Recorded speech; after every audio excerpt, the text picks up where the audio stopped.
The Rick and Bubba Show. Thank you so much for tuning in today. A brand new day has started, and we've got a busy one. As always, you are a part of producing the show. You're encouraged to participate and have fun with us each and every day. We just live in life together.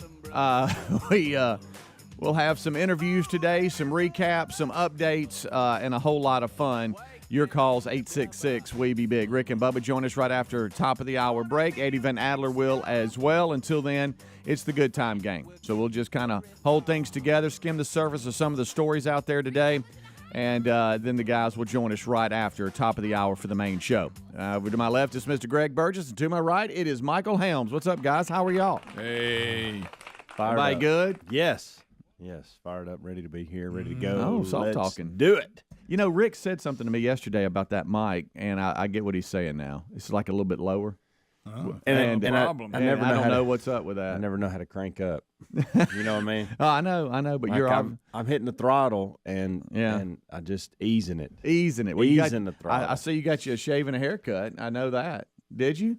No, it looks like you got a haircut. Did you not? Well, I mean, I did, but I got it on Friday. Okay. So you after saw the show. me yesterday. Yeah, but for some reason it's a bullet head showing up today. I don't know what's up. I mean, it's almost like I wasn't here yesterday. Yeah. Shave and a haircut. A little delayed there. I don't know why, but today it's really hitting. It's fine. I told a kid yesterday, it's not making this up. I said, hey, you got a haircut? He was like, Coach, I got it 2 weeks ago. I'm like, oh. Yeah, sometimes I've done that too. Yeah, but there's just days. Now, he wears a hat a lot, but still, I should have. It's really hopping out at me right now. It may be the facial hair. Yeah. Because I did shave up under here. Yeah. You know, right up under here, right, the goozler. Got it. Yeah. Don't like neck hair. Yeah. Neck beard. Neck and throat beard. Yeah. Don't like it. I was able to watch just maybe a half a quarter of Monday Night Football. And about the time I saw the roughing the passer call on Derek Carr. Are there another one? I sent it to the staff last night. Guys, I don't know what to do here. The ball, all right, so I will say you got this. the Kansas City's on defense, of course, the Raiders on offense. Derek Carr he's trying to make something happen. And I think it's Chris Johnson, is it Chris Johnson? He's Chris big Jones? 95. Yeah, So and Chris Jones. I'm sorry, he's from Mississippi State, by the way. I should know that. Chris Jones, duh. He slaps the ball loose on Derek Carr as they're coming down, but the referee said, White Hat said that all of his weight came down on Derek Carr. I'm watching it. Right. So they called a flag on him. Well, first of all, Derek Carr with his left hand. Oh, Derek Carr, good night. Chris Jones with his left hand tried to embrace and catch a lot of his weight, but the ball's already loose. He has the ball when they land, and they call that pass interference. I don't know what else. This is getting ridiculous. I take that one way more than I do the other one that happened with Tom Brady. Chris is the one that had the ball. Derek didn't even have the ball when they landed. Guys, this may be worse. I mean, this is.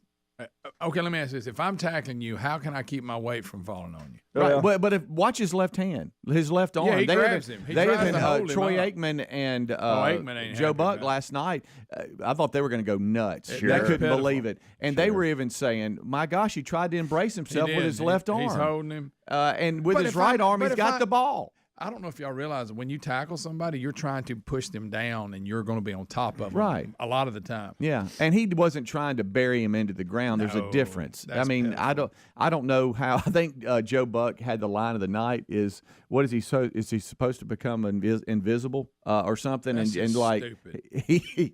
he does have to fall, right? Gravity plays a part of this. Exactly. There's nothing he could have done about it. I mean, what else could he have done? Arrowhead Stadium went absolutely nuts on this call. Lots of booing. Because at the time it was 17-7. That turned into 3 points, and then the Chiefs ended up kicking a field goal going into halftime, made it 20-10 at halftime, and then the Chiefs go on to win by 1 point. It was quite a and then two there's receivers ran into each other, running the routes on the last play. They trying to get in field goal range, and like Aikman, even he was mad about it. Oh gosh, he was furious. He said he hopes the competition committee looks at this in the next set of meetings and take the dresses off of them. In other words, that was just a normal tackle, and they threw a flag on it. Mm-hmm. Normal. just as normal that he could do nothing different except not tackle him, let him keep going. And then at the end of the game, and he's apologized, but Devontae Adams shoved a photographer in anger after that route running gaff. Yeah. And he's had to come out and apologize and all that. But the big thing is this roughing the passer thing. It's getting out of hand. Now look, if really you want to call roughing the cameraman on Devontae Adams, I'm good with that. Right. But this other is ridiculous. It is. And he'll get fined for that. And he should. You can't shove the cameraman. Well, I think it was the mic guy. But anyway, you can't shove them down. No. Even if you are mad. And he's come out and said he was upset. And this all goes back to the Tua injury, and now we're throwing flags on the stuff that doesn't even relate to it. I mean, it's not even close to the same. No. First of all, that wasn't. I mean, that's just football. Yeah. It's just this one is really bad. It's beyond bad. I just don't understand what else Chris is supposed. I don't understand what else he's supposed to do in that situation. I don't know. What did he do wrong? I can't see anything wrong. He grabs his arms around him, and of course, Carr's falling forward because the big guy just didn't. And you can tell he did not put his weight on him. No, he's holding him, and even his knee goes to the ground. Right. I mean, come on. I don't know what he's supposed to do. That's pitiful. Yeah, it is. If you're gonna call that, you might as well just do away with the sport. Be done with it. Just do away with it. Oh, that's pitiful. Do away with it. Cancel the rest of the season. Down, the rest of the season. I think they need to cancel the rest of the season. If they're going to continue to call these penalties, then let's just forget it. And look, this is not, hey, because I'll hear this, oh my gosh, that means all ref. No, we're not saying that every ref doesn't know what they're doing, whatever. We're saying that since this happened to Tua, that there's been an adjustment on the NFL concussion protocol. It's obvious they brought in all the referees and said, okay, guys, y'all, you're going to have to be a little bit more sensitive on protecting the quarterback. But we've gone too far, and I don't know what else could have been done in this situation because when they hit the ground, Derek Carr didn't even have the ball. Well, it was a fumble. We're going to make it where the quarterback can't be tackled. Right. He'll come up, you get his flag, and he's down. Everybody else will be live. The quarterback cannot be tackled. That's where we're headed. Right. Of course, the most important thing is the Native American group was out there. Of course they were. Yeah. Protesting for their culture being mocked. And I bet it was a huge crowd. I haven't said the numbers, but I bet it was a handful. I'm going to go on the record here. I don't care anything about this. I don't care.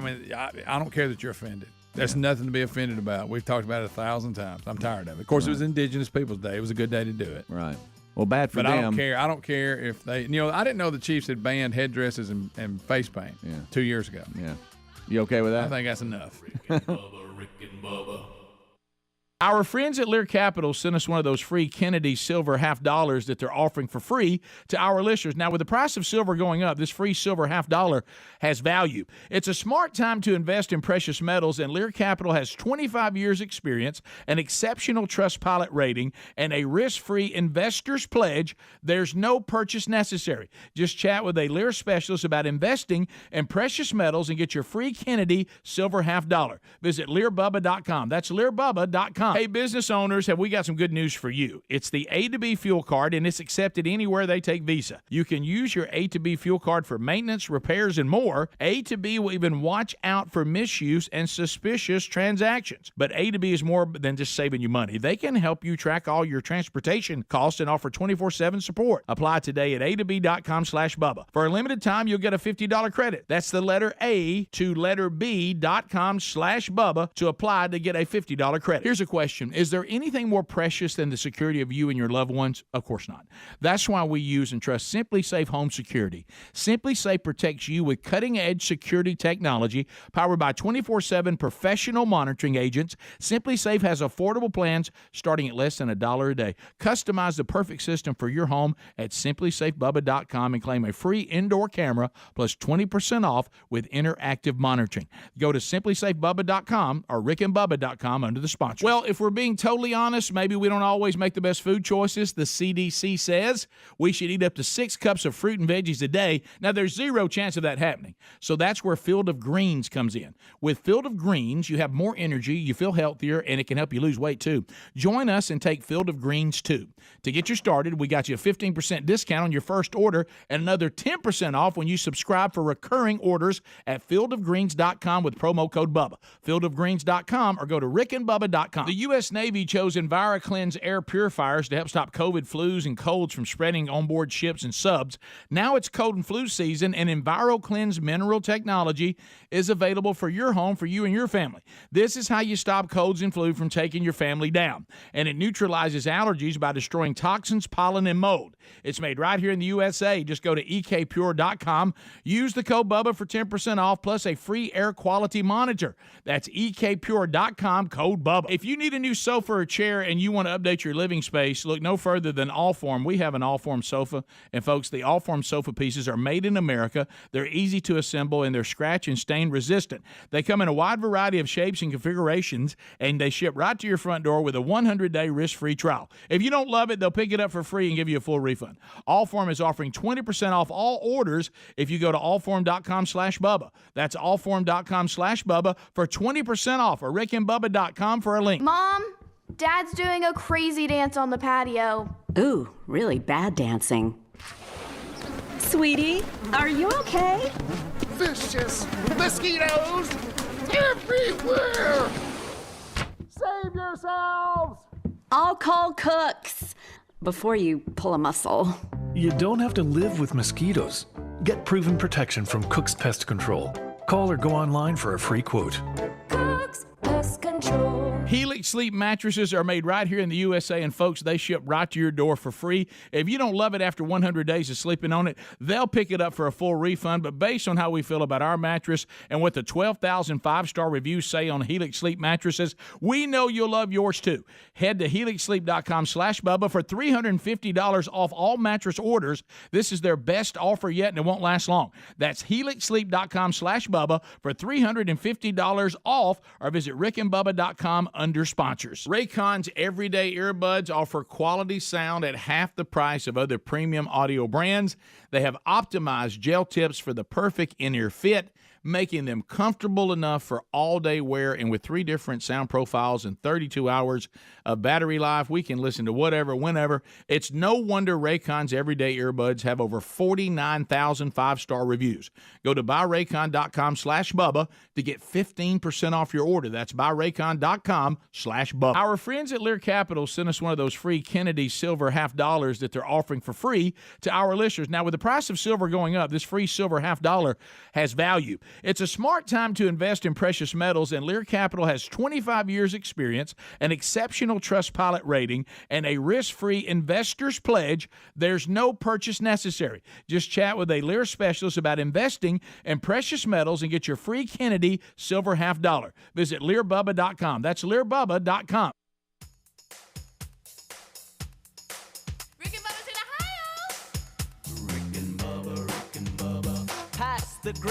It's 21 minutes past the hour. Thank you so much for tuning in to the kickoff hour. Rick, Bubba, Adler join us for the main show after top of the hour. Until then, it's the Good Time Gang holding the fort down.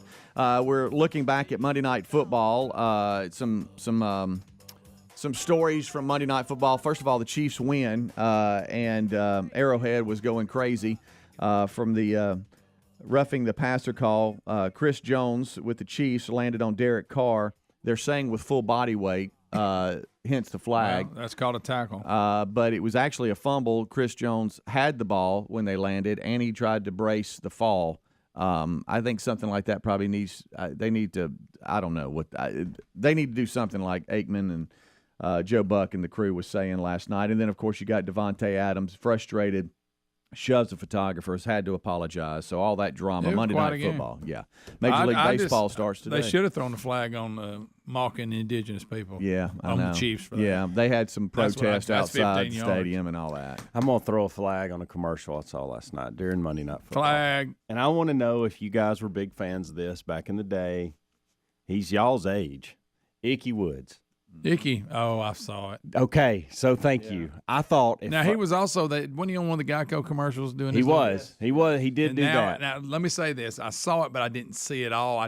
So give me details. Well, it was Icky Woods. I just at noticed it was 56, Icky. and it was. And he's put a little it's on. going to be a He little has. local because it was. I'm pretty sure it was about the Birmingham Race Course That's what Casino. it was. You're right. Yeah. So the Birmingham. This ain't some national like the Geico. No. This is some national campaign. Correct. So he's doing commercials and doing the Icky Shuffle for the casino here in Birmingham. Not the great Icky. And Shuffle. I said, I'm gonna be honest, I had secondhand watching it. Yeah, I saw it. It was on, and I didn't. But you're right. I'll pay more attention next time. I will. I hope you do. So this one won't be able to take it. Like I said, the throwback on the Geico, I get. That was, Yes. Wasn't he in the grocery store? He They was. like sliced He his was. deli meat or Yes. something. Yeah. That was funny. Yeah. Yeah. But you're right. When it has that local look and he's now, what is his point at the casino? Is he I don't really know. I was Okay. so caught off guard by the whole thing. I couldn't pay attention to it, and I had a little secondhand embarrassment for him and for everybody involved. Ick. Yeah. The great Icky Shuffle or whatever it's called. I don't know if it's Icky. I think it was the Icky Shuffle. I think it may have been. I remember he had his little year in the spotlight there. Oh no, You watching it? no. Okay. There's No, just don't I'm even sorry, I look. looked up. Greg, And that there's an TV 81-year-old strike again. woman going skydiving. That ain't gonna turn. First of out. all, I thought it was a man when I first saw well, it. she looks kind of like a man. Guys.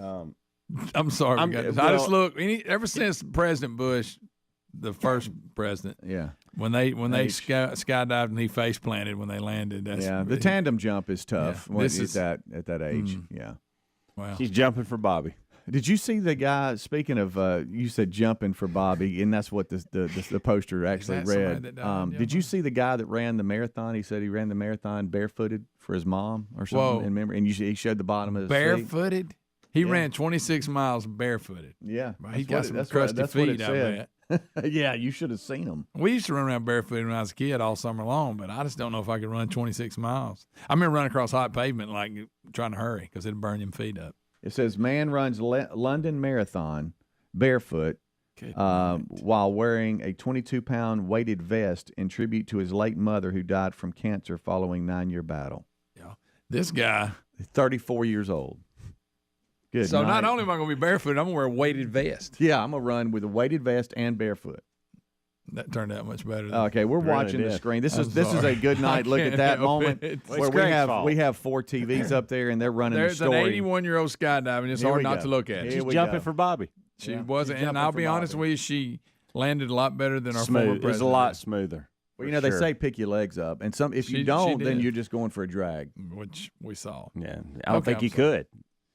Yeah, that's a good point. I don't think he Considering could they pick his pulled legs him out of up. a wheelchair Right. and Right. strap him to the Yeah. jumper. Yeah. So you're probably right. Yeah, you want the person you're strapped to. You want their legs to land first, because if she not, she did good. you're going to get tangled up a little bit. You know. Oh yeah. Huh? So yeah, so we got that commercial. I haven't seen that commercial, or if it's been rolling, I haven't paid attention to it, Helmsy. But I heard I'll he's try to- making a comeback. I'll try to pay a little bit more attention to it. Icky. Good gracious alive! I guess if the Native Americans in Kansas City are upset, they'll be upset today because the Braves host the Phillies. Oh, they got to go down there and they'll be protest them, tomahawk too. chopping like crazy this afternoon. It's a Oh, early they're game. double whammy. They're the Braves and they do the tomahawk chop. Yeah, these So, times Central. You've got the Phillies and the Braves. Then at 2:30, and that's on Fox. At 2:30 on TBS, it's the Mariners and the Astros. And then tonight, if you're listening live, it's 6:30 on TBS. It's the Guardians. Sorry, Greg, and the Yankees. And then on FS1, it's the Padres and the Dodgers tonight around 8:30. So Major League Baseball playoffs crank back up. Well, I'll tell you who's going to today. be mad. It's the group called Not in Our Honor. Right. That's who's protesting this. Mm-hmm. They feel the team is mocking their culture. Okay. I mean, like I said, if they was never mind. We've talked about it too much. But again, I'm just saying they were at the game, so they're. I would like to get a head count on how many were actually there, but I don't see that in the article. Can you say I want to get a head count when talking about that? I don't think so. That may be offensive. Yeah. Maybe you just want to count people. And What then about you'll that? see people that are not even Indians that are out there, and they're all mad about it too. I didn't know that about them banning headdresses and face paint until I read this article 2 years ago. So when you've been to a game in Kansas City, did you paint up and wear a headdress? No, I just went to the game. Okay. I pictured you in a headdress or something. Great atmosphere, though. Oh, I bet. Golly. Hey, that is. I mean, they're mocking culture, but they're doing good. There's a couple of NFL stadiums where it gives you kind of a college atmosphere. That's one of them. Yeah, I haven't been there, but it looks like Buffalo's. It's insane. The Bills up there. Mafia. Yeah, it looks good. They actually go a little far at times. They do. They'll crush a table.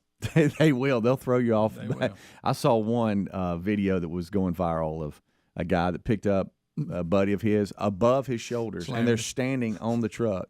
And he throws him, and the guy, if he doesn't turn the last second, I don't know what happens to his neck. Oh, yeah. But it was a great landing, and they went nuts. Yeah, the safety's not really their concern. No. They're just going to have a good time with it.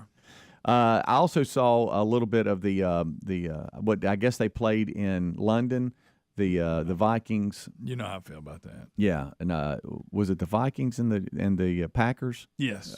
And the doppelganger for Aaron Rodgers. Have you seen him? He's returned. He looks just like him. He does. He looks a lot like him.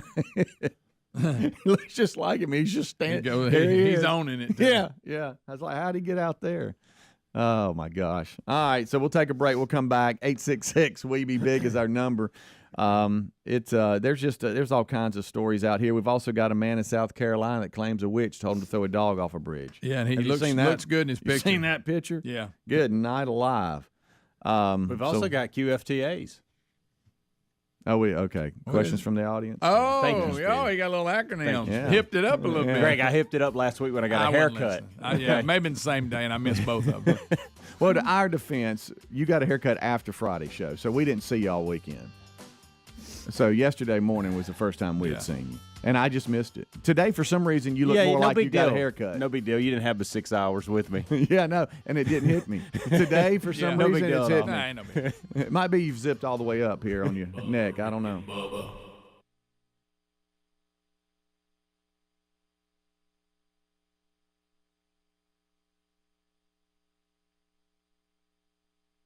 Here's a question. Is there anything more precious than the safety of you and your loved ones? Of course not. So isn't it strange that not all home security companies truly put you first? Old school home security companies set you up with outdated technology, they overcharge you for service, and they lock you into binding multi-year contracts. That's why we use and trust SimpliSafe Home Security Simply. SimpliSafe protects you with cutting-edge security technology powered by 24/7 professional monitoring agents who always have your back. SimpliSafe blankets your home in protection with advanced sensors for every room, window, and door. There are even hazard sensors that instantly detect fires, floods, and any other threats to your home.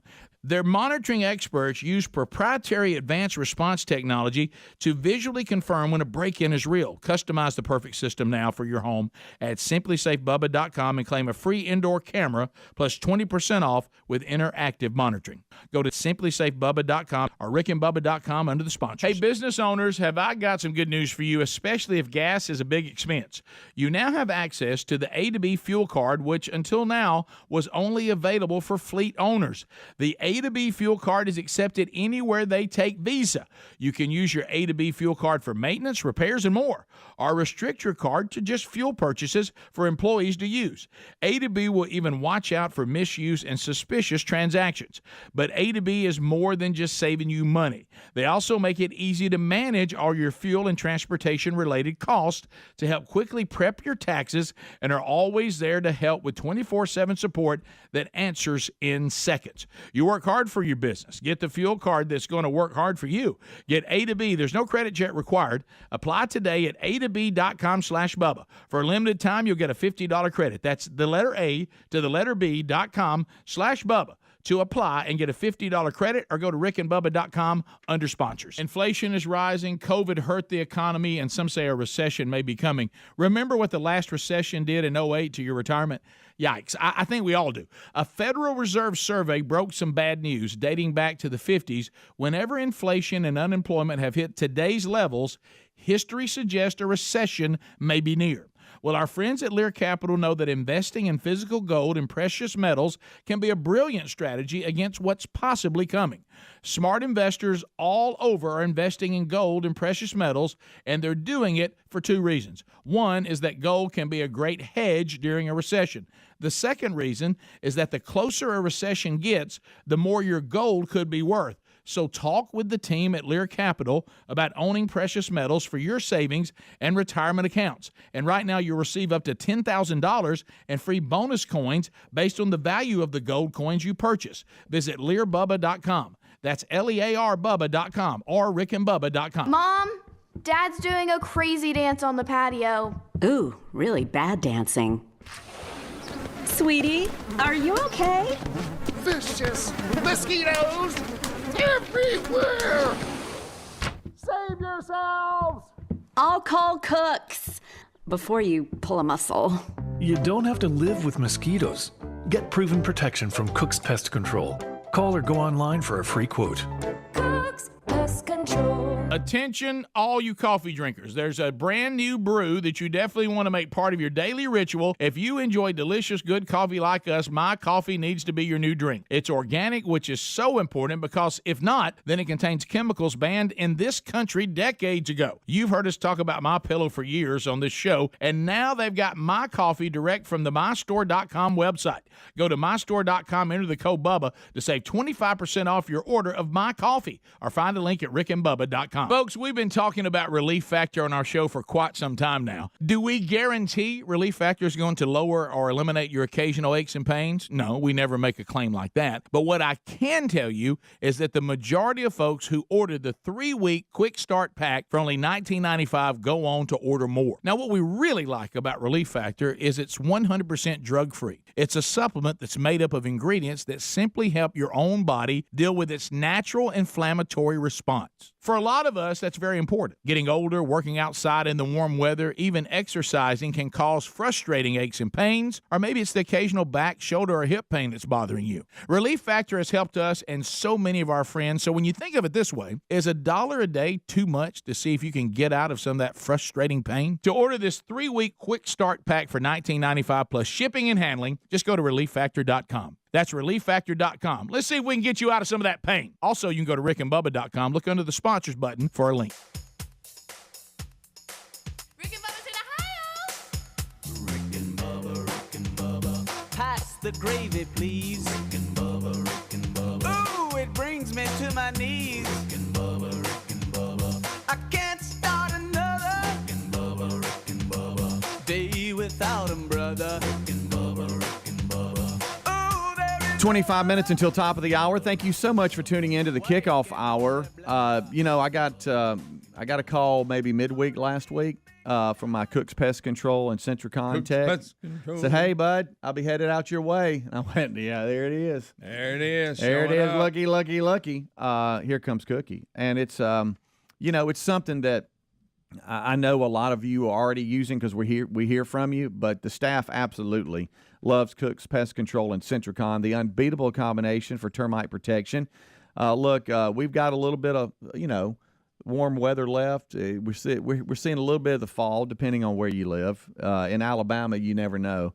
Look, in the morning, you need a jacket. In the afternoon, you're in shorts. You just never know. And just bugs and critters, they love this kind of weather. I mean, they're all over the place. Ants, spiders, fleas, ticks, rodents, termites, nesting wasps, roaches, hate roaches, other bugs and critters. Just check out cookspest.com today. And when you do, get a free thorough inspection and evaluation scheduled for your home or business. There's no obligation either. If you do not use Cooks, let them come out and give you that free inspection and evaluation for your home or business with no obligation. They offer services for contractors, too, and new home construction. So if you're in that market, be thinking about Cook's Pest Control and Centricon, the unbeatable combination. Again, they're available cookspest.com for that free thorough inspection and evaluation, or you can go to rickandbubba.com under the sponsors button. But yeah, Ed came by, did a great job. Ed. And he took care of us, and they can take care of you too. cookspest.com. All right, so as we roll on, we've hopped around a little bit, and canceled the NFL season. We have the rest of it gone between the roughing the passer and and protest, it's just done. No, I'm kidding. And out. And out. And so now it's time for Helmsy to give us some questions from the audience. QFTAs. Somebody just said it could be called questions for two a-holes. That's true. Yeah. I like that better. Yeah, I do too. They didn't like the way y'all were treating me on the whole haircut thing. Well, I'm sorry. I'll next time I won't say anything. No, I think the point was say something the day before. That's the point they were making, not me. Okay, I don't really care if you ever notice my hair or not. All right, come on. Let's go, Whisper. All right, so we've talked about this, but I kind of want to get it out of my inbox. Jeremy, I know you guys would never own one, but if you had to have an animal that could take you, what would it be? Ooh. Wow, I'm scared to death of it. I kind of like had to have an animal that I kind of like a lion. Yeah, I would too. Tiger or lion. Yeah. It's hard to beat a good tiger. Yeah. I want one of them white ones. Oh, you do? Like the LSU tiger? Is he white? I don't know. I thought he was. Maybe he's not. No, is he? No, Mike's not white. No. Siberian is what you're looking for, I think. That'd be nice. Siberian I think tiger. it's just white. Whatever them guys. Isn't Siberian the white one? No, I don't know. We don't know a lot about tigers. So but we'd all stay in the cat family. Yeah, big cat. I might. I think I so. could downsize to a mountain lion. Yeah. I mean, those eagles are kind of cool. The guy had a mountain lion when I was a kid. Would you let the eagle out and fly? Would you have it trained or how? Yeah, I'd like to about a train bird? it to like fly to y'all's house and give you a message or something. Oh, okay. Yeah. Yeah. Kind of like a raven would. Yeah. Like on Game of Thrones. Amazing how they do that. All of a sudden, you're like out with Mr. Buddy playing around, or Here you're it out comes. with Coco and Blue, and here it comes. You know. All right, so look, Yeah, Speedy sent it's something. coming down, honey. What's that? Oh. Or I might want a dragon. Ooh. That's not real. That's just from that show. But Yeah. Man. what about Speaking of shows, I could ride a dragon to work. Oh, wouldn't that be funny? And it sat out there in the lot till the end of Yeah. the show. Yeah. you're the only one that Scaring command. You're the everybody. only one that Only can one. command it to give fire. Only Yes. one. And you know how the parking lot's kind of empty way over here? That's where it sits. Yeah. Just waits on me. How about that? What would the dragon's name be? Larry. Yeah. Okay. Dragon. All right, Larry the dragon. Okay. Larry. All right. Speaking of shows, because you mentioned Game of Thrones, what is the last show that you've binge watched? Look, I'm just going to tell you now, this whole SEAL team on That's a good Paramount. Probably Cobra Kai. Yeah, I did watch that.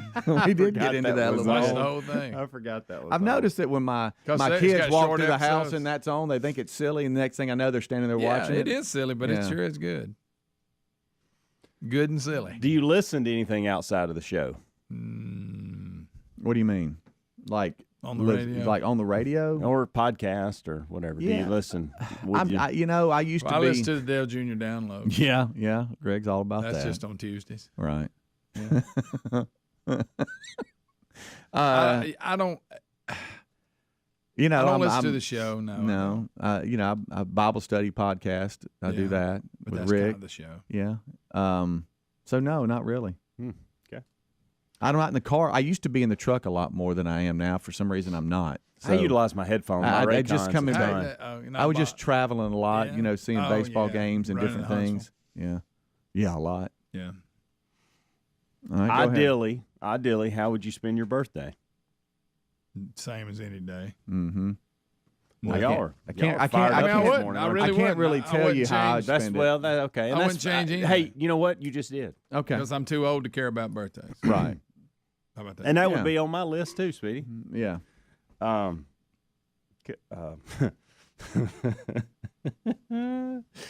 We'll just skip this next one based off that answer because it was what is the best gift that you've ever received. We'll just cross that one off Right. there too. Yeah. Now we're getting silly. What is the one thing that can instantly make your day better? Well, I guess we can cross that one off Right. too. We're in the same category. Oh, wow. Best vacation you've ever taken? Oh, wow. Here's what's sad, and it was just because we're busy, I guess. But Terry and I were talking about the last vacation we've been on, and I don't know that because raising three boys, a lot of the vacations was spent on like a playcation where you're down, they're playing, and you got a little bit of time off. So Even as a kid, I mean, it doesn't have to be like recent. It's the best one you've ever had. When my kids were young, going to the beach. Yeah. I mean, I think family time down there, even though they might have been playing some, it was just so much fun taking the bikes down and having a good time, enjoying some beach time. Yeah, I enjoyed that. Yeah, I think that's about where we are. Heading on I've over never to the had Sugar any, Shack. like, huge, monumental vacation, like to an exotic place or anything like that. No, I don't feel like Didn't really want it. No, I haven't. I just haven't. I haven't. I don't feel like y'all are into this. We can't make stuff up, Helmsy. I haven't been. I mean, I'm not talking about just this squad. I just feel like y'all aren't into it, the QFTAs today. I don't know. There's no energy. I don't know what there's else no you want me to excitement. do. Yeah, there's no feedback. There's just really y'all just not into it, Dave. Look. If you're not into it, we can move on to a news story. I don't know what else to do. Because you asked 3 questions we couldn't answer. We can save them. We can save them for another day. We don't have to do them now. Okay. No, it's okay. But 3 of the questions we couldn't even answer. Well, you could. And there was that awkward dead air where you were trying to find another question. Yeah. Well, no, I was giving you an opportunity. It just didn't. Sometimes it sticks. Sometimes it Yeah, doesn't. right. See, that's what I'm talking about. I mean, y'all just not into it. Let's just do something else. Serious business.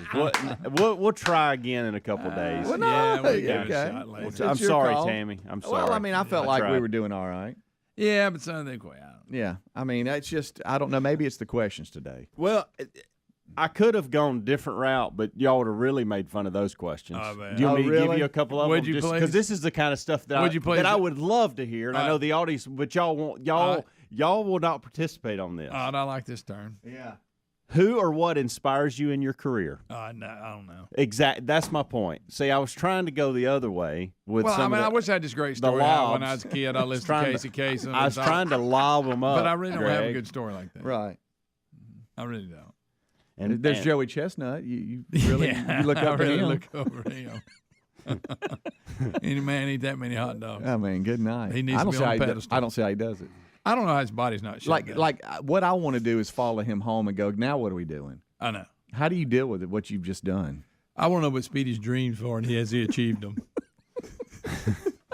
See, I stay away from stuff like that. Y'all, I have a whole list of questions like that, but I stay away from it because I know y'all won't participate. From the audience? Yes. Oh, I get stuff every day, friend. Every single day, some QFTAs. If they're from the audience, ask them. Not after that. Not this. We got to take a 48-hour break on this. Okay. We'll We're try done. again. Come Maybe back Friday. Maybe Friday. Yeah. All right, we'll be right back. Rick and Bubba, Rick and Bubba.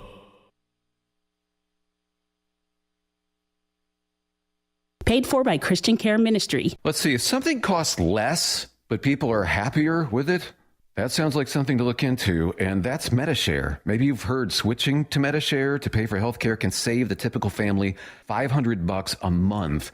And that's huge, but it's also true that people are way more satisfied after making the switch, too. The customer satisfaction rate for MediShare is double that of the typical health insurance plan. MediShare works. It's been around for more than a quarter century, and members have shared more than $3 billion of each other's bills. People love having telehealth and a huge nationwide PPO network. So, yeah, you can save a ton and like it better. Imagine being happy with how you're taking care of your health care. So if you're self-employed or part of the gig economy, or you just want a plan you're happy with, you can call right now and get a price within 2 minutes. A very, very smart use of 2 minutes. Here's the number you need. 855-51-BIBLE. That's 855-51-BIBLE. 855-51-BIBLE. Today on Hey Culligan, reverse to reduce. Here's Bob. Hey Culligan, I love fresh water, but I got plastic bottles coming out. Whoa, Bob, you are not kidding about the bottles. But did you know Culligan's reverse osmosis and always-on drinking water systems provide fresh, clean, delicious drinking water and help reduce the equivalent of over 15 billion plastic bottles from landfills worldwide? Holy, fresh, environmentally friendly drinking water. Am I right? Right, Bob. And we're already on the way. Let us help you out with a free in-home water test from a local Culligan water expert at Culligan.com. At Boot Barn, we take cowboy boots seriously and have for over 40 years. Simply put, the materials used to build a boot and how it's constructed are among the most important factors when determining how long it will last. American-made boots are known for unmatched quality and craftsmanship. For generations, Justin Boots has been handcrafting styles in the USA with quality in mind. A brand that began in America and remains in America. Justin Boots at Boot Barn.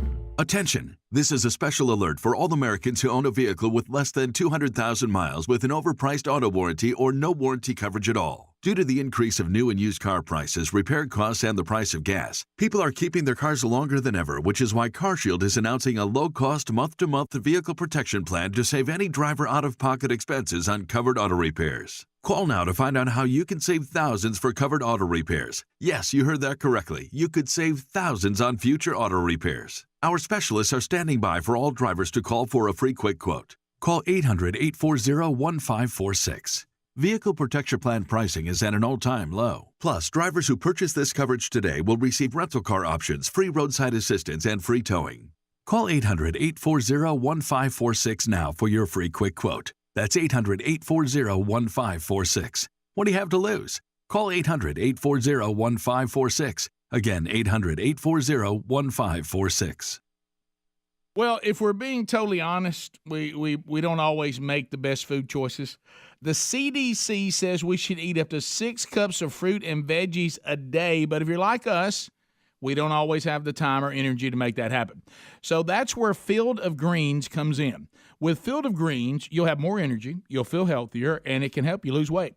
We all want a simple nutrition plan with results so powerful that when we take our next physical, the doctor compares our old lab work to the new lab work, and he says, hey, keep doing what you're doing. This wonderful product is powered with a full spectrum of essential vegetables and fruits, plus science-backed herbs and prebiotics. It can help you stay healthy, plus it's organic. So join us and take Field of Greens, too. To get you started, we got you a 15% discount on your first order and another 10% off when you subscribe for recurring orders at fieldofgreens.com with the promo code BUBBA. That's fieldofgreens.com. Use the promo code BUBBA. Folks, a big welcome to our new friends at WizKid Clean Pods. You're going to love these cleaning products. First, they've developed formulas that defend surfaces against the buildup of dirt and grime in between cleanings, reducing cleaning frequency, saving you time. And of course, this reduces the amount of chemicals used in our spaces. You bring the water, Clean Pods bring the clean. These are concentrated cleaning products in water-soluble pods. And you're getting your homes clean with a smarter, cleaner system, which means less plastics in our oceans, rivers, and landfills. These are high-quality spray bottles with high-quality cleaning pods that get the job done. So get yourself some WizKid Clean Pods and embrace the smarter, clean philosophy. Get 10% off any purchase plus free shipping with code BUBBA at cleanpods.com/Bubba. That's cleanpods.com/Bubba. Use the code BUBBA or find a link at rickandbubba.com.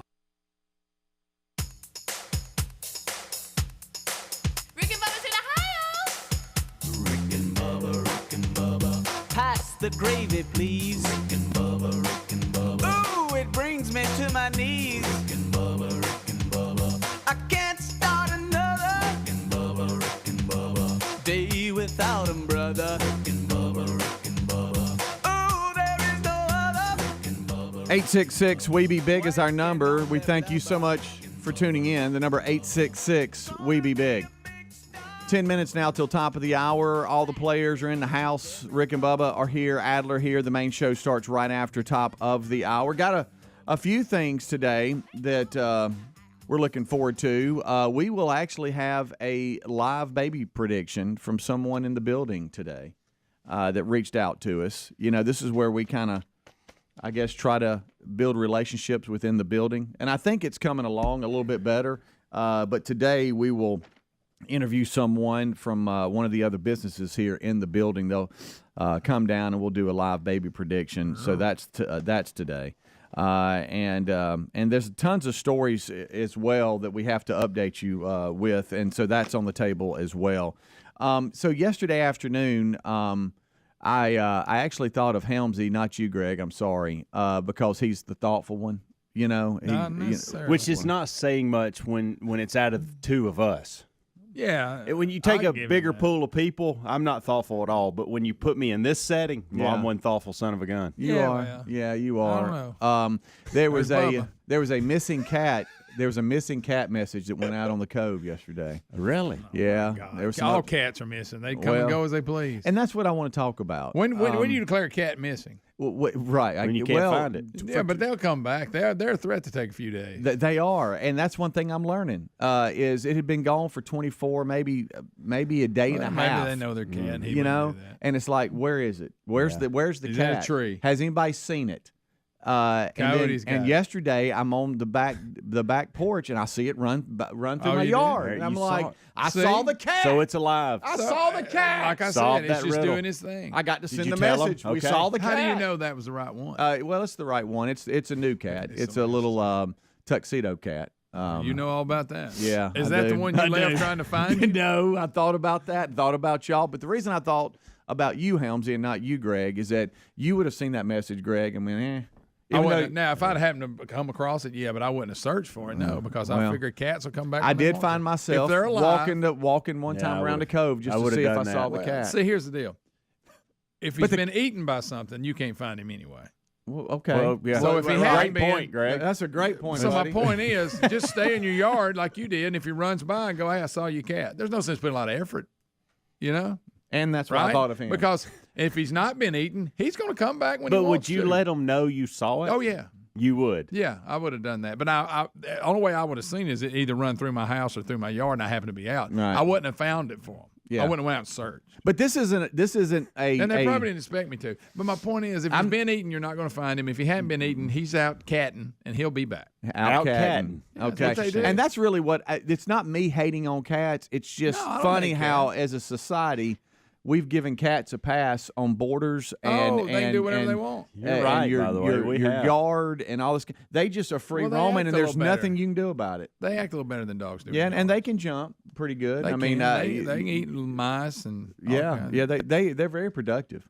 Very productive. And but like I mean, said, there's no. If he's alive, he'll come home. There's no Sheep, whatever. fence that will keep a cat in. Oh no. But one of the responses is Were someone, you excited that you got to someone tell 'em? made the observation, Greg, of what you're kind of doing, and that is if it's a cat and a good one, he'll be gone for days, and it's a he. Oh yeah, he's out catting.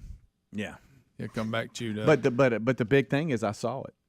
Did you I report? saw it. I did report Did it. it go back to its house, or is it still? It looked missing? like it was headed in that direction. Yes. But it may not. May have left again. Yeah. You know how they are. Well, I hope it has a happy ending. I do too, but I mean, but on a list of concern, it ain't very high. But if you're a cat lover, and I know there's those of you that keep your cat inside because hey, if it gets out, I might not ever see it again. It'll roam and be gone, and they keep them inside. Yeah. This one is kind of an outside cat, and every now and then it's got its it'll kind claws of and all Why that. did they even report him missing? Well, because it hangs out around the house, and they had not seen it in its daily routine. It was gone. Well, they jumped the gun a little bit. Right. Well, the Cove everybody was a little upset. I told you that time I had that one come up in my house, like every other animal, and it wouldn't leave. And I trapped it in that cage. And when I put food in the cage, and went in there, and when I closed the cage, it went absolutely crazy. Really? Don't like being in a cage, but I put him in the back of the truck and went to a neighborhood and let him out. Aren't you nice? Well, I went to a good populated area. Well, he wouldn't leave, and the dogs were going nuts. Yeah. So me and him took a little ride, but he's fine. He's probably living with somebody now, and that's been good 8 years ago. Terry Wilburn loves cats. She loves I don't cats. dislike them. I've just never had one. She loves cats. Oh my gracious! You remember my House of Cats? You remember that one too? Yeah. Well, they'll multiply too. They will. And if they multiply while at your house, you'll have a lot of kittens. I think Seen that happen. You'll have a house of kittens. I ended up with a bunch of dogs like that one time. I think I just accidentally licked your microphone. You licked Good it. night, live. I was licking my lips, Why would and you lick I it? accidentally Oh, okay. licked your microphone. Really? Yeah. I'm talking about the little gate, the little the guard. cover. Yeah. You know, and I got to go ahead. So I hope you don't lick it later. I got to give you credit for admitting it. Oh, I mean, it caught me. Because off, you could have got away Greg, with it. it caught me off guard. I was sitting here, and I went to lick my lips, and I started licking. I was like, oh my gosh, I just licked the cover of the I microphone. wish you'd have told me and not him, and then we watched him and see if he got real close to it. We'd be, you know, and me lick it too. yeah, and you not know it. We'd be watching you. Look, he's licking it. Yeah. Oh, It'd be like y'all making out. Yeah. It's not wet or anything. It's fine. But but back to the cat, if you don't mind. This cat loves to terrorize my dogs. Okay, and so you got rid of it. No. And so my dogs, we have the underground fence, and so they know their borders, right? And the cat will lay like in the neighbor's driveway and like flap its tail up. Oh yeah, almost like, hey, look at me, and you know. And it's 15 feet from the underground fence, and they just want to go over to it so bad. And they're used to cats because we had that one cat. Yeah, that you love. And I so don't much know you if left. it would just run over there and play with it or what, but it terrorizes the dogs, and it knows the border. Funny. Like a couple of times, it's been on the privacy fence at the top, like, what's up? How you doing? And it'll just sit there and perch and look at the dogs like you can't do anything about it. Do they look at it and whine? Oh, yes. They're like, they're trying to get to it. And every now and then one will charge and it'll stop because it knows where the border is. Yeah. And the cat's just sitting over there. Sometimes the cat is actually in our yard under a bush looking at the dogs, and I see it, but the dogs don't, and the dogs are walking all around it. I bet you're glad. I bet you're glad it's back. Well, it is. Yeah, I'm glad. I'm happy. Cats are back. Hey, the cat. If it Speaking patrols, of those cats, he loved one so much he left it when he moved. No, the cats, because really it's the cat's house. That was brilliant. It's really the cat's house. And Leon's, how y'all doing? Good morning. And they have the cat. You think they now. still have it? Well, I don't know that when it was one of those that was an outside cat. Could've got We'd eat feed by it something. and keep it up and all this kind of stuff. Wonderful, cute little Claudia. I wonder if they've enjoyed living in your old house. Claudia. Yeah, it calls the Claw. Yeah. Do you ever see them? No, not really. I don't see. I don't mad see about them. all that broke stuff you left in the house? What? Plumbing problems and all water that. leaks. But he you went pretty through much covered up. inspections and everything else. Yeah, but you got by it. I get it. What are you doing? Look, I get it. Are we improving now? Because I'm about to make some scrap. I'm sure they have, because we all do it. I'm sure you didn't know the pipes were going to bust. You It's didn't not have on you. any clue about that. But you're insinuating. No, that's not on you. You didn't know. So let's I put would it this like to way. talk to them. We've stayed in touch, and he hasn't told me of anything like that. Yeah. But he does have the cat, and I don't think he's too fond of it. The rest of the family well, sure is he's not. But the cat, in case you don't know, we had a cat, and it was an outside cat, and we'd feed it, keep it up, and all that. And it was, it was approachable and a sweet little kitten, or a turned cat. And it went up on the ridge when the movers came and hid from everybody, and it wouldn't come back. And so when we moved. We even went back trying to find the cat. Didn't you get it and a dog at the same time on the same trip? Yeah, they love each other. Yeah, I remember you had the incident on the way back. Yeah. Claudia was part of the family, but apparently it was her house, not ours. She didn't want to move. And she did not want to move. On y'all. And so now she just stayed there. They send pictures of the cat. Cat gets along with everybody. Yeah. But he didn't want to leave. Bubba, Rick and Bubba.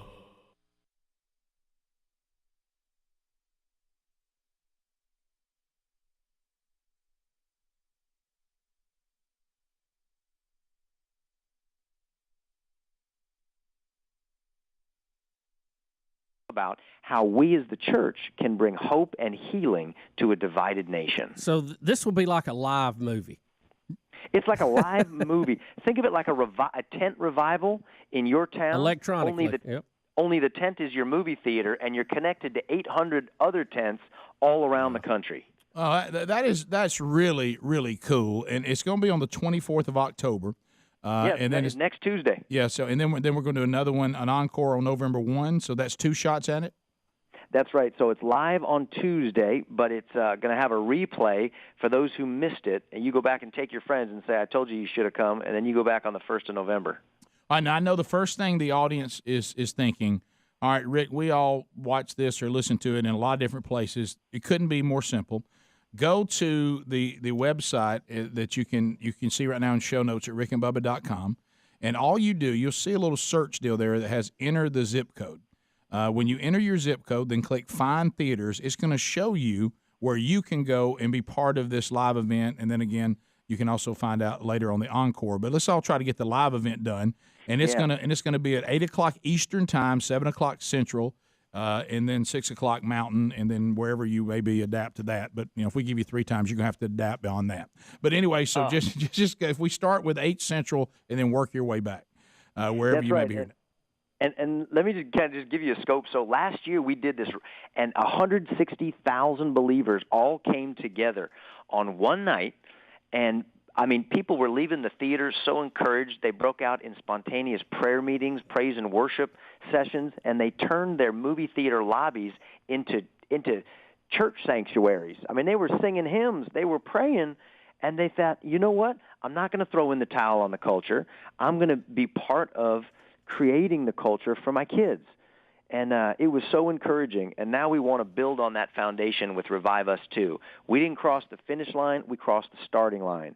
So come to Revive Us Too. Yeah, and reviveus.com is the website I'm talking about, but we have that in show notes at rickandbubba.com too. But reviveus.com. I think you make a good point, because go ahead and gather everybody together, because if you've ever gone to an event or been part of an event, it's great to come home and tell people about it, but it's never the same. Right. You always come home and go, I just wish you could have been there. I'm trying to give you the experience. I'm trying to tell you what I experienced, and there's certainly some value to that, but nothing better than making sure everybody that you care about is there to see it at the same time. Yeah, I agree. You know, I love going to church, and I love my congregation, and it's so exciting to see people all over the nation worshiping from different racial backgrounds, denominational backgrounds, national backgrounds, and young and old, all together with this great technology that we have. And Zach Williams is going to be leading worship. It's going to be an awesome time. So I hope people will come and bring their church group, their men's group, their whole family. It's a national family meeting for the family of faith. What are we going to be covering? What are we taking what's the on? topic? Yeah, what's some of the topics we're going to hit? We're going to have Ravi Zacharias talk us about religious division and what is the solution to that. We're going to have a young lady named Trillia Newbell talk about racial division and reconciliation. Alex and Stephen Kendrick are going to hit the family issue. We're going to talk about political division. And we're going to be having Johnny Erickson Tada talk to us about where real hope is for revival in America. Boy, that's you picked a great one for that, because if you've never heard her story, we've had her on a couple times, and obviously done some events with her there, and yeah, she's awesome. Yeah, well, God's given her a platform that nobody would ask for, but the beauty of the platform, if she can talk to you about hope and talk to you about what really matters, she's earned the right to tell you. It has a little more weight to it. And Kirk, we appreciate you taking your name and your image and what weight you carry in the industry to do these kind of events, because this is not a big money maker, and in a lot of circles you probably lose ground with people doing this, but we certainly appreciate it.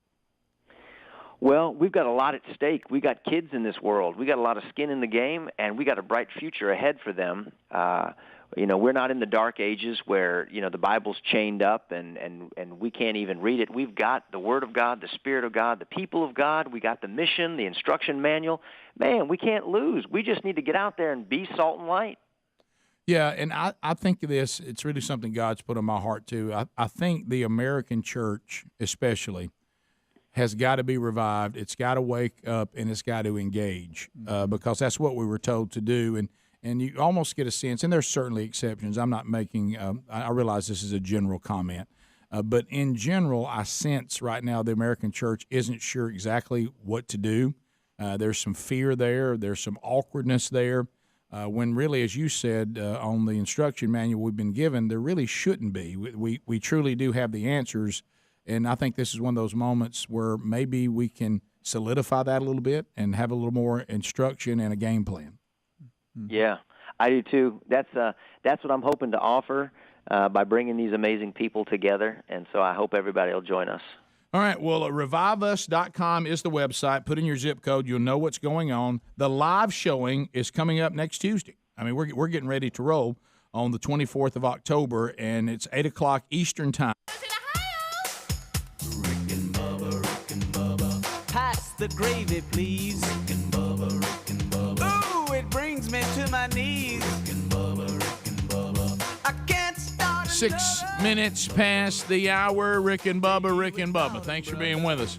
Brand new hour starting right now, and we start this hour with our national anthem.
It is 18 minutes past the hour. I'm sorry, not 18. 8 past the hour.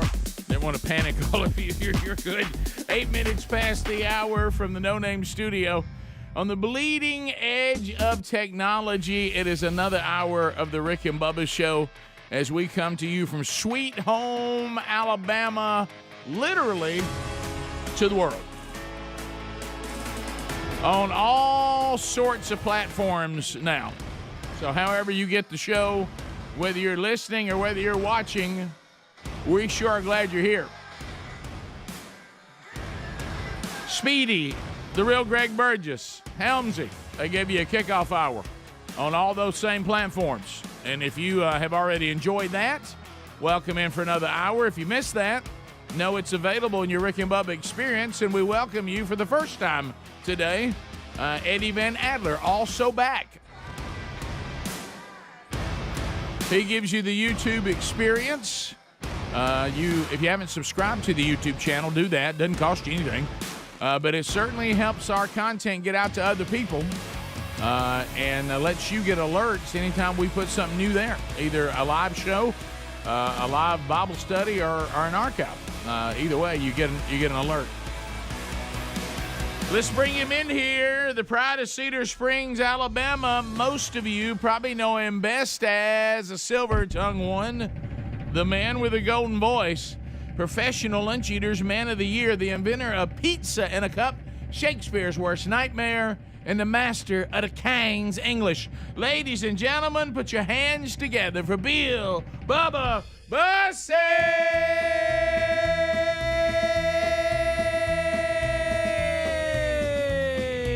Hey! Howdy, Bubba. How about it, Rick Burgess? Friends, neighbors, associates everywhere, welcome in to the little party we call Rick and Bubba. It's infotainment at its best.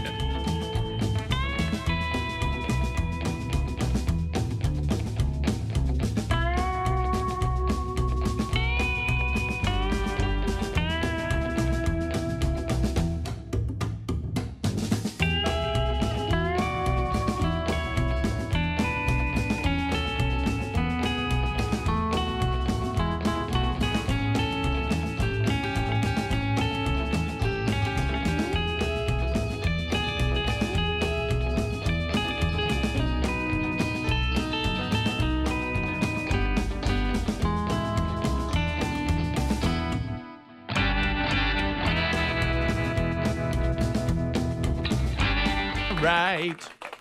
Oh, Rubber Band Man. Rubber Band Man. I remember hearing that on AM radio, 3 on the column, sitting in Daddy's truck going, well, I'll tell you what. That's a little toe tapper. Boy, music made a turn right there. That's right. Didn't have much of a speaker, but it sounded good. No, it didn't. Did not. Mono only. Yep. But you know what's funny? I noticed now when you look at old recordings now, with this new streaming stuff, people have found recordings of all kinds of stuff and thrown them out there. I saw a song the other day, and it was a classic. I can't remember which one it was.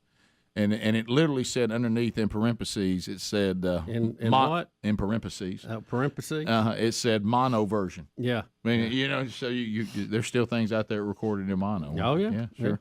Well, that's all they had was one track. Yeah, Once upon a time. Sure. Well, they cranked it out, though, didn't they? They did. Remember the Spinners? I love the Spinners. They were fantastic. They were part of there was a number of groups that were really all the same group, but I liked every one of them. Well, a lot to cover today. Yeah. We have a lot of NFL news this morning. Yeah. Monday Night Football, a little controversy there last night. A lot going on. I heard the boys talking about that in the old kickoff hour. A lot going on. A little bit of that.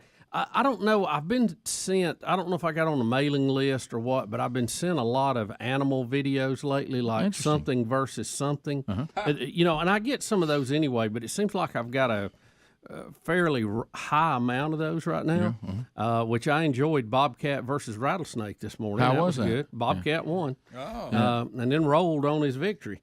You were pulling for the Bobcat. Oh, yeah. I'm pulling for anybody over Satan's little hand. Oh, yeah. And I just see now I got honey badger versus 3 leopards.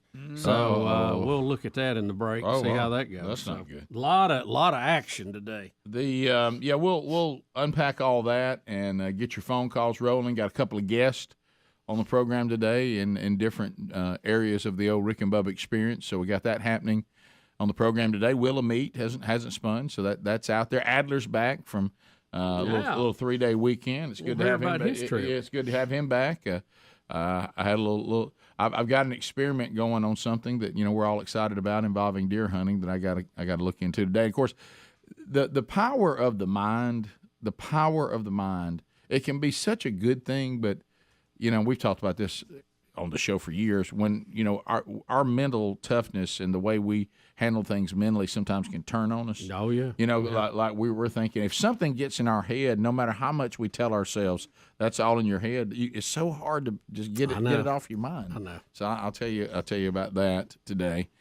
So we have that update happening as well. But we'll come back. We'll jump into. I know the guys talked about it. I didn't see any of it. Number one, I thought that all the teams that have nicknames involving indigenous people, Native Americans, Indians, tribes, I thought we got all that settled, and I didn't realize. Are the Chiefs the holdout now? Well, I thought that was all settled. I thought we had decided what the we Seminoles, Florida State bought off deal. their guys. It's almost the Illini obviously did too. Yeah. Well, it goes back to they're still. I think so. It goes back to a Greg thing that you said one time, and I understand, Greg, that may have changed when we were discussing the controversy of how phrases that are acceptable at one time and I mean, I saw an example of it the other night, and it made my head even shake because it seemed so weird to me. But at one time, it wasn't even considered to be negative, and things that one time weren't considered to be negative, even by the people that now say it's negative to them, their ancestors didn't find it negative. Yeah. But anyway, so that's hard to follow. But you said, Greg, when it comes to little people, you were going to wait for the Marquis and Boaz to change. And I'm feeling kind of the same way about the nicknames of indigenous people or Native American tribes. If all of them agree, you kind of go, okay, but when some agree and some don't, it makes it very hard to follow. Yeah. And then there's don't Indians have a chief? I mean, isn't that their leader? Well, you also get the thing like Kansas City last night. We're good. We're keeping Chiefs. We're keeping Arrowhead Stadium. We're keeping the chop. Just no headdresses and war paint. Yeah, we agreed to that. I thought we had our agreement in Pretty play. good settlement, and then there were people still. I'm yet to understand if it's not a slur. Okay, I understand slurs. I'm yet to understand how it is offensive. No one's ever walked that narrative out to me to say. You mean like Chief, Brave? We don't like Indian. We don't like a sports team to be called Chief, Brave, Illini, or Seminole, even though the Illini and the Seminole have cut their deal. Well, if you watch the way, especially, is anything disrespectful about it? No, the Seminoles actually. I mean, to me, they honor them the way the guy. He comes out. ICL. Well, there was a sign last night that claims Chiefs don't honor our people. That's calling it Chief. I can't. Yeah, but Chief is just. I just don't. Chief's a little generic. Look. Yeah. And in a tie, they could swap a couple of letters around, just be the chefs. Yeah. I like that better than the fact the game Guardians landed on Columbus Day / Indigenous Peoples Day. Right. I want to head count. I want to know how many that. people actually were there mad. Right. They won't tell me. Could they be the Kansas City Columbus? Oh no. That's no. Well, then when they say either. you're making fun of Christopher Columbus. Rick and Bubba, Rick and Bubba. And adapt your time to that. It'll be live, and you can find out exactly where it's going to be playing. Get your tickets, get everybody there, and be part of Revive Us 2. Revive Us 1 was only the start. This is now the next phase of that, and you heard all the guests that'll be there and what they're going to be covering. But you can find out more by going to the website, reviveus.com. Kurt, thanks for taking time. Yeah, go ahead. Hey, it'd be really cool is if Rick and Bubba were outside the Museum of the Bible at Revive Us 2 with like a little cart, and they were making fried bologna sandwiches for all of us. That would be awesome. Well, we feel like it is a gift from God. Well, and of course, being fried bologna, it represents the freedom we find in the New Testament. Yes, it does. Thanks, Kurt. We appreciate you, buddy. Appreciate you guys. Blessings to you. Press on. You too, brother. Press on.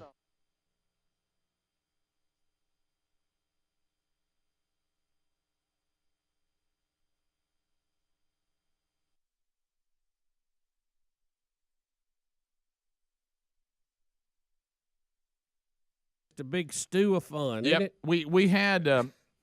I was going to tell the guys. I meant to tell y'all this on Monday, but we just been pretty active and never got a chance to.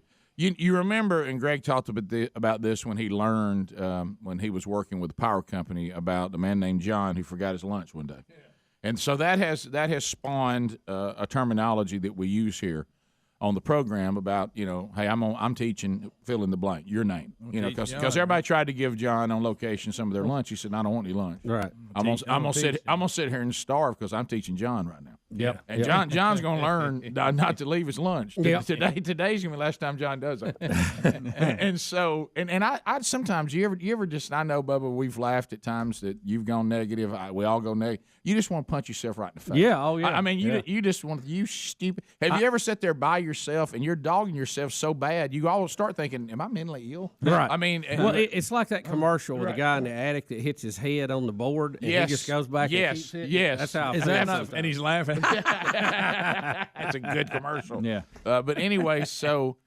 this past Saturday, Sherry's been back from France, and good to have her back and everything. This was the final day. Supposed to pick her up at the airport that night. Oh boy. And so we're all getting ready for deer hunting season and all that. And I said, well, I'll tell you what, I'm going down to the farm on Saturday, and I'm gonna get we getting ready. We can get camp house settled in. Yep, We're gonna it's that go in time. there, throw out anything that's old, and get out there. Hey, I can't wait to look at the pictures on the cameras. I can't wait. You know what I mean? I've seen what I could see on Moultrie Mobile, but I got other cameras. I don't have a mobile on all of them. You can't unless you want to take second job. But so I was thinking. I was looking so forward to it. The boys all told me where they were going. One of them was working. The other one's going over so and so's house. And I said, you know what? It was kind of cool. Remember that day wasn't so bad. Hadn't gotten so hot yet. And I was it was overcast and we had some clouds. I said, this is just it's just me and headed down. And oh, I know. And what a great feeling. So before that, and this is where I want to punch myself in the face. Is before that I had lunch with Gorosky. I guess it was on that Thursday. And so Gorosky, a lot of times, if he needs to get his gun sighted in, I say, yeah, you can go down the farm, sight him in, whatever you want to do. It's been normal, and he's always cleans up, does good, whatever. So, yeah, I got my son in from college. We're going to go down. Oh, yeah, that's fine. And he says, well, now, wait a minute. Do you need me to bring your keys back to you on Friday? I said, nah. I said, we'll worry about that later. I said, I got 2 or 3 sets of keys. I'll just get Brody's keys. I don't really need them like that. And so now this is where we also start trying to talk about, very concerned about our aging process. Yeah. Okay. Oh, yeah. Yeah. I didn't even recall that lunch. Okay, listen, guys. Had no recollection of it, and it only happened on Thursday. Okay. See, it's not just me. No. Wow. So keep in mind, I get up, I walk past all the different sets of keys to the farm. Mm-hmm. Okay. Don't need them. You know what I mean? Look, nothing triggers. Nothing triggers. You need to get Taz's keys or Big Love's keys. Right. I mean, it doesn't until you get there. There's nothing fires. Nothing. Okay. Now keep in mind the farm's about 30 minutes from where we live. Sure. Right. I've got music going. I'm thinking to myself, I don't know that today could get any better. Right. And let's face it, kind of looking forward to the wife getting home. Yeah. You know what I mean? Been a week. Sure. And you're just kind of thinking, today, what a day this is. You know what? And I'm going to take my time. The plane's not even coming in until like 10 o'clock tonight. Right. I'm not even No need to be in a rush. Hey, I'm not even rushed. No. I pull up. I've gone by. Now I've gone by and picked up little things I need at various places. I can't wait to get those all in the camp house. And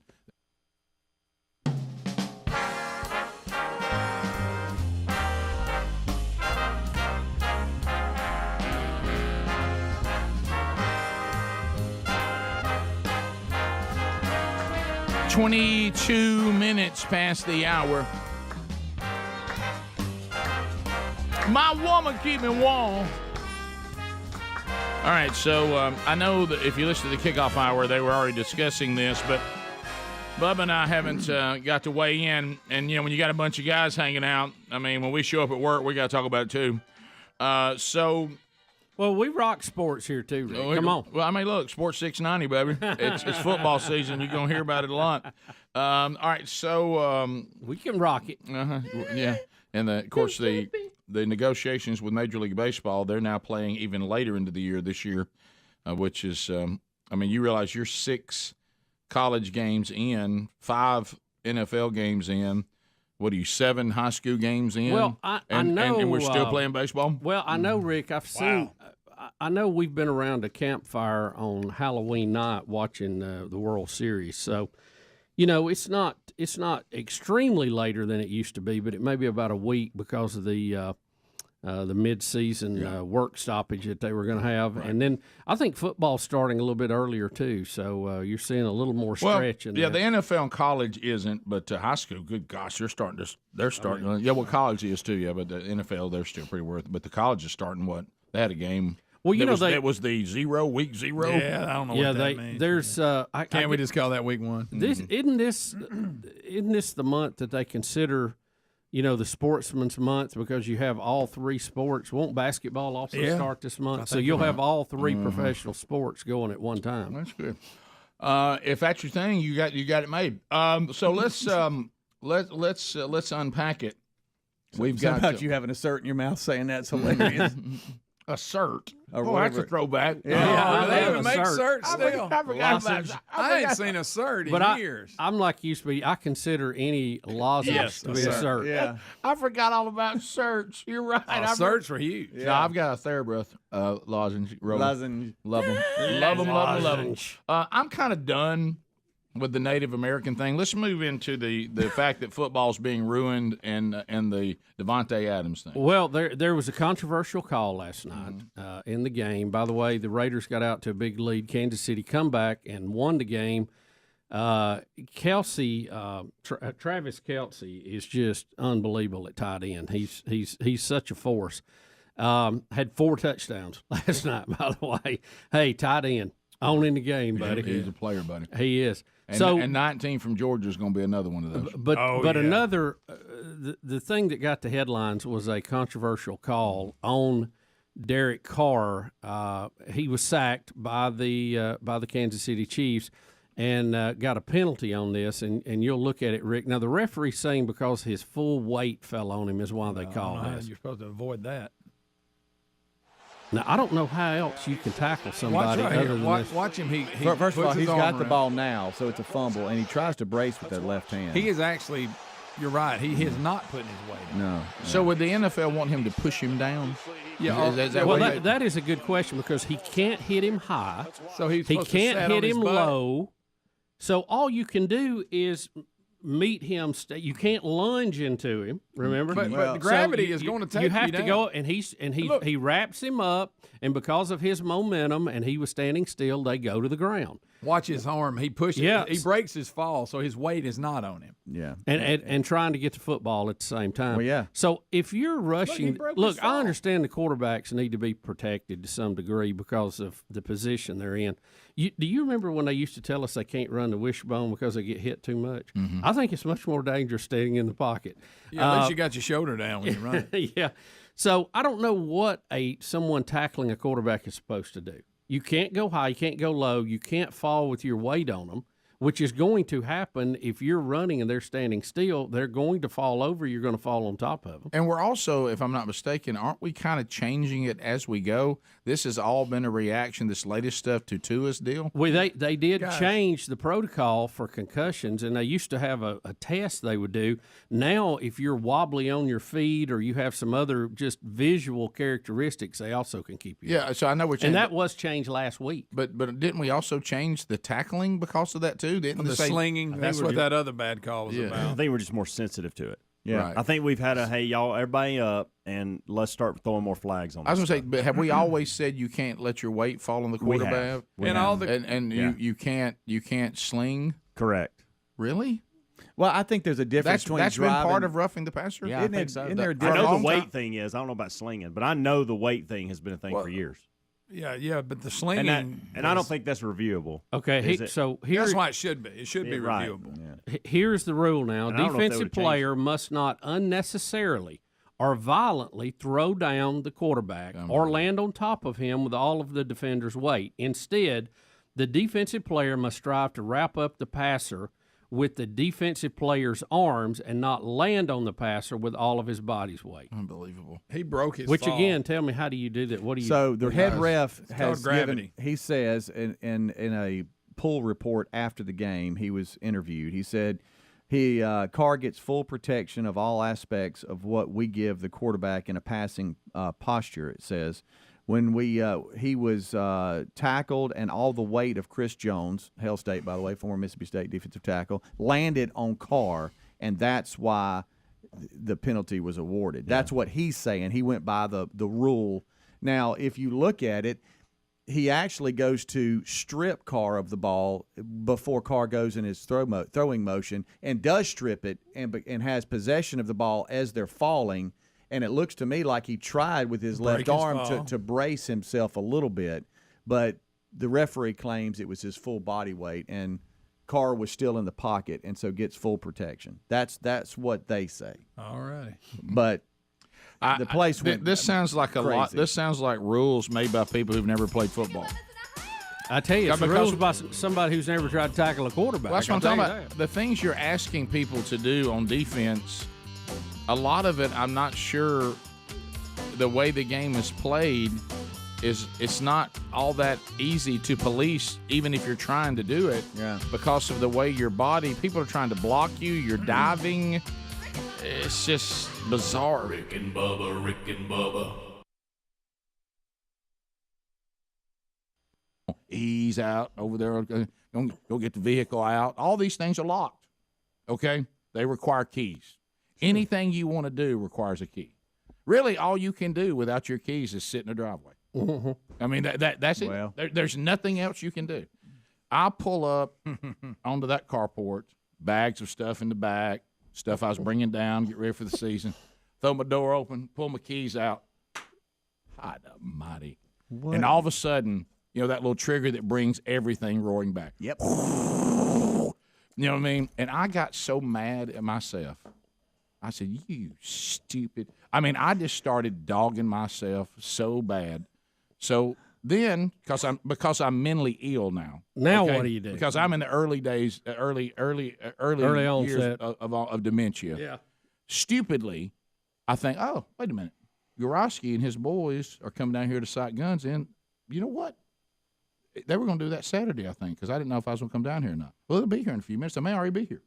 So I start looking out in the pasture. I don't see anything. Hey, man, when you coming down to sight in guns? But that was yesterday. You stupid. I mean, I'm talking. He goes, remember my kids were out of school Friday. You're not in control. And so I'm like, God, I can't even remember what day it was. And then he says, then he says, do you want me to start driving down there, man? I'm so sorry. I didn't. You know, you told me you had another set of keys, and I said, no. And then I said the phrase, I'm teaching Rick. Yeah, teach him. I said, teach him a tough lesson. No, I don't want anybody to come save day for me, because we teaching Rick now. Rick's got to learn about not having his keys. You know what I mean? He's got to learn about if he's gonna hand some keys off and he says he's gonna get another set of keys, he gets them. Rick's gonna have to learn when he gets up on what he's doing that day. He actually remembers the things he has and doesn't have. Yeah, get that, Brian. You know, get that. Hey, I'm gonna sit here in this truck and I'm gonna go through various scenarios on how I'm gonna try to get in places that none of them are gonna work. Yeah, you know what I mean. Sure. And I just wanted to punch. There was a time I had my fist up, and then I think about Gary, and I think Gary's got keys. Well. You know, Gary's a big lake guy now. Oh, yeah. No cell service down at Gary's Lake. Dang. So I sent him a couple texts, nothing. And I just say, well, look, I'm just teaching. He don't work much more, does How about this? No, they got that lake house. That's, once you got set that's got its own work down there. Yeah. I said, you can't have nothing. But it's self-inflicted. So guess what I ended up, all this I planned ended up being, I finally noticed the guys had showed up with equipment to get the hay. Okay, so at least I got in a gate. So you're still sitting in your carport? Yeah, because I got nothing. So I get in. Oh, you know how it started out too? Stop by to get my guns that were sighted in. Walk up. Don't open till noon.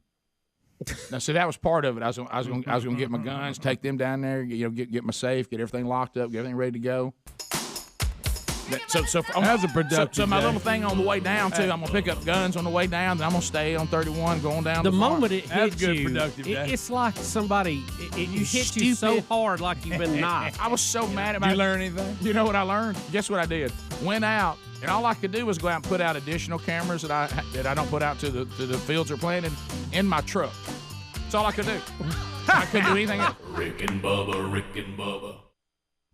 I understand the whole concept when you're talking about, teaching yourself stuff. I understand the concept, and it's always casting somewhat of a positive light. Hey, I just live one day at a time. Yep. And, Rick, that's okay, but you got to be able to recall the other days.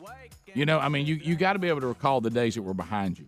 The things that you did in those days that would impact the current day you're in. I just like to be. It scares me how absent-minded I can be. It's scary. It'll rattle you to the core a little bit. Yeah, Rick, I've had to have some conversations with myself about it lately too. And it's come on fairly recently, and I think you're a little ahead of the rest of the gang here age-wise. Yeah, sure. But it's a shame to be so much wiser now because you have experience behind you, but you can't remember a lot of it. Well, I refused to let anybody help me because I was going to teach Rick, and I was hard on Rick. How about this? At one point, I broke Rick's spirit.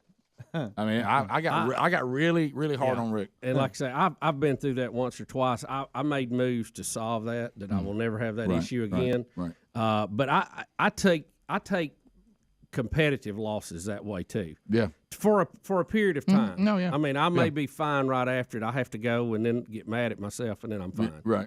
But to me, that's just part of the process. Well, I try to channel that energy into something positive. But you made a point in the break. I need to act on it now. Yeah, because if I get too far away from 2 weeks from now, you won't remember how it felt. Right. You need to think about that feeling in the truck when it hits you, and that will motivate you. You should just say, "Today I'm gonna fix it," or "Tomorrow." Right. Whatever. Well, you said we've all done this as coaches. Everybody in this room, where people have this tendency, which we do not believe in, that you move on, not too quick.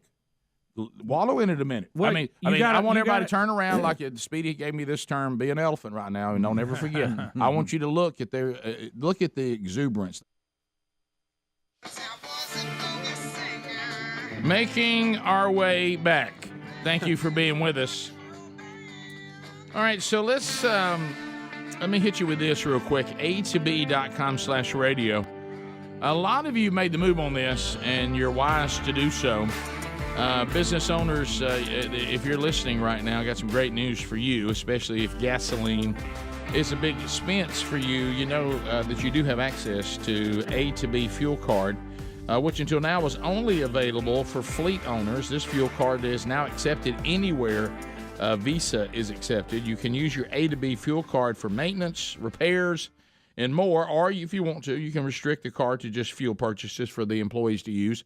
If that works better for you. A2B will even watch out for any misuse or suspicious transactions, but this fuel card is about more than just saving you money. A2B also makes it easy to manage all your fuel and transportation-related costs, and you can quickly prep your taxes, and they're always there to help you 24/7. Any question you may have, they can help you with it in seconds. You work hard. Look, but running a business is difficult, and get the fuel card that's going to work hard for you. Go today to A2B, that's the letter A, the word T-O, A2B.com/radio, and for a limited time, you get a $50 credit. Again, that's A2B.com/radio. And there's no credit check required. That link's also at rickandbubba.com under the sponsors. So we talked about this ever trying to protect quarterbacks and controversy, and we got to look at it. And I don't know how. As a matter of fact, if I was on the rules committee, I said let's put in a rule that defensive linemen can't weigh over 250. We'll weigh them like Little League. We'll weigh them before every game, and if they exceed 250, they can't play. Well, Rick, we laugh. You're going to have to put the only other thing they can do is put a different color jersey on the quarterback and say you can't hit them at all. Yeah. You're going to have to limit the weight or the speed of the defensive players. Remember, force on impact is mass times velocity squared. So the speed is actually much more important than the weight. Well, what you could do is you could take size. You got size restrictions. You also got to have speed restrictions because they build up velocity. So you can only be so fast. Yep. We're also going to measure your muscle mass to be sure you're not too strong. So maybe we can limit, and you never know, that might get wild people back in the game. I mean, so we can we can go back to a much less athletic, slower athlete, but it's going to be hard to play this game the way it's supposed to be played and guarantee that a quarterback could never be hurt. Yeah, it's just a violent game. Yeah. So. Also making headlines from last night, Davante Adams, the former Green Bay Packer turned free agent who ended up with the Raiders, got into a little bit of a embarrassing situation by shoving a man on the sidelines to the ground right after the game. Now, what happened on the Raiders' final play of the game, the last chance to take the lead, the score 30-29, Adams and fellow receiver Hunter Renfrow ran into each other, knocking each other down, neither being able to catch the pass from quarterback Derek Carr.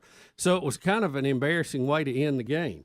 Yeah. And then Adams, very aggravated about this, was throwing his helmet on the sidelines, and then as he walks off the field, there's a guy trying to get some audio, it looks like, or a cameraman, and he just shoves him to the ground. A complete decleater, by the way. And people are calling it the $100,000 shove. Yeah, and it was absolutely ridiculous for him to do that, and he will surely pay a fine, as you said. He has come back on Twitter and apologized. I don't know if he apologized to the man himself, but today it seems like if you say it on Twitter, that's supposed to count. But. Yeah. So so he was mad after the game and. Really, but that guy's there doing his job too. No, of course, no. What he did was that's wrong. Ridiculous. Yeah, that kind of shows how normal people's physics respond to these NFL players' abilities. Devontae Adams looked like he wasn't even trying at all, and the guy was just like whoop whoop whoop whoop. Oh yeah, he went flying. Yeah, he did. Yeah, that you're right. It does. You can tell the difference in his strength versus the guy with the microphone. How about it's your team's last ditch effort to keep the game going? You're behind by 1 point, just trying to get in field goal range, and your two receivers run into each other and knock each other down. Well, I mean, you have to. If you're sitting in the stands and I'm on the opposite side, I have to laugh. Oh yeah, well you'll take it any way you can get it, and but it also shows you that these are the best players in the world, but sometimes they still make elementary mistakes. Mm-hmm. Oh yeah, yeah, yep. And so it happens. But if they do, don't even though we all want the microphone there to hear what he's saying, you know, if it does happen, they're walking off the field. I've learned that I'm gonna take my boom mic and get out of the way. You know, yeah. Well, you know, frustrated players that on something like that, it's probably better just to give them a minute. And what he did was wrong, but I'm just saying if you want to not get pushed down. Also, NFL news: Matt Rule is released as coach of the Carolina Panthers. His inability to get over the hump was the reason that he was let go by the owner. Now, get this though, Rick. He was less than 3 years, actually 2 years, into a 7-year, $62 million contract. Hey now. So the Panthers will now owe Matt Rule north of $40 million. Wow. $40 million. 40. Matt Rule still will probably be a hot commodity in the coaching circles in college as he turned Temple around and Baylor. Did not have the same success with the Carolina Panthers. Well, it's a different game. We've seen many coaches that do really well at one level, and it doesn't some can do it at any level, and some they have their specialty. And the NFL is a different world. You know, I still remember talking to a coach that I actually played for about him stepping in the NFL. And he said the first thing you have to get accustomed to is they make a lot of times more money than you do, and they call you by your first name, and they'll tell you they won't do things. he said that was an adjustment for me when he said when I was trying to get one of our players to consider being on special teams, which was my responsibility. And I got a big F-bomb with my first name in it, and he said that he made more money than me and he wouldn't play in special teams. So he said that was mark him off the list. He said that was a new step into the NFL, but yeah, that's a little different. but anyway, but this is a great deal for him. I don't know why he would want to coach anywhere else. And he was walk away with $40 million. You know, he was a real hot commodity too when the Panthers hired him. The New York Giants were wanting to hire him too. So he was in high demand, but he will have 40 million reasons to think about it now. Oh yeah, yeah. And I don't know if he has an offset. I don't know if he goes back to college, if he gives up any of that money, or that'll just be extra. Some of the contracts have offsets now, right? So they would deduct what you make at your new job from what they owe you. You're still making the same. You have your guarantee. It's just coming from different places. So what will Auburn pay him, you think? That's funny. I don't.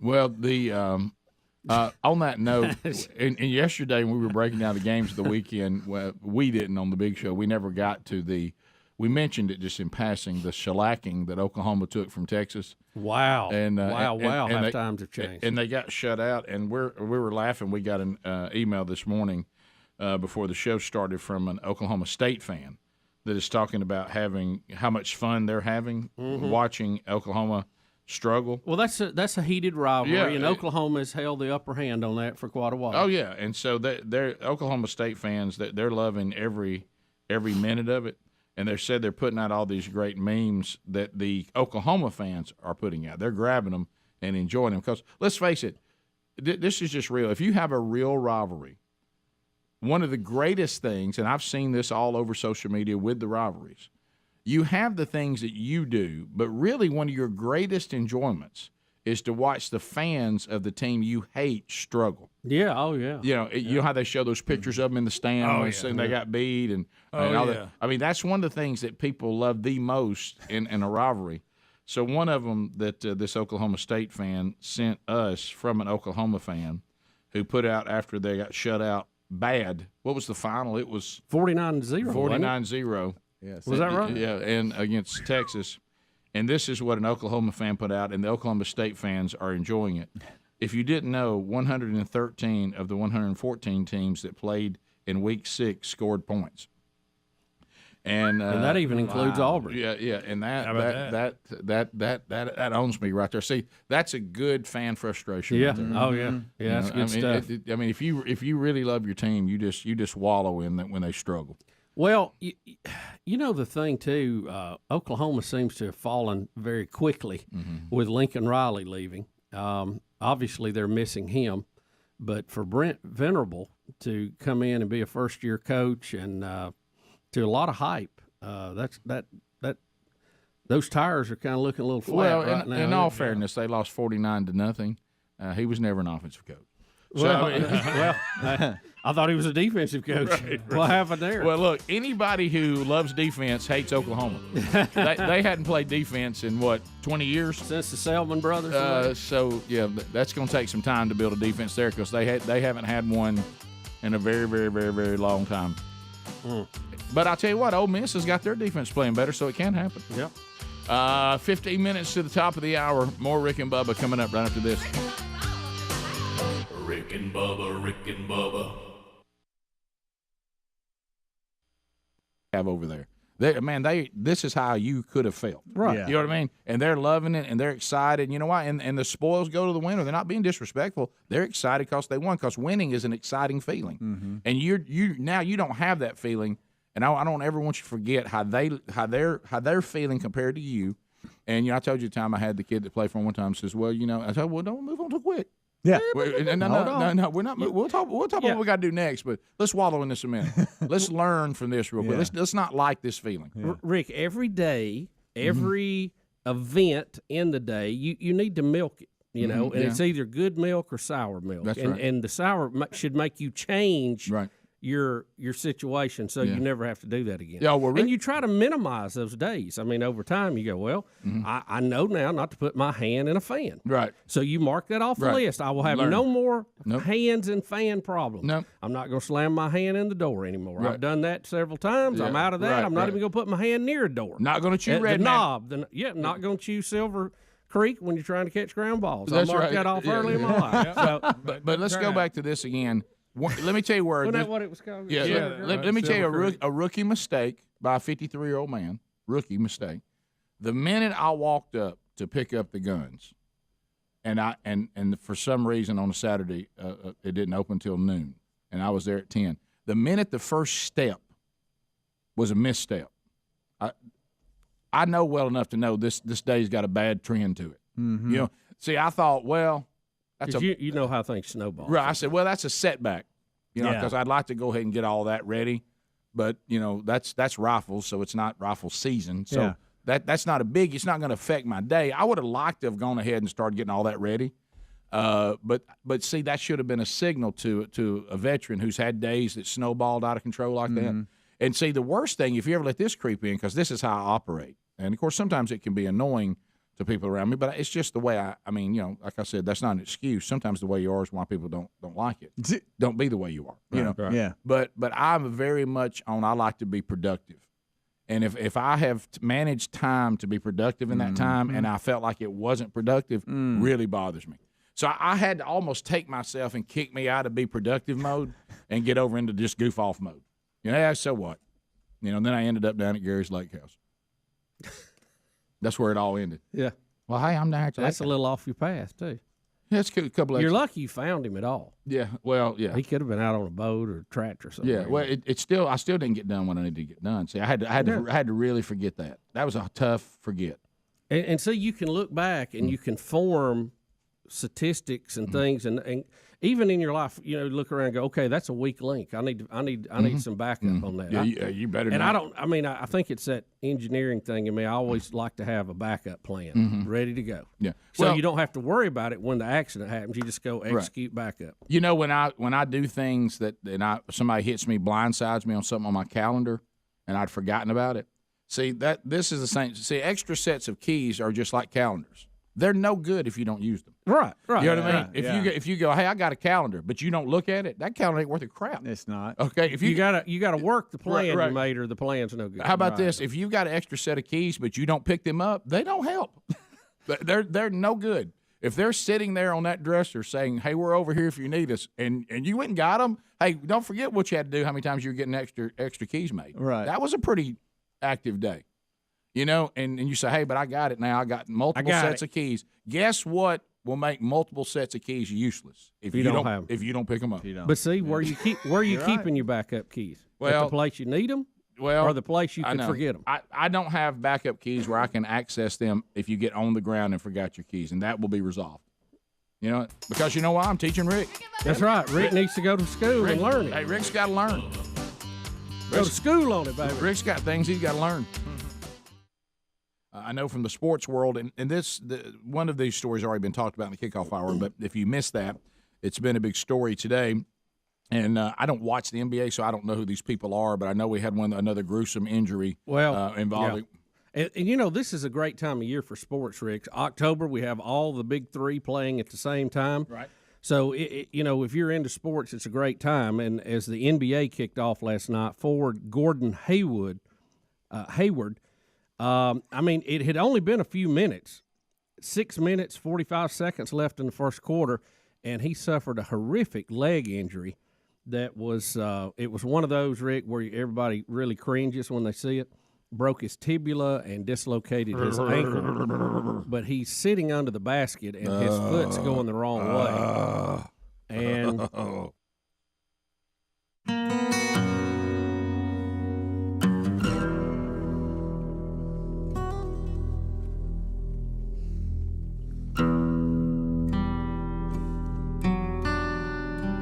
It is 9 minutes now to the top of the hour of the Rick and Bubba Show. Thank you for being with us today. We're moving on. And she said to me, if you take it logically,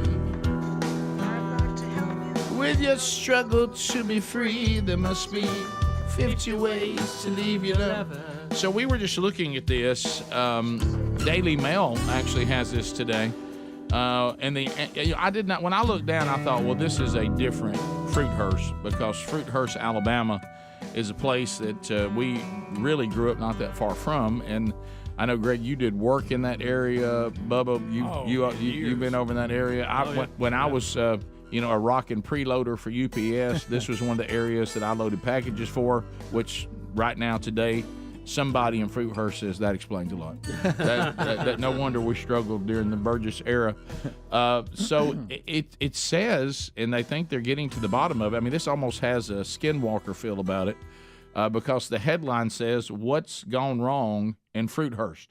When I first saw that, I thought, well, there's no way that's Fruithurst, Alabama. Oh, yeah. Mm-hmm. And then it says, mystery over cancer outbreak in tiny Alabama town, where rates of 16 different forms of the disease are higher than the national average. And scientists have been looking into this mystery, which I did not know that, on a cluster of cancer cases in the tiny, and when I say tiny, I do mean tiny. Yeah, it's 400 residents. Yeah, I mean 400. tiny. Yeah.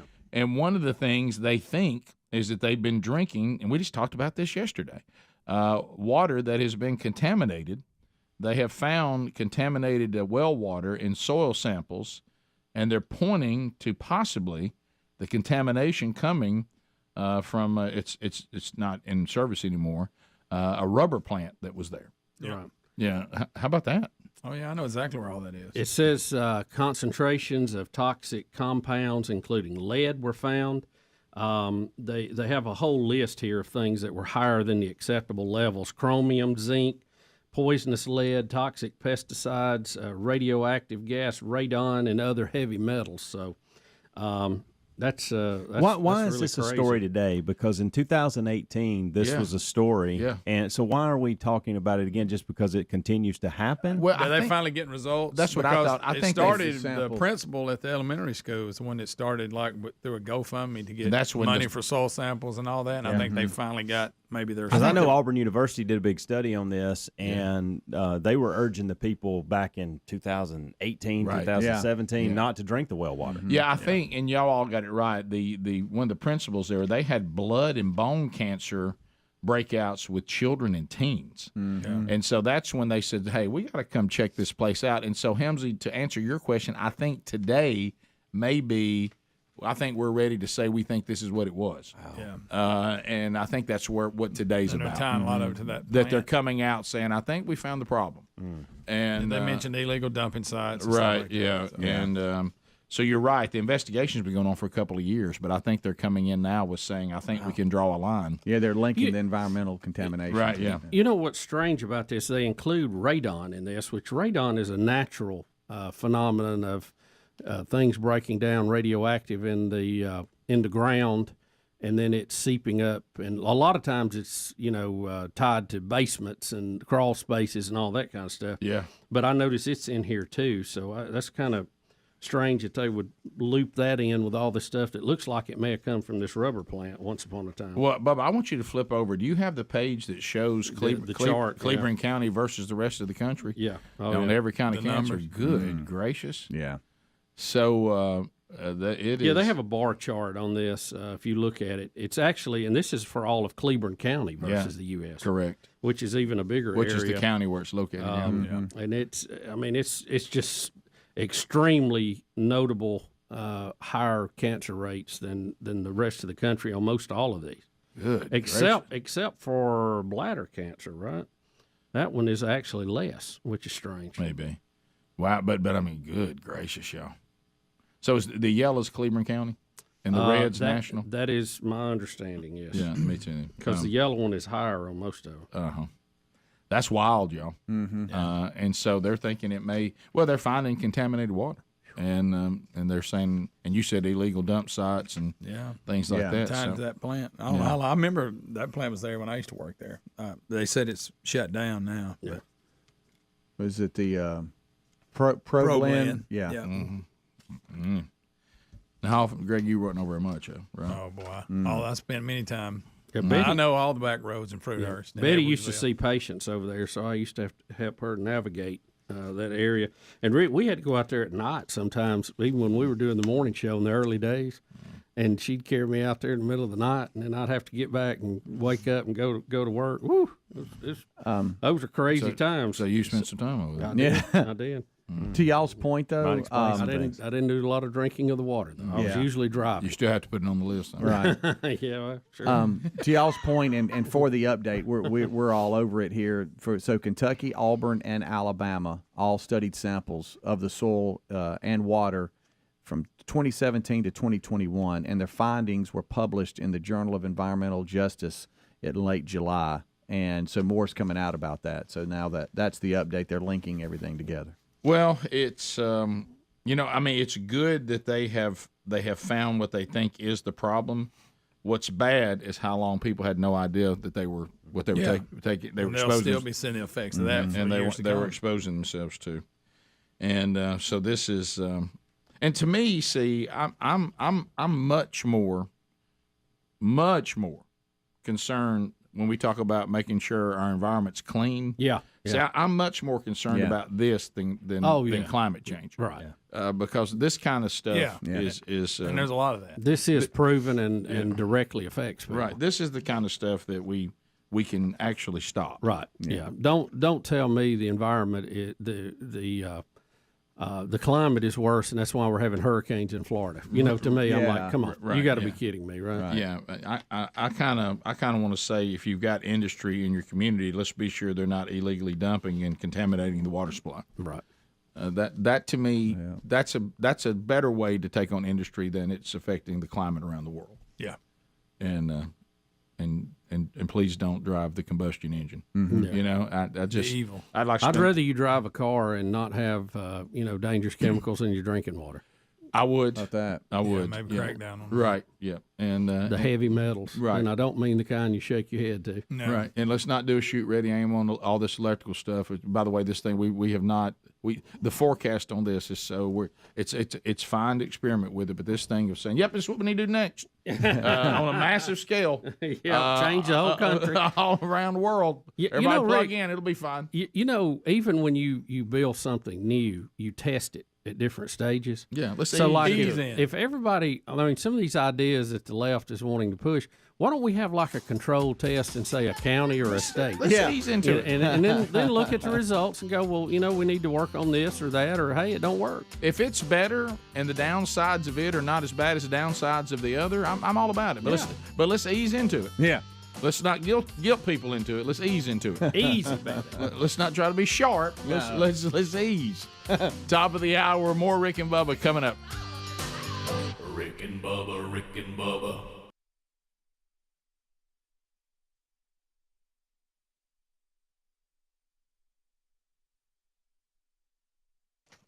Okay, so have you been watching stock market? Been paying attention to it? Having some rough days, having some okay, but everybody agrees inflation is real.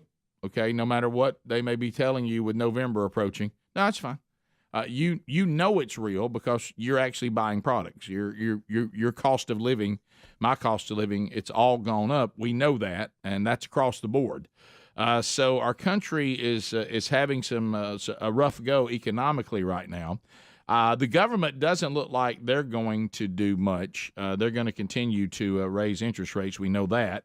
So this is why you need to diversify with gold and silver, and you need to do that now. Now, I would point you to Allegiance Gold, and I'll tell you why. They can help you protect your IRA or 401k with physical gold and silver. Or if you prefer, you can have it delivered securely right to your front door, if that's what if you prefer that, and some will. Their approach is different. They're going to focus on educating you and me and any of us that do this on the best plan for our specific situation. Long-term strategy, not short-term. Long-term, that's right for you, right for me. Maybe two different situations. That's why Allegiance Gold has some of the highest ratings in the industry.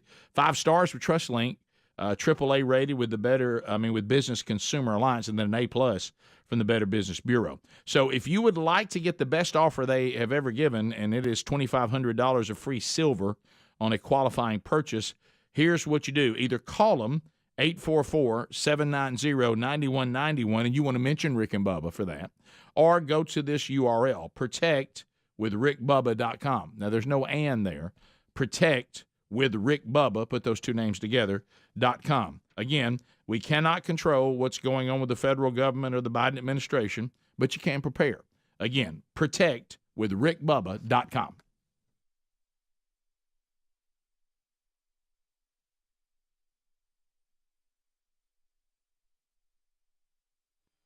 Players rushed out. The medical people got there just right away, and you can see it here. He's laying on the floor, and then watch how quick the sideline people get out there to help him. Everybody's like, oh, no. And he's supposed to have surgery as soon as he got back to Boston. But you could see the players were shaking up, and even after the game, some of the interviews, it was, in the forefront in everybody's mind as you would expect it to be. And we had that with the Louisville player, very similar. Mm-hmm. We're having these things happen in basketball. It seems like for them to be so gruesome, right, more than we had. But as we talked about, for those of us that are old enough to remember, the first time we ever had this gruesome type stuff with all the footage we have that we all remember, where it affected players and everybody was sick, people didn't want to play anymore. was the Joe Theismann on Monday Night Football. That was, like Greg said, they didn't know. Hey, let's take a look at that, see if we can see what happened. Went from the opposite side of slow-mo. And I remember Lawrence Taylor getting up and freaking out and calling for everybody to come out when you just see somebody's leg just snap. Yeah. Yeah, so bad. So anyway, that's awful. Also, we went back and played the Mike Leach deal from right after the game, and then I started seeing texts yesterday among everybody on the show saying, "Wait a minute, the Monday press conference or Tuesday? It was yesterday. Let me tell you Monday. something. I have subscribed to the Washington State Cougars YouTube channel at this point. Yeah, I can sit there and watch it all day. Yeah, it's a 25, almost 26-minute press conference, and they've talked about a number of different things, but at about 23 minutes, for some reason, he was asked if he had a boat, and if he had a boat, what name he would call the boat. And then that goes into his favorite Seinfeld episode. So enjoy this. First of all, you don't have a boat, right? No. If you had a boat, what would you name it and why? What? I'd name it Sharon. Well, because I'd name all my kids Sharon. My wife's name is Sharon, and I'd name everything Sharon. My life's complicated enough, and I have to make enough decisions every day, and I have to remember enough things every day. If I had it to do over again, I got 4 kids. They'd all be named Sharon.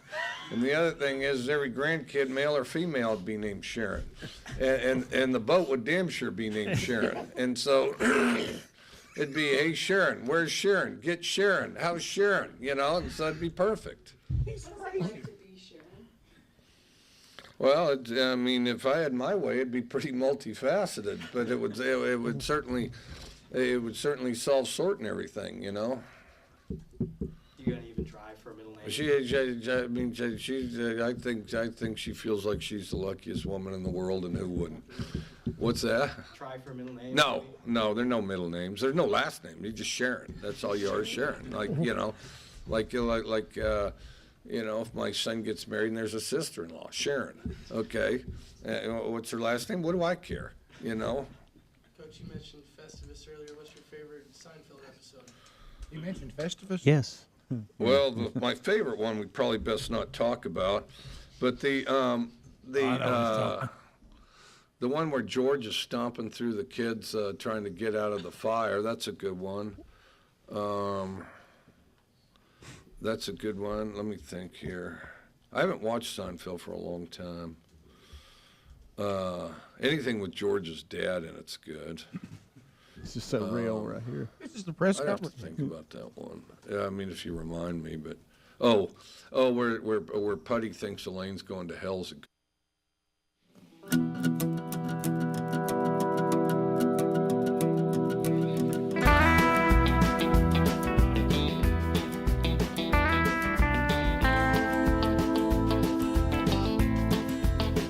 6 minutes past the hour.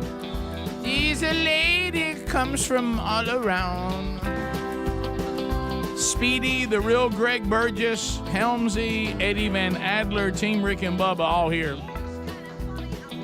28 years and 10 months we've been at it. And still standing. Still swinging. Still swinging. Welcome back for a brand new hour. There's Bill Bubba Bussey. Rick, so glad to be here. And when I say that, I really mean it. Yes. And thank you for being part of our little party we call Rick and Bubba. So, Bubba, this is that time of year for Rick and Bubba veterans. They know, and you've had a little bit of that already today. You're going to hear a lot of football talk because, we like it. Remember, if you're new to the show, as Seinfeld was a show about nothing, ours is a show about anything. It is a stream of consciousness and our mental capabilities. We are unable not to talk about things that we really want to talk about. Right. And now for some of you out there, you're already warning the rookies if it's not your thing. Caution, they're going to start talking about deer hunting. Caution. It's making its way here. So I was, we're in a bit of a dry spell. A little dry. Here in Sweet Home, Alabama. We actually want a little bit of rain. We do. And so you're looking for the right forecast. In this time of year, for those of us that do hunt, if you have a hunting camp or you have some land that you hunt, that's your families or whatever, The big discussion, and I even saw our friend Cuz Strickland with a little bit of planner's regret. Mm-hmm. Got excited, planted a little early. And so, and of course, then I have to, deal with, and Bubba, you did for a few years early on, deal with Gary's plan of when you plant. Hey, let me tell you, you don't want to plant now, I'm telling you. It's like dealing with James Spann, when you try to plant too soon, then you think spring is here too quick, and he gets on you. Right. I'm telling you, Rick. And so anyway, we usually plant a little bit later than other people.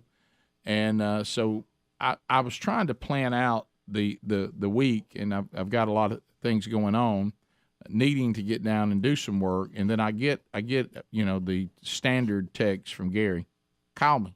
Mm-hmm. That's all it ever is. Yeah. He never texts beyond that. And you don't know what's going on. I don't know if it's an emergency, and I've learned that it doesn't matter. The same text is sent to you if it's a big deal or if it's absolutely nothing. Right. Those two words is all you ever get. Call me. Now, you may get a, hey, what you doing? Mm-hmm. Or you may get, hey, we got a flood down here. We got a pipe busted. I mean, it could be anything in between. Yeah, in between. So anyway, so call me. So I call him. Hey, let me ask you something. When you gonna get down here? I said, Gary, when you gonna get down here? I said, I'm looking at probably, Thursday maybe. You can't have nothing.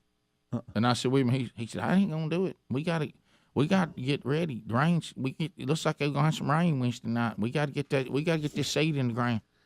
And I said, all right, well, let me adjust. I think I've got somebody I've got to meet at 4, and I'm working on something here at the office. I think I can get down there maybe by 1. 1 o'clock, you can't get here till no quicker than that? I said, Gary, I have a job. I have things. I didn't know we were planning this. Well, hey, let me ask you this. Let me just tell you this right now. Them feeders is flat empty. Uh-oh. And we need to go ahead and fill them up, Rick, because I don't want you driving across these things once we get that seed in the ground. Oh yeah. And so I'm like, all right. Can't do that. And so anyway, we've had a problem. Everybody's having this problem. I have found a feed that we really, really like, and I have seen great results with it. Okay, the deer love it, and seeing more deer. But here's the problem: it is so good, and we've had all these supply problems. You can't ever get it. I mean, you sit there with empty feeders and you can't get it. Well, if you sit too long with empty feeders, our you get an empty field. Our tract of land is not really big enough that all the deer live there. They're transit a lot, so they'll just move on to who's got it. Yeah. You know what I mean? Yeah, they will. You want them convinced. You want them convinced that it's always there for them, and that their time of it not having any is very short. And he said, "Hey, I tried to call these people. In the picture, Rick, they won't call me back, and then they do. They say maybe end of the week. That's all they ever say is maybe end of the week." And you reckon there? He said, "No, I found another one. Uh-oh. And it's close. It's very similar. It's very similar." And I said, "Does it have the same stuff in it?" Basically, yes. Uh-oh. Basically, yes. Basically. And I can get a pallet of it today, and we can put it out if you can get down here, and we can get ready to plant tomorrow. I need you to get down here. And I'm like, Gary, are you getting what this really means? And y'all know this. Gary has exhausted relationships with anybody. Yes. Because he can't. Nobody can work with him. Yeah. Because they're stupid. They don't know anything, and they don't work. Right. Okay. So he's down to himself, and he's 65 Nobody's years old. helping him. And he's 65 years old now. Yeah. But I told him yesterday, when we both were having a hard time breathing, I said, I'm 58, so I'm the young guy now you call? Yeah. You're the young helper. I got to call somebody young like Rick. I said, I'm 58. I'm bumping 60. We got to find another person. Yeah. You and I are getting. And so anyway, but it's so funny. You know how things get in your head? So he said, so we'll go get that. We'll put it out. He said, the other guy says we can't keep it. And I remember, the uncomfortable day, the last time we did get a load of the feed and the guy delivered it. And I was unfortunately there because, Gary's very rude. I mean, he's What, Rick? Yeah, you know, Wait a minute. You know, Gary doesn't. He's not. He seems gentle. Rick, you know, you can't say anything about Gary that I don't already I know. Yeah, but you know, he makes you uncomfortable because he's, you know, the way he talks Talking to other people. Oh, it's awful. That's secondhand. And he's talking to him on your behalf. Oh yeah. Well, what about when you're sitting in a restaurant and they come over and they say, "Well, hey, how's everybody doing? Hey, we waiting on somebody to wait on us." And I'm like, Gary, please don't do that. Why are you doing that? Hey, I was just sitting here hoping I could get some sweet tea at some point. And I'm like, Gary, please don't be that person. That's not how I operate, you know? Yeah. Of course, they all hate him there in a good way. So they know what to do. So anyway, I'm sitting there. What Gary said was factually right. I just wouldn't have said it that way the last time they delivered, because I said what we want them is to want to deliver to us. Right. Okay. Right. Look forward to it. Yeah. And so the guy's like, he said, y'all happy with this feed? Well, I mean, hey, we happy with it. Of course, it don't do us so much good if we can't get it. Yeah. And I'm like, there it is. That's not going to help our relationship. Yeah, when there's limited bags, we're not on the list. That's going to move us to the end of the week. You know, and the endless end of the week. That's not helping.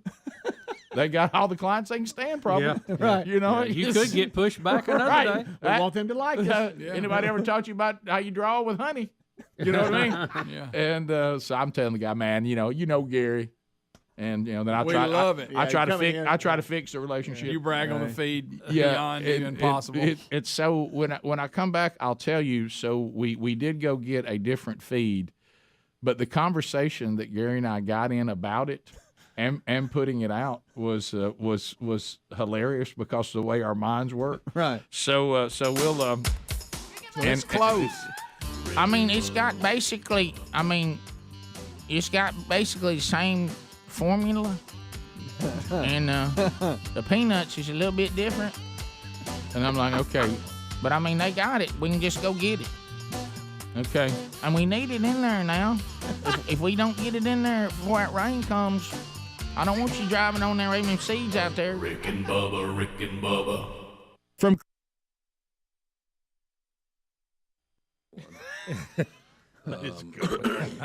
Then just flat out tells her. Yeah.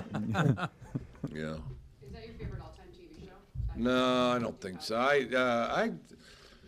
There's so many of them. I'd say Gunsmoke is, for the long haul. Matt Dillon. For the long Child of Now, I mean, and I don't watch Gunsmoke a lot. Miss Kitty? It's still really, to be perfectly honest, as good now as it was when I was a kid. All right, so let me tell you this, because this helped. This helped me yesterday as I watched. Okay. I watched every minute, every second of this yesterday. Sure you did. First of all, I kept up with how many pops of water he took. He drank in 16 minutes. He had one full Dasani water and a cup of coffee in 16 minutes. Okay. We have always wondered, do somebody just randomly ask this, or how do these questions come things up? continue to come up? Yeah. Is it And a running theme with what reporters? happens? Well, what happens is during his answering of the questions that are actually sports related, he interjects things like Seinfeld, like boats, so. That's the reason they hear it and they say, okay, well, I'm going to ask a follow-up at the end in regards to that. Like, so was it when he was breaking the game down? How did Festivus come up? I don't remember, but I will. For the rest of us, Yeah. His guys, I wish we could go back to 15 minutes if you could. He gets asked about. Now this is after they just got hammered by California, by the way, which we heard several moments in the press conference where he relived what he did Friday night in his post-game presser. Frustrated. But I want to say it was at 15:30 when he starts talking about the Texas Tech, where he came from. And I can't believe he said some of the things he said, but it's funny. See if this is just like Tuberville? Or were there other instances where you there were outright crooks at Texas Tech. Oh, my gosh. Yeah, and I've named some. If I could, real quick, he's talking about the AD is leaving and going to Nebraska. That's where all the rumors have come from. And he's talking about how most people in the athletic department, there's really good people, but there's a lot of crooked people. So now they've asked him about Texas Tech. Right. Interested in getting into it now, but you're talking about an institution that hasn't paid me for 2009. We won 9 games in 2009. They haven't won 9 since. And are there crooks there? Yeah. I mean, like felon. They ought to put them in jail. No. outside of Texas Tech? Well, think about it. You know, think about in the case of Texas Tech. Okay, you've got schools that have actually had murders. You've got schools that have had rapes and sexual assaults. You've got schools that have cheated and fixed grades. You've got schools that have bought players. There's only one school in the nation that's shameful enough to have not paid their head coach. Only one. That's Texas Tech. Texas Tech stands alone as far as just being sleazy as far as not paying their head coach. And I mean, can you imagine that? And they want to hide behind some little nuance in the law. We're the sovereign. Well, how is your role as a sovereign? How are you operating in your role as a sovereign by not paying a contract that you signed, that you drew up and you signed? Well, so are they crooks? Yeah, they're crooks. And you know, Tech's not the only ones, but Going back to water. Someday, I can list about 5 crooks around there. You're taking a pop. Boom, give him a big drink. You know, the potential, he's on, his name's been thrown around at Nebraska. Well, he says he's not going, which means he might. But, you know, there's going to be possibly several openings in the SEC. I'd love to see Leach every week. Okay. Closer, wouldn't y'all? Yeah. So he may not have the freedom, though, he has there. Right. I don't know. No, I'm mad that wouldn't. I need to set up, and I guess I got to talk to him. I need notifications to pop up on my phone every time this man speaks. Guys, he just did a post game where he Do talked a about Google alert. Seinfeld and what he'd name his boat. And he claimed he'd name everything Sharon if he could. He wouldn't even fool with last names. Right. All right, let's go back to this. Is the 2009 the Craig James son year? Is that when all that happened and they claimed, hey, Probably so. We fired you and we think that was for cause, so we don't have to pay you for that year or something? Is that what probably something like that? Because basically they didn't fulfill their end of the contract, and he's still mad. And they claim, as he said, they called sovereign, meaning we have the right and the authority not to pay you, and we're not going to. And he's saying, but you signed a contract that you would pay me. How can you claim you shouldn't do that? Yeah. And that has to be around that Craig James. It is. Oh, it is. Yeah, when he got it is. That's when he got released. Yeah, we'll be back. 20 minutes past the hour, the Rick and Bubba show, as we make our way back. Hey, what y'all doing? So, time with Gary, getting ready to plant today, hopefully. But we had to get the feeders filled up, but had a feed we liked we couldn't get. And so we went to something that's, according to Gary, basically the same thing, but easier to get.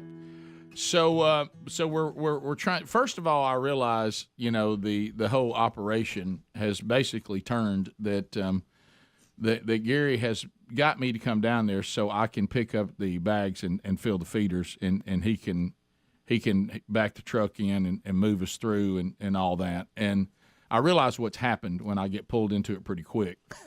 So we're out, and of course I like to mess with Gary that I've come from the city and I'm out working him. Listen, y'all are a great combination. You complement each other well. Oh yes. So because I'm on him the whole time about projects that he still hasn't finished, and so it's nothing but a back and forth. The minute we get on the ground, Gary tries to burn the county of every relationship I've got. Okay, and make it and turn and upset everybody.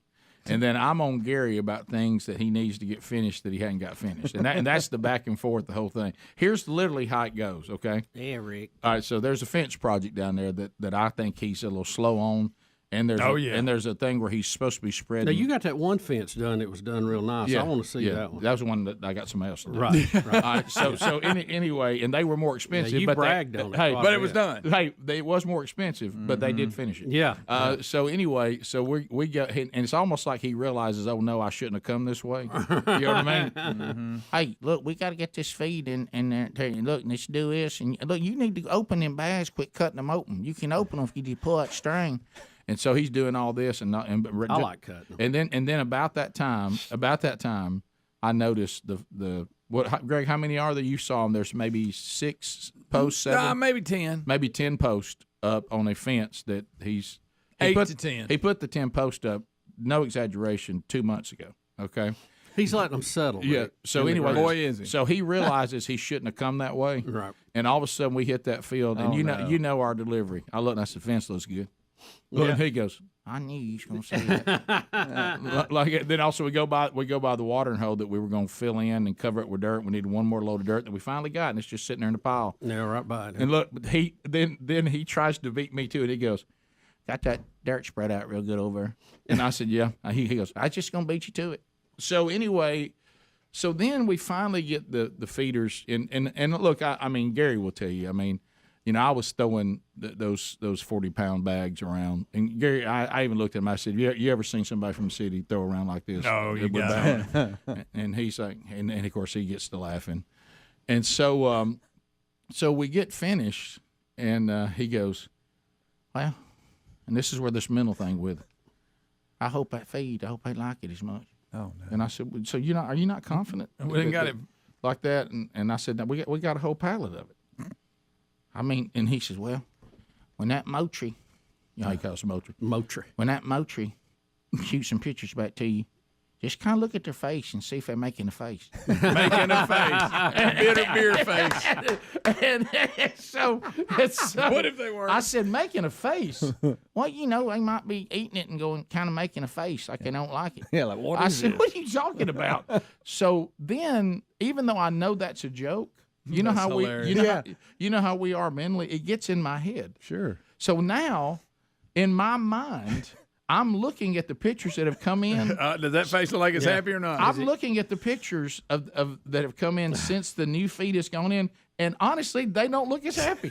They just slightly off, Rick. They look kind of upset with me. Are you calling slightly off? I thought I saw one literally shrug. Yeah, you looking at the camera. One of them's One of them had the look on like, what the? Yeah. I mean, where did lunch go? Greg, I'm not. You know, and the old feed, literally, I was getting pictures with 12, Rick, don't tell 12 me to 15 deer around the feeder. Right now, it's singles and doubles. That's about it. Golly. Rick, man, like we said, that may be a reason that pallet was available. I don't see them coming in. Like are they tired? I mean, they not know what's going on? Rick, don't worry. The neighbors got the good stuff. Oh, yeah. Well, and of course, Gary had to text. I look over. I said, "What are you doing?" "I'm texting that other bunch. They said they'd check back again with me at the end of the week. I can't wait to tell them that you done decided to get something else." I said, "Don't do that. No, you Don't the do one that. that decided it, Gary. Hey, Rick's upset. He went and got something else." And I said, Rick, he's don't excited say to I'm tell him upset. that. Yeah. You're gonna back to burn your that. You're gonna burn that bridge. He can't wait to tell. Don't burn it. He's burning it for you, though. I That's know. what's bad. Bubba, you think he won't burn the bridge? But I'm looking at the deer. They don't. I'm Have not sure. sad faces? Well, it's Rick, I'm really concerned the about how raccoons you can tell if they're smiling or not. I'm still a little gray on how you're reading that. Yeah. Well, I will tell you this. All right. So, like for instance, I got a picture I'm looking at right here. I'm just looking at it on my Motri, and I see it right here. A deer has gone up, has taken a bite, and then the next picture, he's turned and is walking away. Rick. And it's Spit it out. It's here I see a deer eating along the edge of the woods, and they're not even going over to the feeder. I mean, this is all in my head now. Well, you know, anytime you change anything, it takes a day or two for them to get adjusted. They're gonna have to get hungry. I guess. Wait a minute, that's dogs. Never mind. Yeah, that's not deer. I didn't know they could write. Now there's a sign on one of the feeders. What is this? Where's the other? Bring back the good stuff. It's basically the And the same. L's are turned backwards. Basically. Well, yeah, I noticed he was a little hesitant to go. There ain't no difference. Right. But I looked at Pretty close. I looked in my hand and I'm like, all right, well I mean, I'll just say it. I'm sold based on what I've seen. I'm sold on I want whatever feed I'm putting in there to have a protein component to it beyond just corn, and I'm sold on how that has the results that I have been seeing, and the reaction of the deer to it. But and this one had that component, so I don't know what would be different. Did you mix it yourself as you put it in, or was it pre-mixed? It's pre-mixed. I like we used to mix it ourselves, but I like the pre-mix better. Yeah. And the one, you know what I think it is. Honestly, I think the other one they had put an aroma on it that draws them, and I don't think this one like does. a sweet apple or something like that. I don't think this one has that aroma on it. Well, Rick, everything like Glasses. sugar. Never forget that. Hey, I mean, what good is it to you, Rick, if you can't get it? I mean, I got that. I understand that. Well, I mean, we had to get something in there because you don't need to be, as soon as I put that seed in there, then in the week you driving across it, filling up 8 feeders. We don't need that. No, we don't, but... And I've got if this. They don't eat it. Well, you might as well drive over the sea. And keep in mind, I'm constantly in a conflict that Gary is setting everything up to have a great turkey hunting place. Right. That's the key. That supersedes the deer, and I want the deer to supersede the turkey. You mean Tecumani? It's a. He was saying I lived it, Rick. I'm with you. Well, just like he said, he was driving the other day. Here's a new one, Bubba. Yeah, now right over there is where Sherry, Sherry said I'm gonna clean that out right there. Them idiots you had to do the fence, they left the stumps too high. You can't even hardly get in there with the bush hog. But, I mean, Rick, I tell you, you just let people take advantage of you. You're too nice to people. Yeah, I'd like to have friends, Gary. You don't have any. You don't have any friends. I'm helping you, Gary. I like people to want to work with me again. Nobody likes you. Yeah. And so I'm the young one helping. That's Gary. right. You got a 58-year-old man down here as your help. Right. Yeah. I'm it for you. You add us together, we're 123. I'm all that's left, Gary. Yeah. I'm all that's left. This is a sad picture, Gary. And so anyway, he said, so right over there, little Sherry was telling me she might want to do some sunflowers. And I thought, well, that's nice. Gary's trying to do something for Sherry. And then he goes, hey, turkey loves sunflowers. and I was like, Gary, everything can't be the motivation for us to get you. I said, I'm gonna tell you. And then this was great. This was the line of the day. He walked right into it, and he knew he was walking into it. I said, you know what I heard turkey really like? Fences. Finished fences. They like finished fences and smooth dirt. That's it. So, that's funny. Anyway. Turkeys love fences. Yeah, another day. Now you're waiting on the rain, Rick. Now I'm waiting on the rain. Come on, rain. Come on, we need you now. Not a lot, just a good little soaking. I'm going to look at every picture. I'm telling you, they're making a face. Bubba, Rick and Bubba.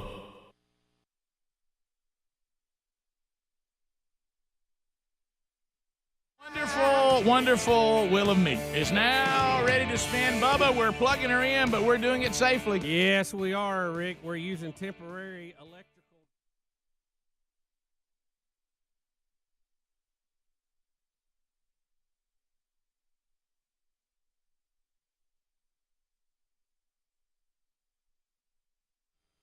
Strange, Mr. Bill Bubba Bussey. We had just yesterday, we were talking on the program about the security guard at the Mandalay Bay who was shot, timelines and all this kind of stuff. And he was supposed to be interviewed by multiple news sources. He got up, he vanished, then nobody's seen him as of yesterday for like 4 or 5 days. Right. And now the announcement that he will come forward, he and also the maintenance guy at the building or something. Yeah, he's I guess the manages the building or whatever. Yeah, he was in the operation staff. So the security guard says, I will finally tell my side of it, not on 60 Minutes, not on CNN, not on Fox News, not on ABC, CBS, or NBC. I'm going to tell everyone what happened on Ellen. Do I have that right? Yep. Yeah. Ellen, the security guard, is going to tell everybody what happened in the massacre in Vegas. The guy we're waiting to interview that left interviews set up and vanished will now come supposed clean. To go on to Hannity. He was supposed to go on all this. His disappearance fueled conspiracy theories. And as you said, when there's a big newsmaker, a lot of times they go to 60 Minutes. Sometimes they'll go to even Barbara Walters type special. Diane Sawyer. Sawyer. You have these different things that they show up on when they're that person everybody wants to talk to. And he chose Ellen. It just doesn't fit the format of the show. We're happy. Greg, we're dancing, we normally we're giving don't away stuff. We play little silly games with celebrities and with all this stuff. And we're going to sit down and talk to the witness from the largest mass they said they after actually this, taped it yesterday, right? But it'll be shown today. Yes. Right. Well, and this may not be true. This part may not be true. He also said, and maybe this is why he's doing it on Ellen, that he's originally there to be on Marvy Povich to find out if he's the father of his girlfriend's baby. No. So maybe are not the father. Maybe he's going to do that and drop by Ellen on the way. So I don't know what's that's going. Just bizarre. That's weird. That's a strange place for this type of story. Exactly. Where is Ellen taped at? I'm sure it's in Los Angeles, I believe it says. L.A. I don't know. There's something strange about that. That's just a strange choice. Well, the whole thing, they said that the police let out a statement. We did the story yesterday, and in the store they were saying we don't know where he's at. Somebody said they were taking him to urgent care. They can't confirm that. But the police made a statement yesterday that the whole time they knew where he was and they knew he wasn't in any danger. That was their statement. Okay. Right. And they've been outspoken, too, saying that, look, we've interviewed him and he's cooperated and we've got everything we need for him, so now he can go public with his interviews and all that. Yeah. And he's going to go on Ellen. He is. Okay.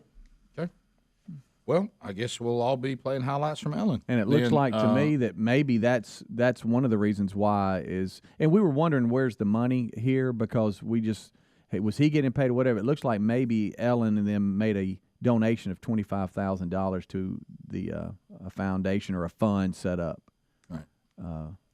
for the victims. So they basically paid for the interview. Correct.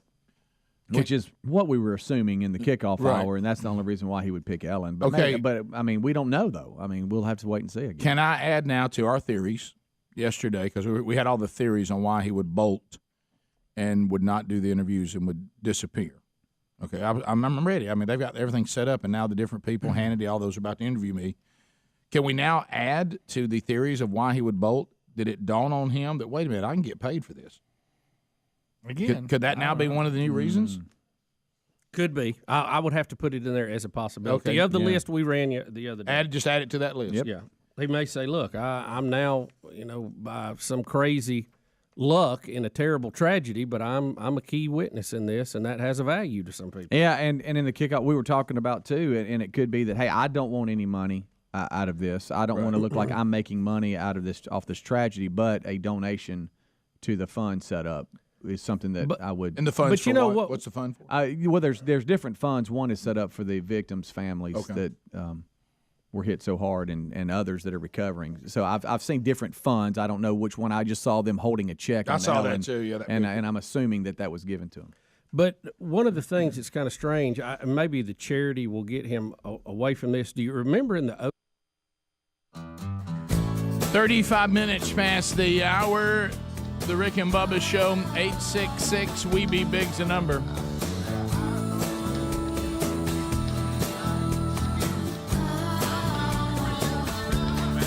Maybe they're on to us. All right, so as we come back, EnviroCleanse, if you're, trying to keep up with everything, I understand Fauci's now calling, there's something, a new phrase he's come up with, twin-demic, is that his new thing? And basically, it sounds like he's saying you might have a tough flu season, and you'll do that if you lock people away and their immune system weakens, as opposed to them being out living their lives and their bodies doing what it's designed to do.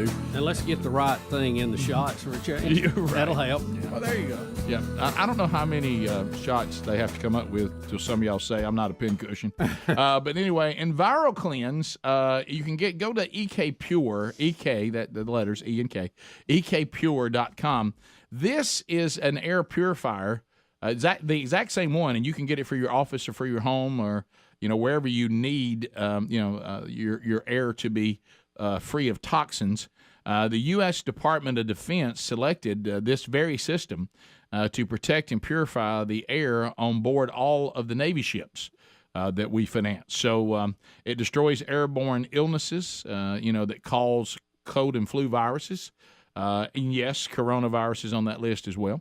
The new science in air purification that really works. You can now order one for your home or small business to protect your family or your coworkers. Simply put, this is how you can help stop colds and flu from taking down the family, shutting down the office this fall and winter. So you can get yours now by going to ekpure.com. Use the code Bubba. Save 10% off your EnviroCleanse home air purification unit. You'll also get a free air quality monitor. That way you can see how well it's working. Plus fast free shipping, a $150 savings. So go to ekpure.com. Use the code Bubba. Save 10%. Get a free air quality monitor and free shipping. That link is also available for you at rickandbubba.com under the sponsors button. So you put this same technology to work for your home or your business. There's even a school system in Georgia that put these in, and they are loving the results. All right, so President Biden, we didn't get to this yesterday. He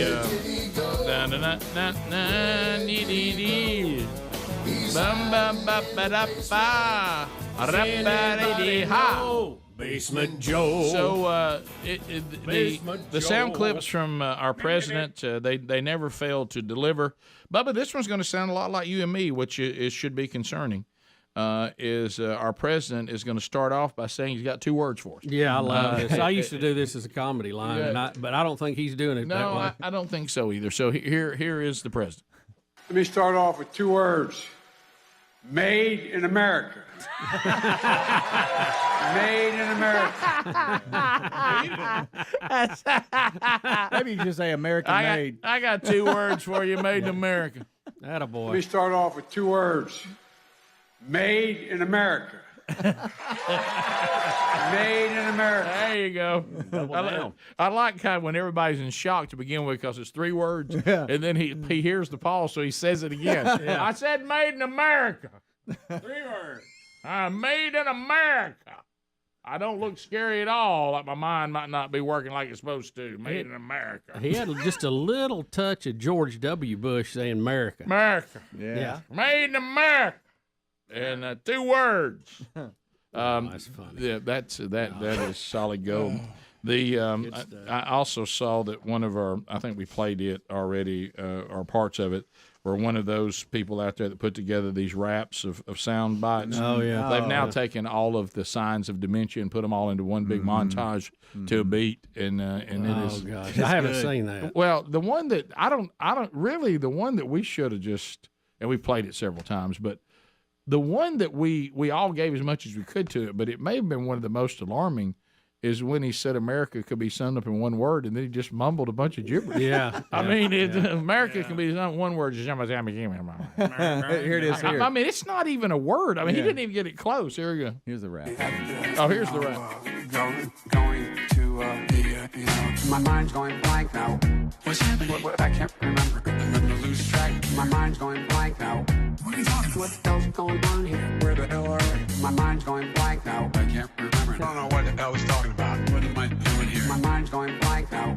Where am I headed? I keep forgetting I'm president. Where am I? No idea. Last night on the television, I was on a telephone rapidly rising I don't know. COVID has taken more than 100 years. Look, here's why it's reflected in the NHDI. America is a nation that can be defined in a single word. I was going to put him in we're going to see building. Oh, that's good stuff. God, it's good stuff. There's another minute and a half of that. I know. You guys want it. Well, somebody played that the other day when somebody was standing up for his cognitive skills, and they were like, "Hey, you ever watch this right here?" I mean, this is a whole montage of things. I love these people that take these sound bites and all out of the news and make these raps with them. It's pretty funny. Oh, it really is. Did you see the Deion Sanders? I did. Here we go. Yeah, I think we've got it. We have it today. So, yeah. Do you want it now? Let's see it now while we're in the okay, mode. so Deion Sanders remix of I Ain't Swag. I am swag. Preach, Deion. I ain't swag. Who is swag? If I ain't swag, who is swag? If I ain't swag. Swag. Who is swag, baby? Who is swag? Who is swag? Oh,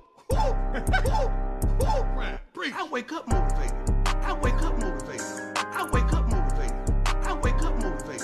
I wake up motivated. I wake up trying to bless somebody, inspire somebody, encourage somebody, help somebody to the next level. I got time today. I got time today. I got time. I got time. I got time today. I got time today. I got time today. I got time. I got time. I got time today. Who is swag? Who is swag? Is that not one of our favorite things? I love when he tells himself to preach. Yeah. Preach, Deion. Prime. Preach prime. Prime. Come on. Prime time. So it's now when he's at Auburn next year, it's so what's getting me is the people that'll say that now, and I mean they won't even hold back. That is sad. It's a fact. Oh, really? Oh, yeah. They don't even tiptoe it anymore. You can quote me on that. Okay, I guess I will. Write it down. Also, back to the political number 3. It is interesting when Democrats have to actually experience the stupid ideas that they have. Mm-hmm. You know, when they're being stupid and other people have to pay for their stupidity, they continue to be stupid. But one of the things that I have to credit some of those on the right for doing is taking illegal immigration and putting it right on the doorstep of the so-called asylum city lovers, and making them actually see the seekers of asylum in their own cities. Yeah, you can't just say it. You actually got to back it up and welcome these people in if that's what you want. So, you know, New York City, who was it talking to us, Bubba? Or was it Sherry and me? I can't remember, that told us that, you know, when Giuliani was the mayor of New York, he turned New York into Disney World. And I remember going during that time, taking your family. Yeah. It got cleaned up. It was a fun experience. Times Square was a blast. I mean, it was like going to a really wonderful place. And he said now, you know, since the communist and Democratic mayors have taken over since, now it's turned into this horrible place like a third world country, and it's dangerous and all that. So now we're going to hear from the latest Democratic mayor that the people of New York City continue to elect. And he's going to say something that sounds awful odd, based on how he's supposed to be part of the group that says open borders and let people seek a better life. What he really is saying, which Democrats have said for a long time, we want this done, just not near us. So listen to what he says about the influx of asylum seekers. Here we go. Mr. Mayor, if you could expand on what you mean when you want President Biden to come up with a decompression strategy at the border. Are you asking him to slow the flow of migrants? No, this is going to take a national coordination, and it should be handled at the border. And ensure when people come in, number one, they should be allowed to go to the destinations that they desire, and not just incentivized to go to New York, Washington, or Chicago, as it currently is being put in place. And then we should ensure that the entire country absorbs this influx of asylum seekers, so that we're not leaning on 3 cities in the northern part of the country. That is the role of the national government. Yeah, well, thank you. We agree with you. Yeah, it should be Mr. handled at the Mayor. border. It sounds like you're talking about vetting people. Yeah, I know. Well, So that's long not an as open they border. long as they were pouring into Texas, and turning that state, what you hope, purple, it was fine. But now that what they're doing is actually what he said. They're spreading out everybody, and they're sending them to these major cities up north. And oh my gosh, because we got 2,000 people in here now, we need $1 billion. We needed a state of emergency. I mean, all this when there are millions piling over. We've had 2.2 million this year so far. Yeah, but he doesn't understand. No, the whole country absorbing this is why you're in the game now. We are making you are part of the whole country absorbing it, and you say you don't like that. So what you're saying is should be handled at the border. That's vetting people. And by the way, I want them going back to the states they used to go to, not coming here. Yeah, vetting at the border means you tell some people no. Correct. Because we have a number of people we're going to let in, not just anything goes like what you got now. Right. Yeah, the citizens of El Paso totally agree with you. Yes, yes, they do. Well, midterm elections are exactly 4 weeks from today. If you want a change in your federal government, it is your time to be heard. Phone calls are next. 866-WE-BE-BIG, and we'll take those when we come back. Thanks for listening to the show. Rick and Bubba, Rick and Bubba. Attention, this is a special alert for OJ trial. The woman who OJ almost ran over leaving the house, she was basically the witness that everybody needed to hear from. Her testimony was not allowed in court because she took money for the interview before the court case. Right. Remember that? Yeah. It was like Inside Edition or somebody paid her $5,000 to be interviewed about it, and they had her testimony thrown out of the court hearing. So would that affect this guy when trials come up or whatever? The guy that everybody wants to talk to about the shooting is going to finally be interviewed on Ellen. Right, right. Am I the only one that sounds weird to? Well, yeah, I mean, and I'm like Greg. Ellen does a funny show. It's lighthearted for the most part, and a lot of she still dancing and all that going on. I mean, does he come out dancing, or is this? Will she be able to have a somber moment and interview him? Right. How does that work? I know. I don't know. I haven't seen much of Ellen. I do know that she has done some, I guess, emotional interviews. No doubt, before. she's done some heartmewarming things about people who've been through tough things. That's not abnormal, right? But what's abnormal is this is the kind of thing we normally see tonight on 60 Minutes. Yeah, on a hard the security news guard at the heart of the massacre in Las Vegas. Correct. And all of a sudden he pops in, he's got that look on his face, and usually the guy in the wheelchair sitting across from him now, and he's kind of wearing him out, are trying to get it. This is not normally Ellen gets it first. Now you normally after he's done 60 Minutes, Hannity, whatever else he's would do. What's the guy 360 on CNN? What's his name? Anderson Cooper. Yeah. He's done all that, and then after that's over, today we have the security guard on Ellen. We're going to raise money for this fund. It just doesn't seem like this is where we're going to get these answers we're looking for. We're going to get them from Ellen. Well, I have a feeling that Ellen, and again, I don't know.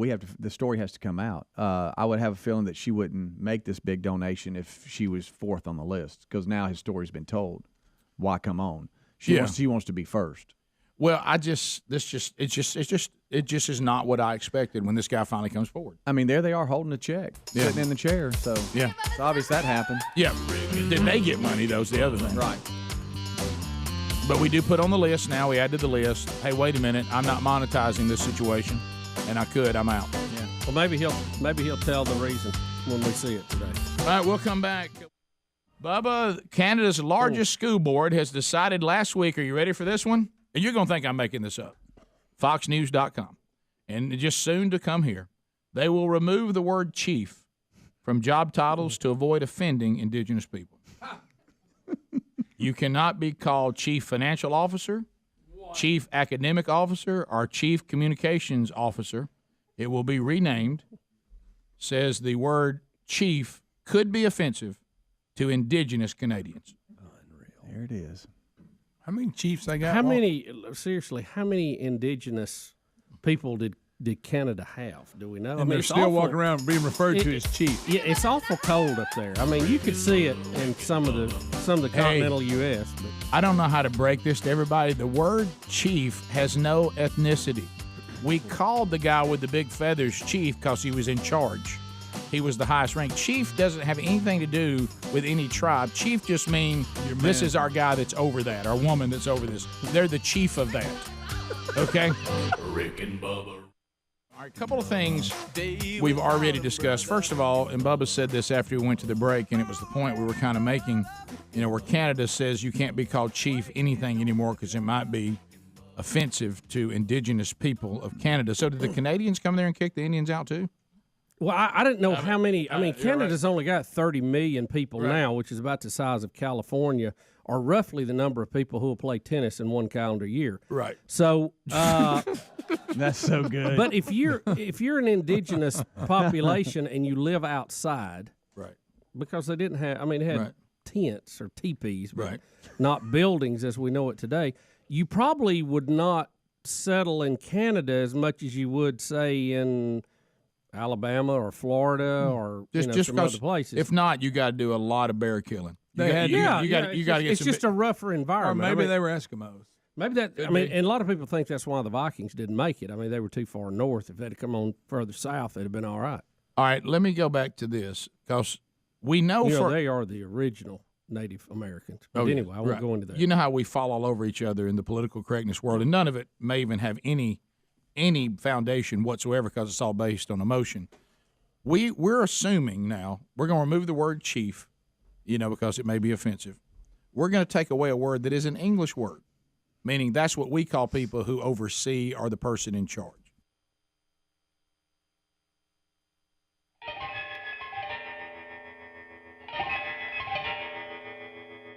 Here we go, 8 minutes to the top of the hour. It is phone calls.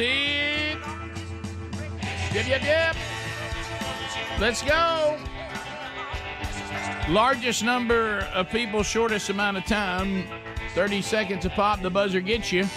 Your time on the program is done. Someone else gets a chance. Now, that's good news because we're 10 lines strong, which means if you roll right now, 866-WE-BE-BIG, you get in. And because we're doing the troll, you don't have to stand in line very long. Let's start with John in Sweet Home, Alabama. Trolling. Keep them phones a-trolling. Here we come, phone trolling, phone troll. John, go ahead, 30 seconds. How about you? Hey, good morning, guys. You may not be old enough to remember, but in the 70s, we had the in the grass rules, and that led Alex Karras on Monday Night Football. He said, "What's next? Skirts for the quarterbacks?" Actually, that was I Jack think we're headed Lambert. right back to those days. Yeah, I think that was Jack Lambert that said that, but Alex Karras may have said it too. But I remember Jack Lambert saying it. But yeah, it's becoming. I mean, if I was a quarterback, it would embarrass me because you're setting yourself up to to be the butt of a lot of jokes, and it's a tough position to play, and it's a rough sport, and you certainly can be filleted back there, but. But so can running backs, so can wide receivers. Yeah, well, yeah. As a matter of fact, the end date on running backs has gotten less and less over the years because of the pounding that they take. But it's part of the game, and you can certainly decide not to play quarterback if you don't want to. 866-WE-BE-BIG is the number. Lines are available. You can make your move now. Do you think eventually that some of the offensive coordinators will maybe move the quarterback further back in the shotgun? Not to full punt depth, but would they back them up to give them another step, another second if they're in the passing? Going to help the defensive end. Well, yeah, and at some point now your center has become a long snapper. That's what you would end up with. Right. I'm just thinking, what could you do? Yeah, I tend to think that they're in less danger when they're under center. Well, people in the shotgun you never saw that when we were kids. I mean, everybody was under center. Yeah. And shotgun was something they did way back, and it went away. Now it come back. Mike in Georgia. Mike, go ahead. Hey, Rick, Bubba, good morning. Hey, buddy. I know in the past you talk about your super secret deer feed you got going on there, and I know you've not been willing to share the name of it. No, under no circumstance. Under no circumstances. Okay, do you think that with the turkey season out the door, Gary trying to get geared up for next season, maybe he's telling you he can't find it when he really can? Mm-hmm. It's a great. That's valid. With Gary. I there's nothing I would say is off the table. Rick, every year I would tell Gary, you're on something. I would say, Gary, I want to try this. I'm going to plant this. Mm-hmm. I'd go out there. What do we got? Tecumani. Mm-hmm. Next year, I'd say, I want to do this. I want to try this right here. Mm-hmm. Okay.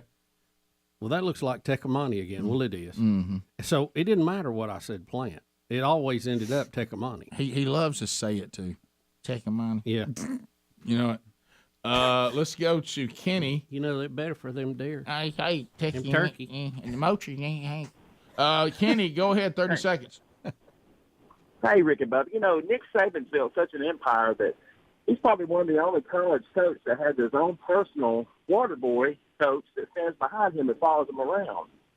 So I started thinking about what would happen if y'all had that job for one day. I could see Rick over there talking about, hey, you know, I played a little ball, and I see Bubba drinking the water himself, eating some food, and Greg would be like, Nick, if you just stand still for about 5 minutes, I'll give you the drink, but you won't stand still long enough. So it's just funny that Yeah, I don't think any of us are good at that job. Do you like to now? All the coaches have someone to pull them back when they get too excited on the field. Yes, I know they're supposed to do that. Man, that'd get to you, especially when you're frustrated. Somebody pulling on your belt. And you've hired them, and Rick, you tell them no matter what I do or say, pull me back. And then they pull you back, and they turn around like they want to slug them. You know, to me but it's almost like telling somebody you want them to thump you on the neck when you're ill. You know, Kyle, 30 seconds. Go ahead. Me? Yes, Kyle. Okay, I'm sorry, I didn't hear you. That's all right. Bubba, I ain't heard you talk about the Vikings this year. They're 4-1, first in the NFC North. Oh, my friend, don't fall victim to this. Oh, listen, all this is the Vikings setting the lure for you. Is all it is for a destroying end of the season, lost to the Lions, it'll knock them out, or we'll go the first round of the playoffs and suffer a humiliating defeat at some team that has no business being there. Has anybody thought about if someone making you a mascot automatically means it's disrespectful? Is it disrespectful for people of in the line of the Vikings? Those people, is that derogatory for y'all to be called the Vikings? I mean, if I don't believe so, but if you say mascots automatically mean derogatory, right? Well, then would that be the Nordic people will be going, "Hey, we take offense to that"? Well, they just don't have their numbers are hurting, right? Yeah. They don't have that. They don't have the casinos, right? Yeah, they look like just normal white people, so that doesn't help. Yeah, well, you can pick them out. They're usually a little bit larger and got blonde hair. Beth in Birmingham, 104.7 WZZK. Beth, go ahead. I just want to call and say that you've made in my life and other lives. Wait just a minute, ma'am. We're missing about every third word, and I like what you're saying, and I want you to have a chance to say it. So try that again. See if you can reorient your phone just a little bit. Figure out why I can cut my radio off because you're echoing on the radio in the background. There we go. Okay. So, no, I've been listening to y'all since I was in kindergarten, and it was 7 o'clock in the morning, drink my coffee, hurry up. I got to get to work on time, and still listen every day, and my kids listen and love your show. And, Rick, you actually led my late husband to Christ, and he's no longer with us, but I know where he is because of the impact in your life. And got to grow up with Hunter in my brother's life, and have a lovely file on my phone called Blackmail Busty with some stupid pictures that my brother took when they were in like 4th or 5th grade. Wow. And I just really wanted to say thank you for everything that you do. It's really been an impact in my life over many, many years. Many years. Well, many thank you. years. That's very sweet of you to share. Very, very sweet. What an encouragement. Thanks for taking time to do that. Top of the hour. Rick and Bubba.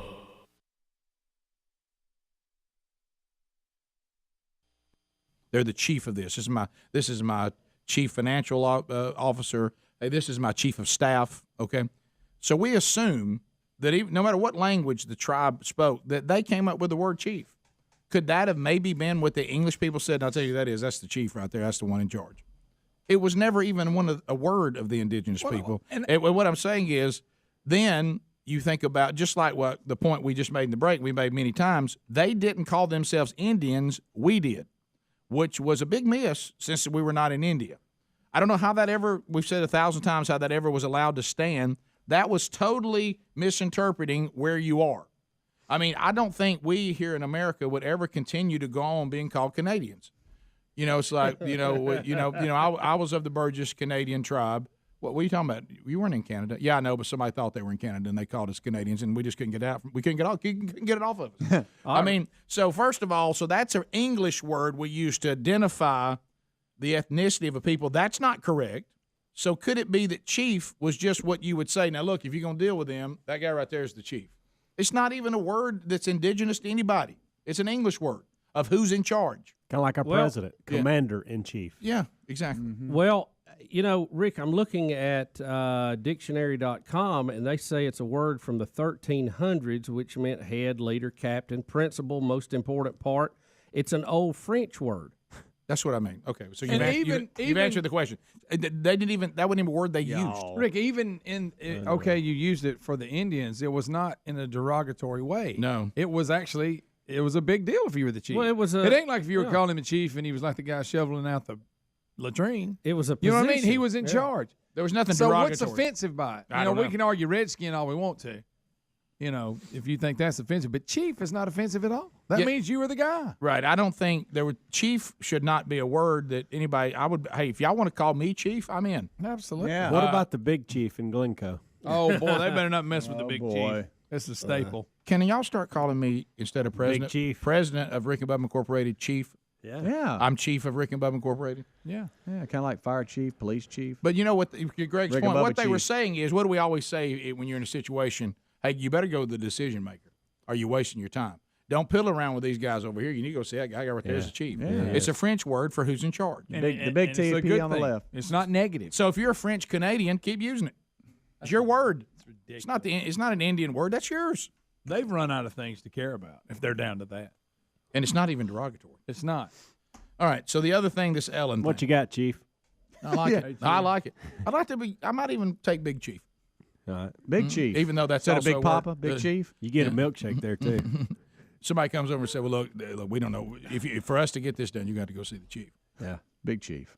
I like it. I need to chat with the chief. Yeah, I might even get a headdress. He third door on right. Now we're getting a little. I dicey. wish they would require all chiefs to wear headdresses. I do too. If you made somebody the chief financial operator, they had to instantly They put on had the to big wear headdress. Yes. And they're in there, breaking down. Let me show you the numbers we got.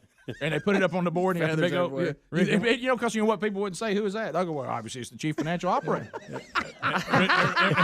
And when things got tough, he put on the war paint. Yeah. Somebody says, I want to speak to your chief of staff. Wait a minute, I'll see him. You know what I mean? Because you would know that must be chief of staff right there. Right. You doing the guy with the buffalo skin on his head? Rick, David Williamson sent an email, and this is correct. It's also just a short version of the word chieftain, which is an Old English word. Thank so you got it coming from two different It's sides. not an Indian word. And how about Indian's not an Indian word?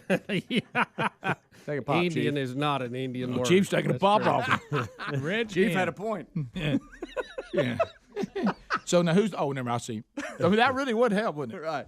All right. So the other thing, this bizarre security guard who was shot in the mass shooting, the evil thing that took place in Vegas, maintenance guy.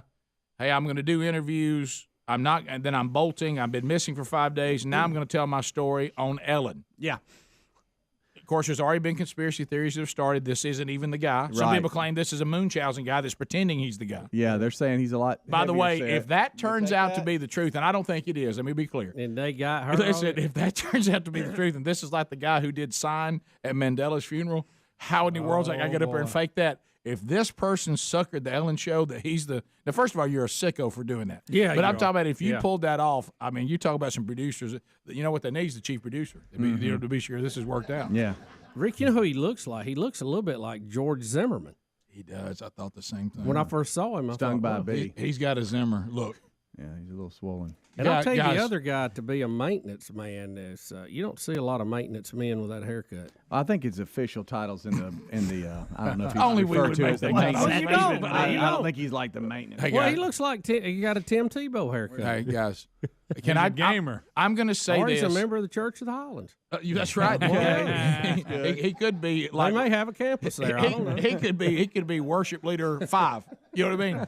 Let me go back to this. All I'm going to say is, listen, Y'all know the haircut. do y'all have a chief worship leader? yes. Let me go back to this because you know what? I want to be able to spot him. That's the walking dog right there. Listen, guys, straight up, look at me right here. All I'm going to say, I'm not going to say anything, and don't read anything else in this than what's said. Keep an eye on these two.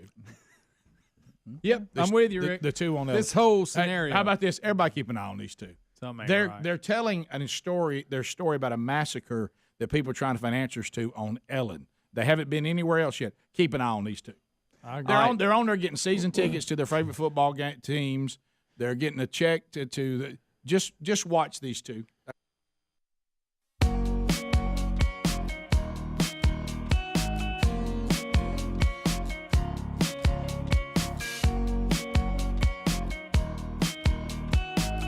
Six minutes past the hour from the No Name Studio.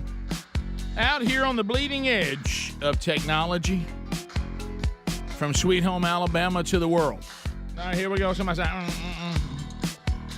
So let me update you a little bit, and we'll jump in there. I'm going to appeal to the wives in the audience, or girlfriends, or sisters, because women are so much better at networking than men. We've been telling you that the first ever Man Church Conference is coming up in 2023 in my hometown of Oxford, Alabama. You're going to have the whole team there, and it's going to be an opportunity not only for churches to send groups of men that are already doing our curriculum and the strategy to some degree or fully. I think we're at 543 churches, 545, somewhere in there now, which is cool, really all over the world. We had one in British Columbia, Canada, get started last week. But anyway, that's one good reason to come. You can come whether you maybe you're not doing it. You like to find out more about it. We'll have some new resource we'll be launching. The reason why I'm appealing to the ladies out there is, and I know, because we are all men. The men are going to wait to the last minute, and they're not going to plan this, and then they're going to all start freaking out, in early February, and realize they don't have tickets because they're all reserved and they're all gone.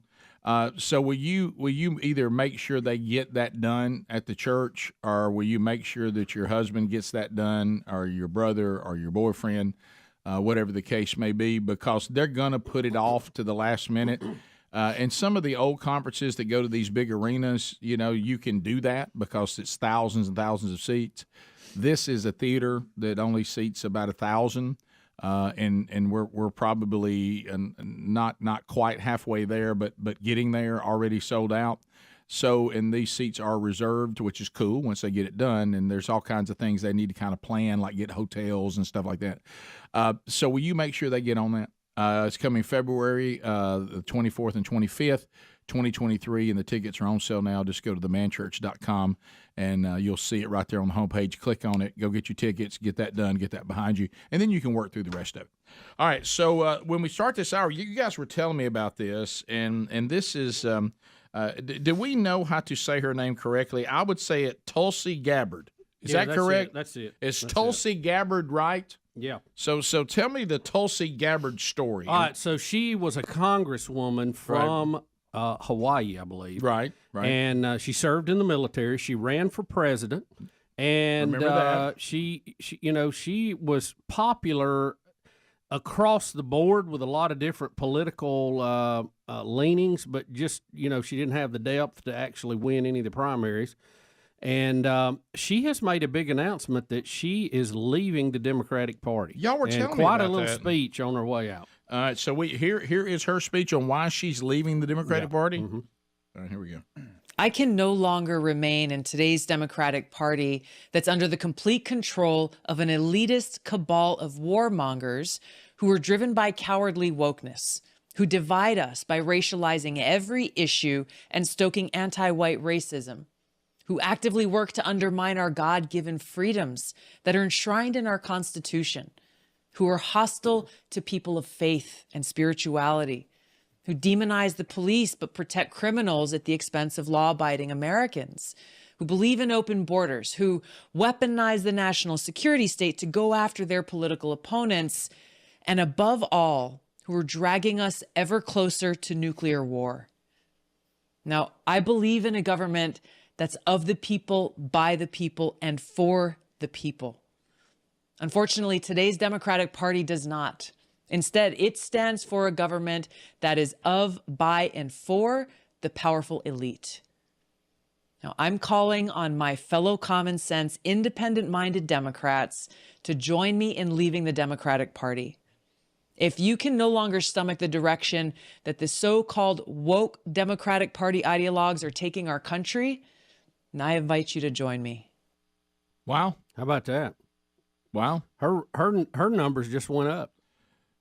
Well, also, though, she's marked for attack now from the Oh, left. yeah. What are you talking her about? life is going to be I hope it didn't upset the Clintons too much, and that's all I'm going to say on Right, that. right. But she will be now vilified by the reason she's leaving the party.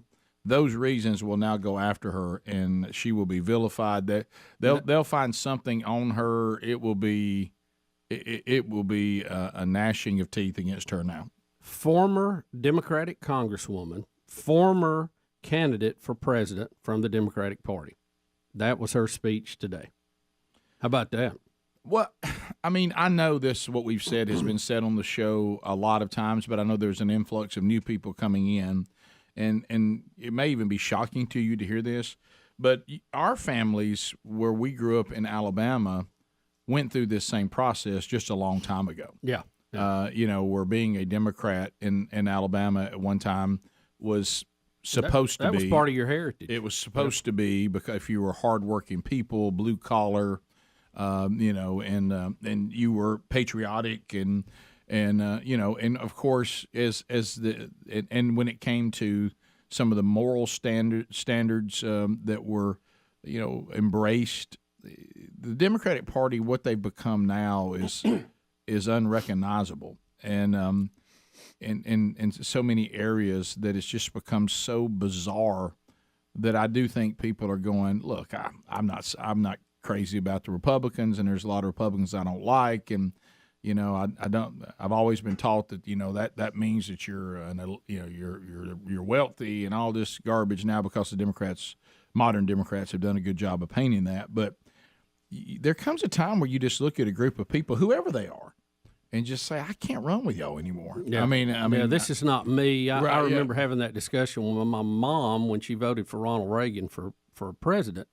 And she said, good gosh, said Grandpa Johnson's probably spinning in his grave. But she said, I don't know these people anymore. They stand for, it's just got so fringe oriented. It's just crazy. Yeah. Yeah, so and it was one of those things where there were things about the old Democratic Party, especially in the South, that needed to change. Yeah. Oh yeah. The way that they saw black people absolutely needed to change, but it was almost in the process of correcting some of that. If they really corrected it, I would say I can make a case they never corrected it. They just do it differently. Better marketing scheme. Yeah, but then it turned into, any fringe group that felt like that conservative people didn't want them, they would embrace them and try to turn them into a voting bloc. Yep. And the things that have happened in that party now, from a moral standpoint, if you're somebody who has, a biblical worldview, it makes you, you can talk all day long that you think that Republicans are evil, but then you look at some of the tenets of, it's certainly trying to pick the lesser. Neither party is ever going to line up, and it's a mistake to confuse politics with your spiritual life, as far as thinking that politics and the Bible can somehow line up perfectly, because they can't. Jesus said his kingdom is not even of this world, but there are things that you see that are black and white that Scripture speaks to that you can't get around. Yeah. And so you go, I'd like to avoid those as much as I can, if I'm casting a vote. Now, there's some people says, I don't really care one way or another what the politician stands for. I'll handle that in my own life. I just want them to go get my tax rate right and give us a strong military and protect our borders, and that's okay too. But it's I just think that the Democratic Party modern, and you just heard a Democrat say, it's just become too bizarre. And it has become a bunch of elitists who say we destroy anybody that doesn't see the world the way we do, while claiming that they're for people to be able to be whoever they want to be. Now, that's the weird part. Yeah. Well, the marketing and what's behind the curtain is is two different things. You're allowed to be anything you want to be, except if you oppose what we believe. Yeah. Well, that's you molding people into what you want them to be. You're no different than what you claim to be against. So that's a big deal right there. Yeah, I heard her say that. Now again, like I say, she'll be attacked and destroyed now by the Democrats. There's probably some gotcha documentary that's being put together as we speak. I hope there's a campaign sign somewhere that says DeSantis Gabbard 2024.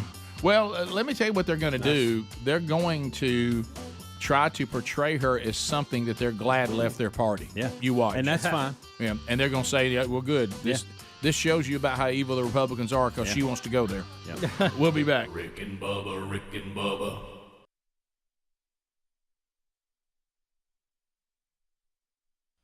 All I'm going to say. Well, the episode has been leaked, and I have it. Okay. All right. And this is courtesy of EllenTube here. Okay. And this is they've had the introductions, and they've talked to Stephen, the guy that Bubba said looks like Tim Tebow haircut, and now they've gone to Jesus about what happened. So, Jesus, you're the security officer, and you were called to check on a door that was, I guess, when a door is left open for a certain amount of time, you're supposed to go check on it, right? Yes, we get notifications, making sure that to secure them, or if they were already been secured, just making that check on the doors. Okay, so you were going up the fire escape to get there? Via the stairwell. I was coming from the 31st up to the 32nd. Right. When I approached the door, it didn't open, and it was blocked off, so I had to reroute. Is that a normal thing, that the door at the fire escape or the stairwell would be blocked off? No, they're always supposed to remain open. Right. And so after I would drop down and then came back through the hallway, and then I approached the room, got into the door. There was a metal bracket holding the door in place. Right. So what we're talking about here, just so everybody is clear, okay, so this is where the hotel room where the shooter was. This is the stairway, and this door here was blocked, and you didn't know that till you came up through the elevator and went through this door and saw that there was something blocking that door. And when you saw that, did you think, that's weird, why would somebody put brackets on a door? Yeah, that's just out of the ordinary. That was the beginning? Yeah. Okay. And then you walk out of this, and this just slammed? Well, when I was in between that area, I was calling security dispatch to get transferred to engineering.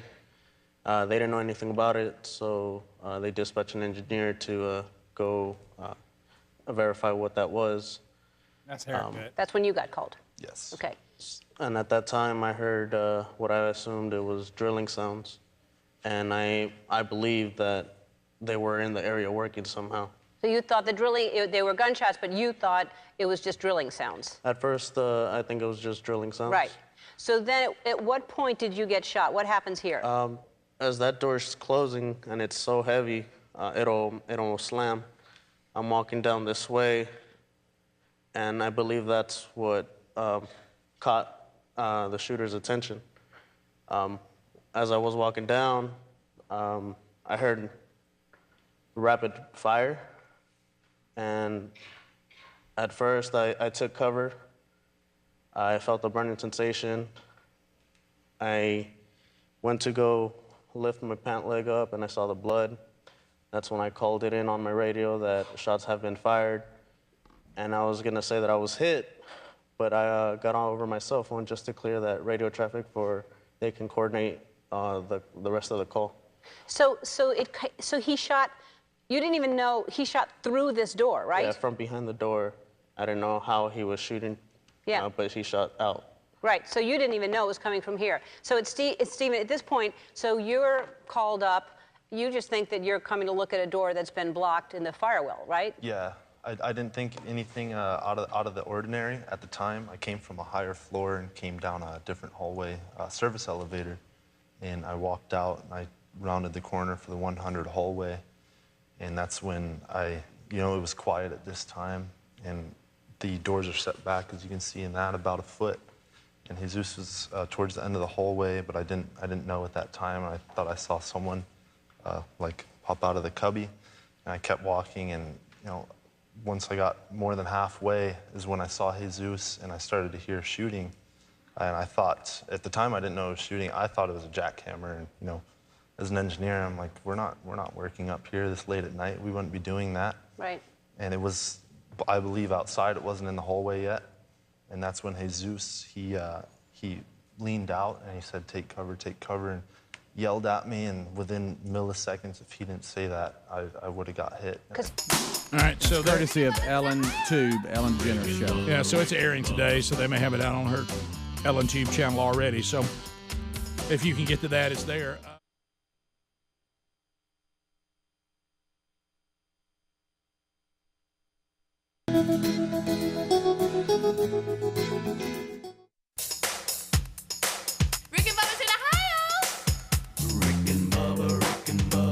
Pass the gravy, please. Rick and Bubba. Ooh, it brings me to my 21 minutes past the hour of the Rick and Bubba show.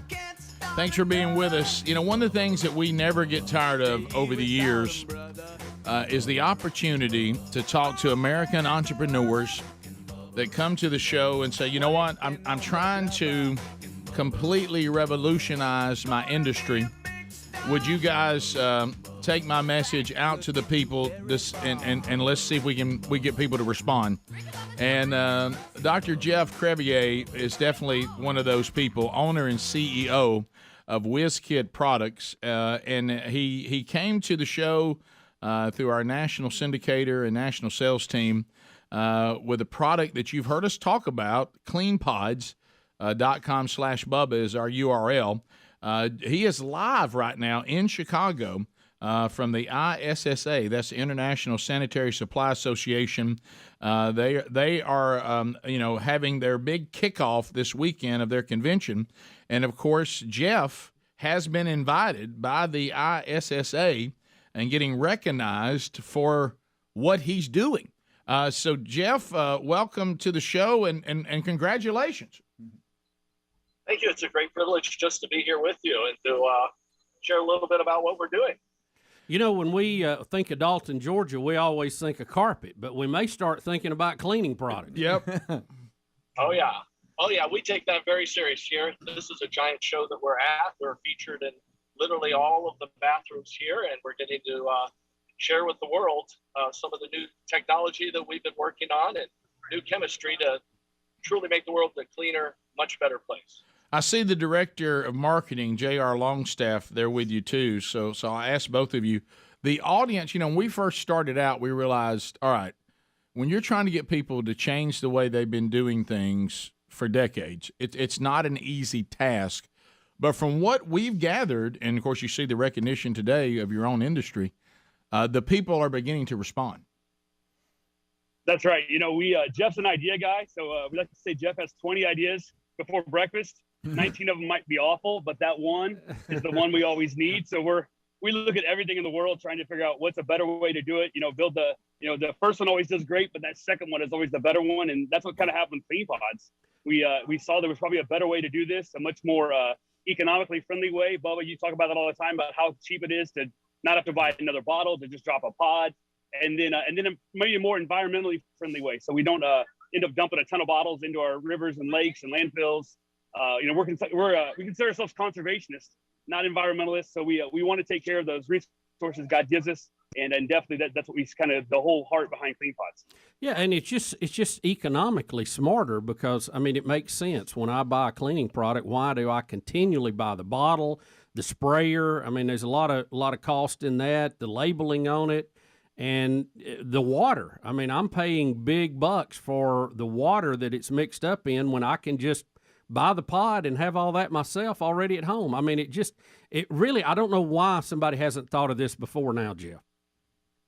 I don't know either. It just makes absolute sense when you realize how much of it is water and then how much of it is chemical. And you're just sending so much water and you're spending all of that energy when we can just literally send you the clean and you just add water to it. It blew me away because, I try to get my mind wrapped around it and put it in a nutshell. When I realized the way you guys have set it up, and if I'm sitting there with 5 spray bottles, and I've filled them all up, and I'm using a pod, I'm at $2 a bottle. Sitting right around that blows me away. Yeah, it's much cleaner. It's much friendlier. Our bottles are great. They can fit underneath your cabinet. We made it a certain height so it's not standing out all over. We have all uniform colors to keep it looking clean, and it just makes a whole lot of sense. And not all cleaning is the same. Let's face it, what you do in the bathroom and how you clean up after a pet is two different type cleanings, and you guys have been able to zero in on that with your formula, and that makes it work all the more better. Yeah, we had Jeff got with a team of scientists that we work with, and went through a lot of the formulations that you see of brands I could list that are on the market today. And we got rid of a lot of the junk that is in there just for pretty or for color or for aesthetic pleasing thing, and really tried to keep just the products that work and just the products that are pretty much safer for your home. It truly did take over 2 years of investigating everything out there, working with the EPA sites, working with our own chemistry to give us something that'll really clean very well, and also not over clean or not be over chemically, but to be effective. And also our secret sauce in there to kind of put a shine on everything and make it actually repel dirt is a big feature. We think that people are going to notice and find how much easier it is to clean after you clean, which is really great. Yeah, the feedback we're getting, because you can start out and say less expensive. We're conservationists too. It's us following, being good stewards of our planet. It's a better way to do it. But as we all know, it has to also do a good job. And that's and I think that's been the second wave for us. I think people were like, yeah, you're right, this is a better way, but does it do the job as well? And the good news is it does the job not just as good, but even better. Yeah, what we did to test it out is we gave it obviously to our wives, all of our friends, but then we got with a group of, I'll say, contract cleaners, people who go and they clean homes, whether it's for Airbnbs or just home cleaners. And we happen to know a lot being in this industry, and we gave it to them to give us their feedback. And the first thing they said to us on the feedback was, can I get more? There you go. When are these going to be available? Can you give me I'd like another 5 packs because I'm going through it. And I want to use it to all of my locations now. So that was perhaps the biggest endorsement for us was the professional cleaners getting back with us. And Jeff, when you started this, you were actually the pastor of a church. Is that correct? It sure was. I loved it. I still feel as though I'm in the ministry. The only difference is I don't get paid to be good. Now I'm good for nothing. And so I'm able to be involved with the ministry, but not get paid. When I was able to step back a little bit, we were able to get 2 pastors to replace me. They love the Lord. They're great. I'm still involved with the ministry, and now I get to hang out with sinners all day, and this is a cool thing. Well, let me tell you, it is interesting. You got the pastor out there involved in cleaning, just like Christ cleans us all up. I know. I know. You're still in the cleaning business, just a little more direct approach. Well, congratulations. The audience is loving it, and you're experiencing something today that Bubba and I never have and likely never will. You're actually being recognized by your own industry. Right. So congratulations on that today, too. And if you are hearing about this for the first time, go to cleanpods.com/Bubba. That's our URL. Pick your bundle. We'll get you 10% off and free shipping. And it is just a better way to clean. It's less expensive. It's cleaner as far as our environment is concerned, but it's also an outstanding product that cleans quite well. So well done, Jeff. Congratulations on today, and thank you for checking in with us from Chicago at the ISSA. Thank you, guys. God bless. Keep up the good work. We're proud of you, and we want you to have continued success. Amen. Thank you, gentlemen. Amen. Thank you very much. We'll be right back. More Rick and Bubba coming up. Rick and Bubba, Rick and Bubba.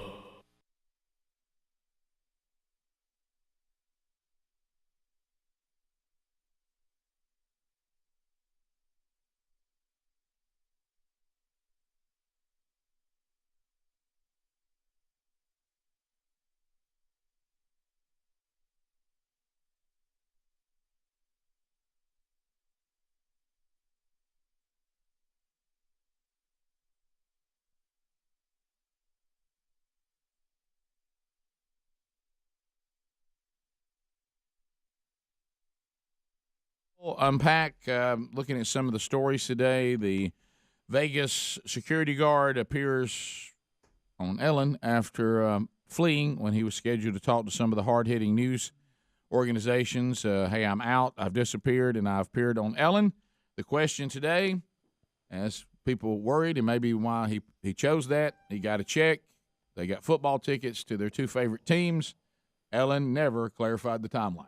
So we left a little be desired. Yeah, everybody was kind of like, "Hey, this is the guy we need to talk to about the timeline," and Ellen never really asked about the timeline. So that may be why Hannity would be a better interview to get the facts. Ellen would be a better show to go on and dance. Maybe he and the other guy. But I understand you get what you can get. But she could have really helped out by, kind of nailing that down for us. That was the big question. Listen, you will you will not find a bigger bunch of goodness than have been doing this show for 23 years. Okay, acknowledged.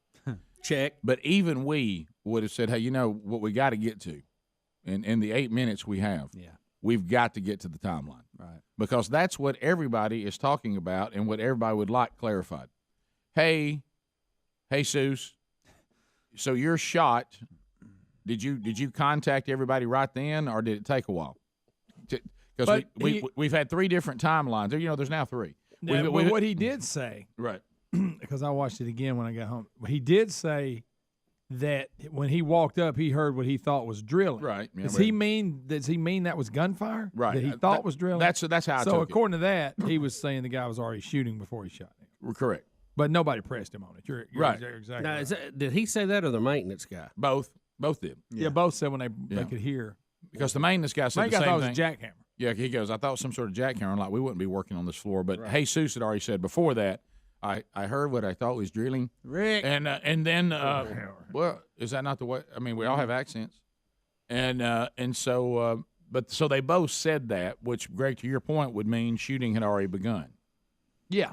But right then, I think it would have been great to say, okay. That would have been Okay, the so based perfect on that, you're opportunity. talking about he was shooting. Now you realize he was shooting when you got there. Yeah, because the timeline has changed 3 times since the massacre. Yeah, that's 3. That's a lot. That's a lot of so, timelines. Yeah. Finally, being able to talk to him and the public be able to hear him probably would have been a good time to You're ask. talking about the only interview he said he's going to do? Yeah. You got to get it all. You do. How about this? Why would that be the only interview you do? It's all weird. You know? The whole thing. It was very scripted. And you know what? We may be going through all this stuff, and it's kind of like what Bubba and I have said for years about Lee Harvey Oswald. It really may get down, and I know theories are interesting and they're always intriguing. It really may just get down that we had some nut job that was just consumed with evil that just decided he was going to knock out windows and shoot a bunch of people. Oh, yeah. It could be Absolutely. that evil and that simple. He's not tied to anything. There's no conspiracy. There was nobody there in the crowd he was trying to assassinate, and this was just a cover for it. He was just an evil person that had always been kind of off, kind of lived a weird life, and in that life, it was a little more to him than I just like to be a big time gambler. Yeah. He also had no compass of good and evil. He was consumed by evil. He got him a bunch of weapons and methodically planned to find the right place where he could shoot into a big crowd of people. It could just be that. Now, because I got to get a motive beyond that. What's a motive beyond that?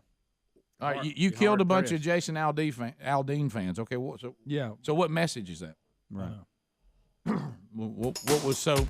It just may be he may be just a wicked, evil dude. Yeah, I mean, and I hate to keep doing this, but if you compare it back, say, to one of the best-known assassinations, President Kennedy, you see pieces of why people wanted to do this. There's motive by several groups. Right. But this one, we don't have that. So what do you do? We'll be back. More Rick and Bubba next. Rick and Bubba, Rick and Bubba. We were talking about this Niagara Falls thing yesterday, Bubba, and sadly, this boy is 10. The good news is he's alive. Left seriously injured. Fell 100 feet into Niagara Falls. Back to this again. We always want to document where we go. He lost his balance and was just posing for a photo.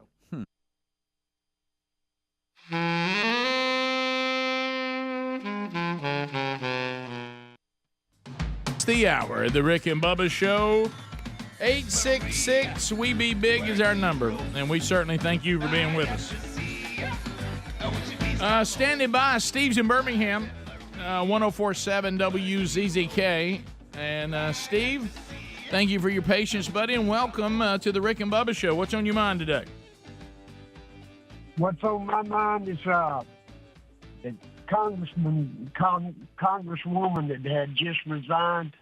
Tulsi Gabbard. I'm proud of what she's done. Tulsi? Yes. Gabbard?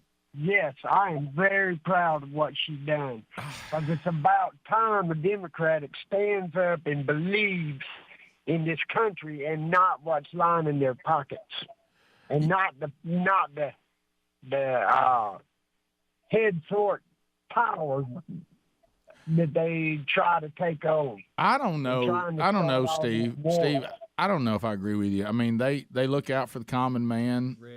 You probably just love all those rich people over on the right, and you don't care about the hardworking people. I don't. Tulsi Gabbard has left the working man, Steve. I agree with her 100% because 90% of these Democrats now, these Democrats, all they want to do is line their own pockets and be selfish. Well, what about Trump? And Trump? What about Trump? Trump was a good president. I mean, you think he wasn't? Well, I'm just saying. I mean, He really he's really wealthy. He's done a lot of. I mean, Very rich guy. Well, yeah, he's wealthy, but look how he started. Do you know how he started? Well, his daddy gave him $1 million loan to get started. That's right. Daddy gave him $1 million loan to get started. Right. But what did he do? He moved dirt across New York with dump trucks and made more money. That's what he did. So that's a businessman. So you're going. I'm a businessman, but I'm not a rich man. I mean, I come from the. Well, the Democrats, they look after the working man. The Democrats work after. Well, most of them do. Most of them do. And not all of them. But, I mean, you've got good and bad in each politics. Yeah, no, I'm totally messing with you. I think the Democratic Party has. I agree. I was just messing with you, Steve. I don't agree see how defunding the police helps the working man. I've never understood that. I don't either. Because that means somebody's going to come and take what the working man worked pretty hard for. Oh, look, it's all a bunch of what you have right now, and it's just what she said, what she's discovered. And if you'll just look at world history. And we've said it 1,000 times. The left in our country right now, and again, the left and the right have both They have all to some degree left the Constitution. Okay, we didn't. The Constitution's back here saying where'd everybody go. Okay, but you're looking for the party that has left it to the smallest degree versus the one who's left it completely. But yeah, even the right, they believe in too much government, but they don't believe in as much government as the left does. So you kind of look for the lesser of the two evils. But what the left is doing, not as much as the right, they're doing it more than the right, is they are saying we want a giant central government where we have a ruling class.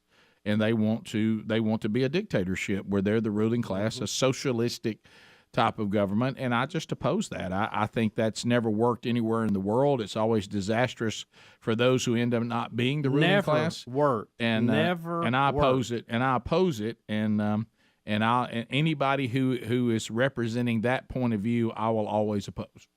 One of the interesting because things that Tulsi Gabbard said, she called it an elitist cabal. Which is what we would refer to as the swamp.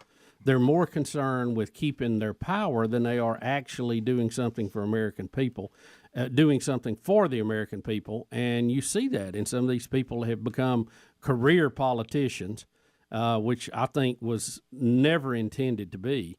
But, boy, they've got them a machine rolling now, and they use that pocketbook to be sure they stay in there. We've had these political families on the left and the right for probably as long as we have been a country. But I thought we all agreed as Americans that we won't tolerate them anymore. And the Biden family, and what they have been doing for decades, no matter how you see the political landscape as an American, that should bother you no matter what party they represent. I mean, they have soaked the tax dollars. They have manipulated and abused the power that we have given them all over the world to line their own pockets and to take care. And right now, we all know this. If you just would drop the political signs, we all know that Hunter Biden needs to go to jail. We all know it. Or at least have his day in court. Or have his day in court. He should be brought in. We all know that.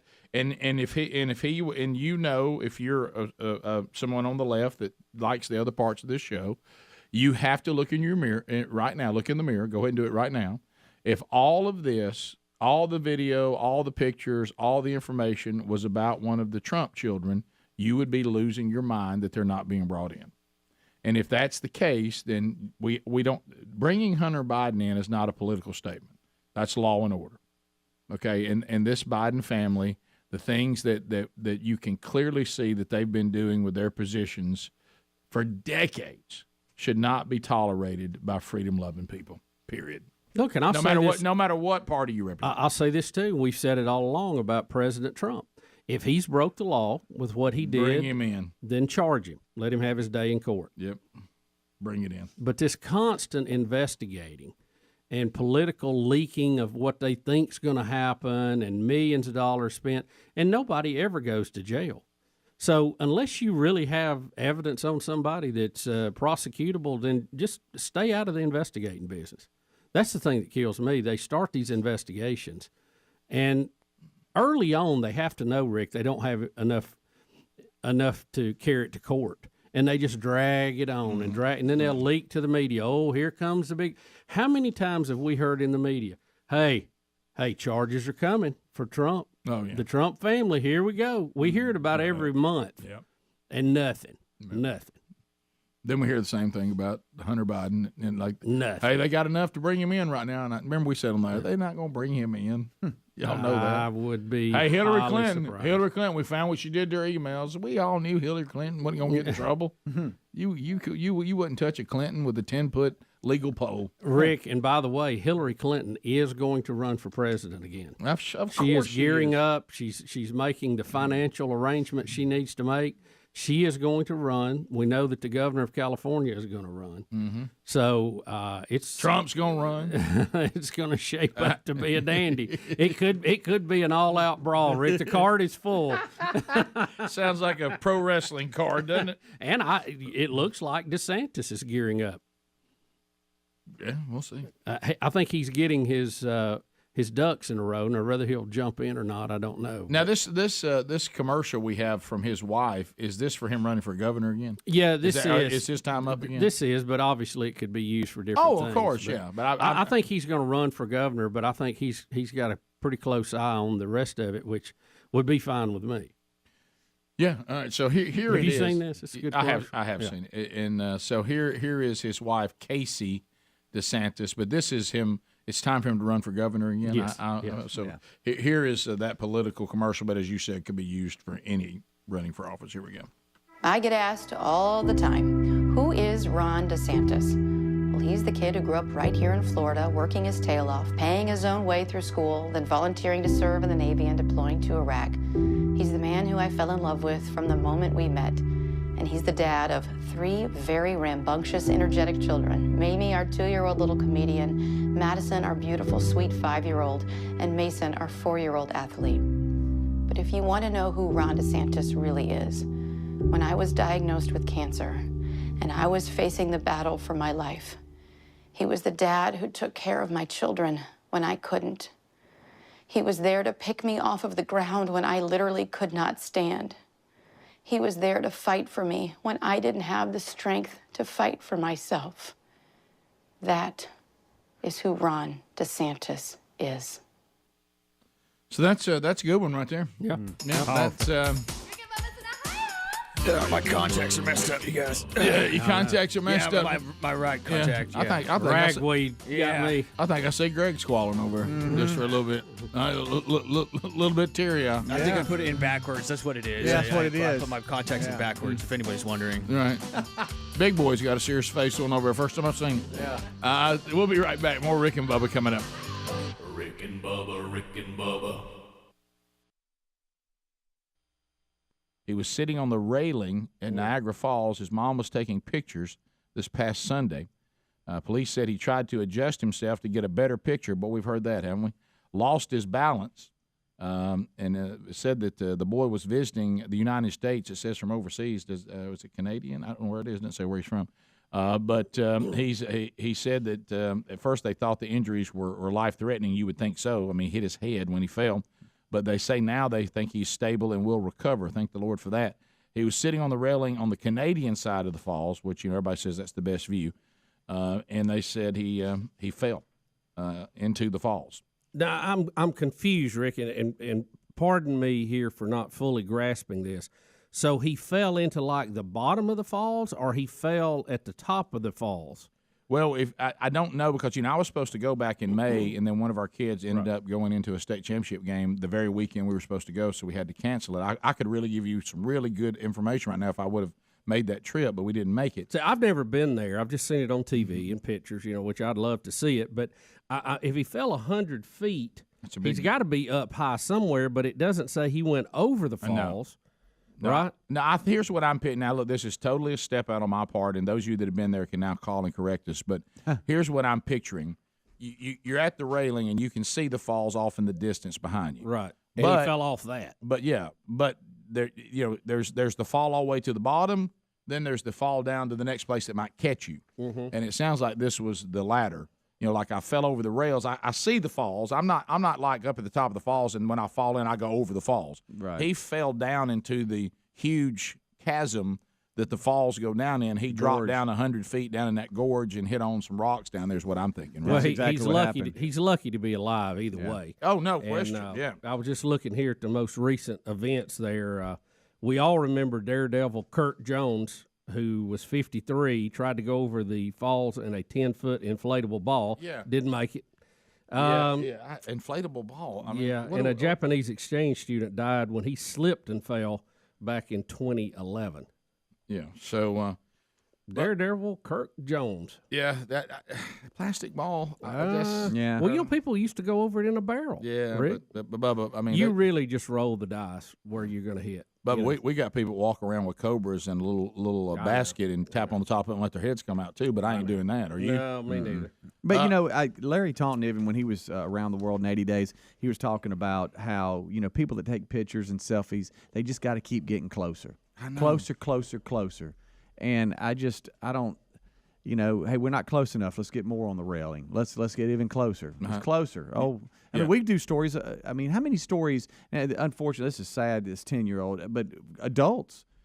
I mean, in California, remember the one that fell down the cliff because we got to get closer to the edge. Yeah, you need to get a better shot. We do these stories at least once a quarter of somebody falling because they got to get closer. Well, and then the animal stuff. Hey, we're close enough to buffaloes. That's fine. We don't have to walk over a bite. No. All right, let's go to Gadsden. Here's somebody that's actually been. Brandon, do we have it pretty accurate on what this setup would look like? Well, the Canadian side is where everybody kind of looks over toward the American side to see the water. Yeah. So there's a little bit of water on the Canadian side, but most of it's on the American border, and the Canadian side is just for viewing. So the Canadian side has a better view of the American side where all the water's going over. Yeah, that's right. So he was on the Canadian side. So we're right. He just fell down into the chasm as he's looking at the falls, which would be back toward America, right? Yeah, it's like a man-made brick wall on the Canadian side, like where a power plant used to be or something. And there's some zip lines and tourist stuff on that side, but all the water's on the American side. Okay, so he didn't fall down the fall. He was looking at the falls. He wasn't even on the falls side. Yeah, it says he fell into the gorge. The gorge. Okay. Yeah. Okay. All right. Thanks, man. Not the gorge. Bubba. As God is my witness, I thought turkeys could fly. Have any of y'all been to Yaleville, Arkansas? Well, I'm telling you, I did you know Anybody? about this? Did you know about No, this? I had no idea. That's why when I read this, I thought, you got to be kidding me. It's funny how long they've been doing it. We don't even know about it. Yeah. I've never heard it. Look, did you see that picture? The turkey trot in Yaleville, Arkansas. Do we have any of our Arkansas friends that are familiar with that? Yeah.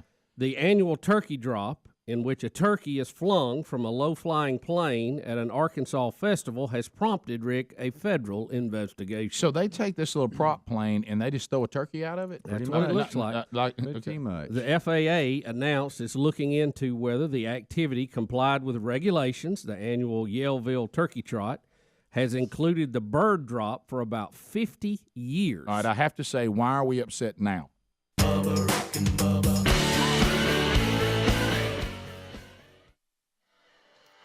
10 minutes to the top of the hour, the Rick and Bubba Show. 866 We Be Big. Thank you for being with us. HelixSleep.com/Bubba.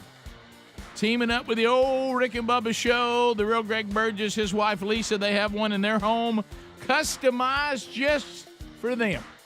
Took a couple of minutes to go to HelixSleep.com/Bubba. Go there. There's a questionnaire. Tell them how you like your mattress. Tell them how you sleep, on your back, on your side, on your tummy, some combination of both, or all three. And they'll help design the mattress that is designed for you. And then you tell them, I like my mattress soft. I like it firm. I like it kind of somewhere in between. Whatever the case may be. There's 14 different mattresses. They're all unique, including a collection of luxury models, a mattress for big and tall sleepers, even a mattress just for kids. So they're ready, and they want to design that mattress for your body and the way you sleep. And you can get that done by going to HelixSleep.com/Bubba. Design the mattress you want. They ship it right to your door. Got 100 nights to sleep on it. Make sure you love it, and we know you will. But if something happens and you don't, then you get a full refund, okay? But I don't think that's going to happen because it was voted #1 mattress by GQ and Wired Magazine. And Greg and Lisa, y'all still loving yours? We're loving it. Yeah, man, you love it, Greg, so much you don't know what to do. That's right. What is this thing I don't here? know what's happening. There it is. There it is. How about that? I thought yours had gone away. Look, I get a great night's sleep.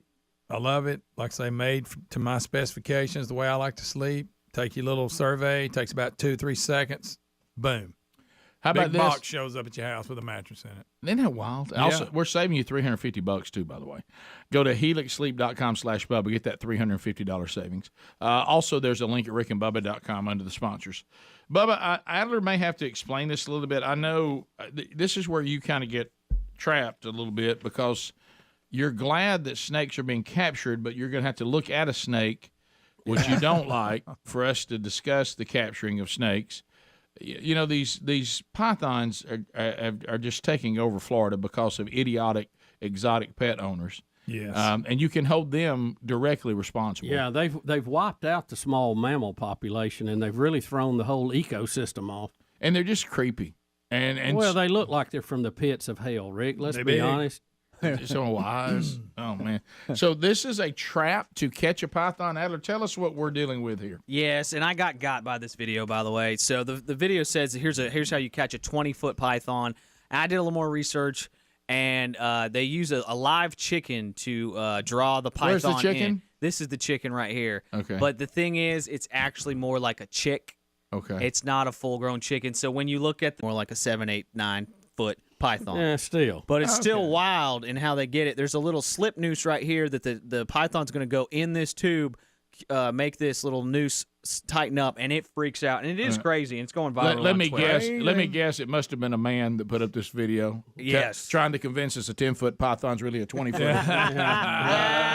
But Here anyway, it comes, y'all. And it gets funneled into the tube. Right. And it almost gets the chick. Oh, my gosh, Bubba. Are you and all then, right? And then it just freaks out. Look at it just squirming and Oh, worming. man. And it is just so evil. Oh, and it's wow. like, how could you do this to me? Look, Yeah, still trying to get it. Adler, what Oh, did yeah. you? Were you just the voice of the python? Yes, yeah, I was. I was. All right. Here we go. He goes, right here. I'm going to get that chick. Oh, how could you do this to me? How about when he it had his clamps mouth down? open when it clamped down on him, didn't he? I So really feel close. bad for that chicken. I mean, it's like that had to really be scary. That chicken's like, what's going on Didn't here? we have to say that there was I'm no in a chicken mud hole. harmed in this? Yes, the chicken is See- unharmed. See the wood stakes that are up. It tried to go through them, and you're forcing it to go through that tube. And when it does, it trips the thing. It's a shame it doesn't just go That's ahead a and cut its head 30-footer. off. That's a 30-footer if I've ever seen one. So Evil. did you wish we could see it be cut up in a million pieces? Oh yeah. After it was over. Yeah, I wish you'd gone into a blender or something right there. Oh wow. The way it That's a nice struggles. thought. I'm stomping out evil. Right. Well, I don't. I really, honestly, and I know we've given that speech, but I will say again, I do not understand anyone's draw to this animal. No. I just don't. No understand redeeming it. qualities. I don't understand it, which No interaction. transitions us into this story because I'm sure he had snakes too. South Carolina man says that witches commanded him to toss a dog over a bridge. Yeah, I was voting not to do this story because Look it's at that so face. evil. I know. He's a eat up looker, with it. isn't he? He's eat up with it. He is eat up. So this is Spartanburg County. They responded to a call Monday that someone tossing a dog from a bridge over water, and I guess he's claiming that witches commanded him to do that. Now, it looks like he looks like a witch. the good news is, and this is what y'all need to know: the dog is okay because I know that's of everyone's number one concern. The dog seems to be fine, shaken up obviously because I don't think dogs like to be thrown from bridges. But, Normally. No, but you know, dogs don't like to be involved in any conversation between human beings and witches. Yeah, you know, yeah. look at Dogs old are pal. not big on flying through the Yeah, air, Rick. right? Because it doesn't go well for them. They don't normally. have wings. No, but Look at he- his eyes. Look at that guy's eyes. Yeah, he said witches that with- witches told him to throw the dog from the bridge, and it looked like he tried twice, and the dog continued to be okay. Now, I would immediately have to ask him, would you mind taking us to the witches? Because we probably need to look into them Is this as well. a local where local are these- group? or Right? what? Is this These dog throwing witches. Yeah, have they got something? Are they mixing brew? I mean, can you take us to them? But when you look in those eyes, buddy, it is. I'm going to guess that that likely meth or something like that told him to throw the dog. Probably. Probably so. Yeah, He crazy looks eyes. like the Wicked Witch of the West with a soul patch. Yeah. Yeah. He really does. He really does. Yeah, this is when you decide to let your mind be altered and open it up to these kind of things, the haints will come. No, yeah. Yeah, which leads me to a much funnier conversation I'll have with y'all on the other side of the break to get into it. But it is, we're when we see these kind of stories, it really you can't really think too much about it because to know that these kind of people are out there. Yeah. Oh, I know. And I feel like that the crazy level right now of the number of people that are not right is at a number I'm not comfortable with. Oh yeah, we're at number- all-time highs. Here's a guy actually wrestling a python. If you guys want to see it as we go, Who don't want to see that? Are you being straight up? Straight Oh, up. Yeah, I see it. Yeah. He's about to get it. Why? Because he's crazy. Why would he do this? He's got a barefoot. It's going to tell him to throw his dog off a bridge. Oh, it almost got him. It sure did. It came around the other side. Oh, well, look, Bubba, did you see its mouth? Oh, he's in a handle now. Why is he doing this? He's in a handle now. He's got a skunk ape shirt on, so it tells you what kind of guy he He is. sure does. And no shoes. Oh, and he got it. Guys, he's barefoot. But the strength of those things. Oh, why would he lay down like Why that? is he doing this? Oh, where's his shoes? Look, it's saying throw your dog off a bridge. Look at the Look muscle. the head on that thing. He's wrapped him around his leg. Wild man. You're wild, man. Wow. But these Burmese pythons, like you guys said, are taking over Florida. It's really crazy and scary and sad, honestly. Bubba, all they They're gonna- sad in It is sad. Well, it's wiped out the mammal population. They said you ain't a squirrel down there. Ain't a squirrel That's down what they there. said. They said there's no squirrel. There's no No, squirrels. squirrel, no mammals. No. They've killed off all Greg- the little mammals. Greg, you know what they said? killed them all. Greg, you know what they said? It's nuts. Greg, you go read about it. It's common knowledge. Everybody knows that. Greg. Yeah. There ain't a mammal Googling left. Squirrels in Florida. They're training dogs now to find them. I Good mean, luck it's finding a crazy. possum. You ain't gonna find one. No, ain't a possum, ain't a marsupial anywhere. Deer. Not a chipmunk. nothing. They're even killing the alligators now, for Right. real. Small people are in danger. That's sad too. It is sad, Greg.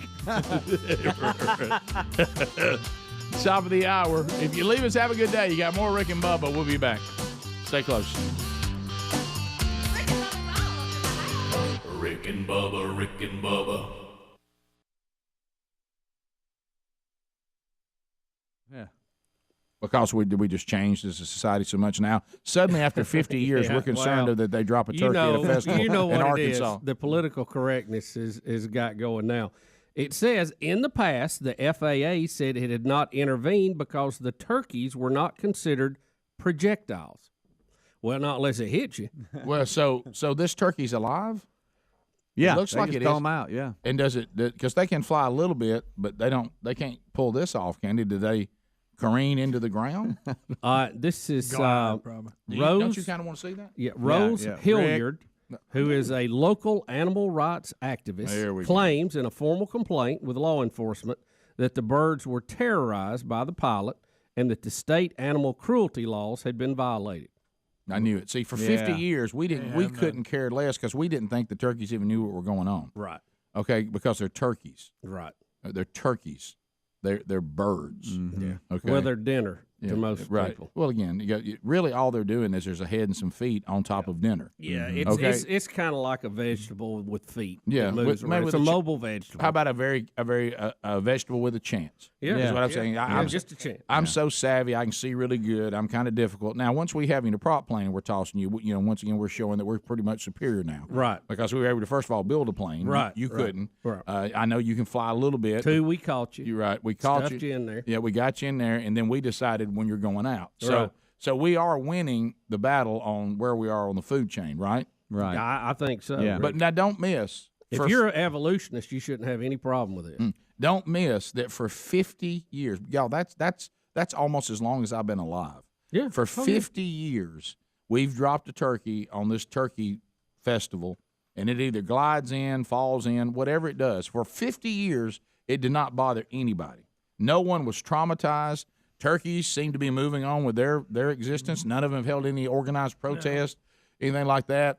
And then suddenly, because of where we are now as a country, now we're worried about it. Mm-hmm. Now we think we got to intervene. I got to give it to the organizers, though. For years, they've just ignored the complaints from the animal activists. They just keep chunking. They just keep going on doing what they do. And I think they've ignored it again this time, but now the FAA is trying to get involved. Oh, yeah, because now we're turning them over to them. Trust me, the festival people are still ignoring it.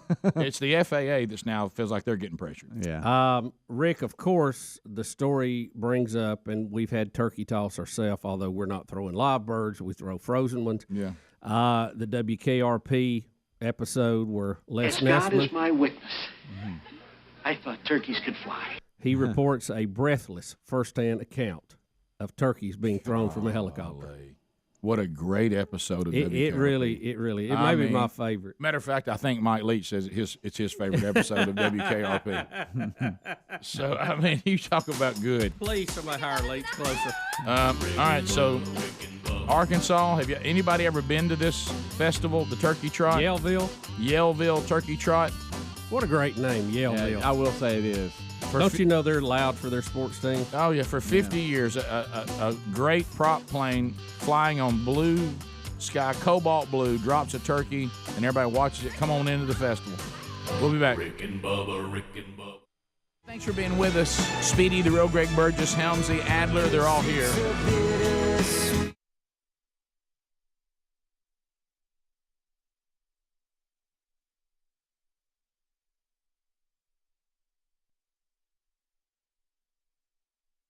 Trump update. Can't always get what Trump you want. update. Really amazing. Don't be stupid. But if you try something, you might find deal or no deal. Get what you need. I don't wear a toupee. It's my hair. President Trump claims he invented the phrase fake news. I don't know if he copyrighted it or not. But anyway, this is this, and some people are like, well, he says this, and is this all true?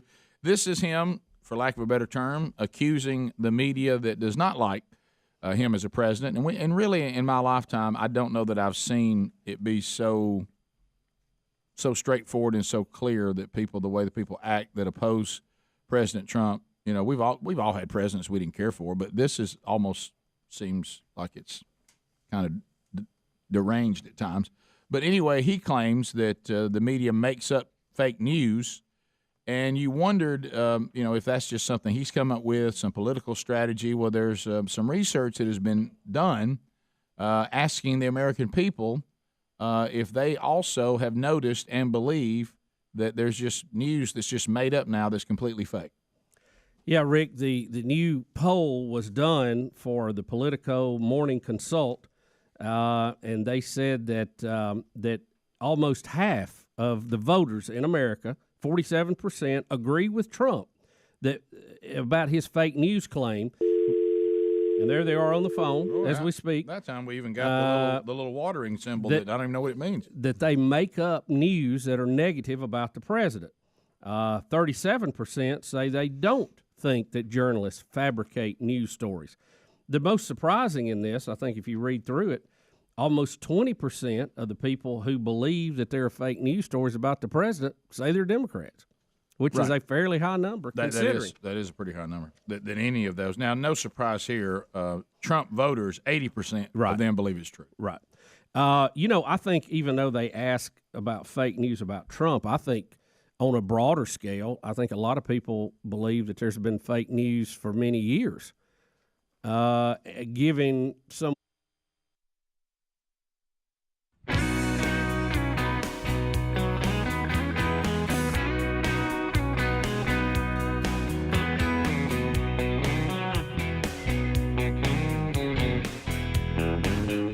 It is a brand new hour, 6 minutes now past the hour.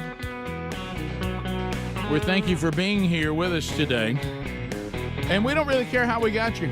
If somebody's making you listen to the show or watch, we'll take you any way we can get you.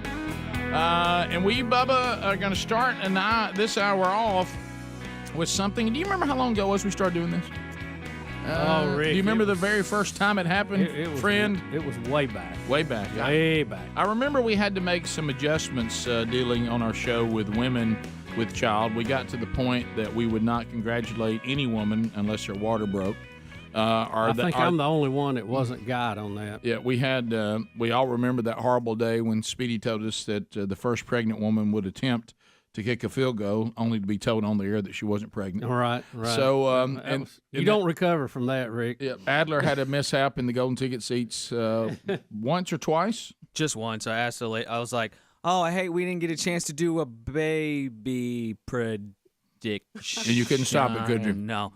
She said I'm not pregnant. I was like, okay, well, I'm going to go jump in front of a car right now. Right. Yeah, I'm just going to see if I can cease to exist. But anyway, we started, and I don't remember when I think we got mad about other shows that were doing all these weird predict genders of babies and Chinese calendar, and see how you carrying it, straw and on your belly, and all that. And don't you?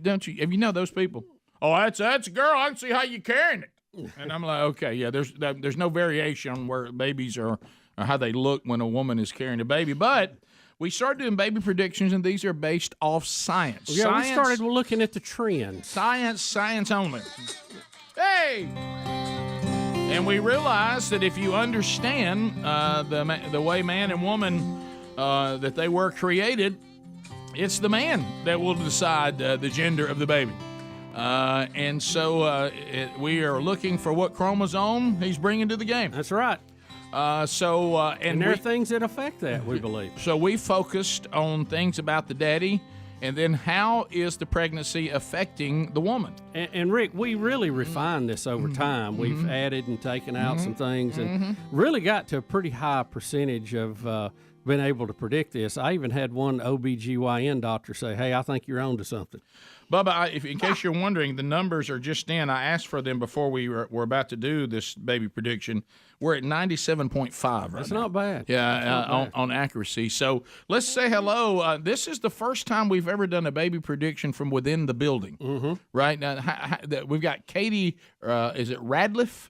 Ratliff. Ratliff? Yes. Katie Ratliff.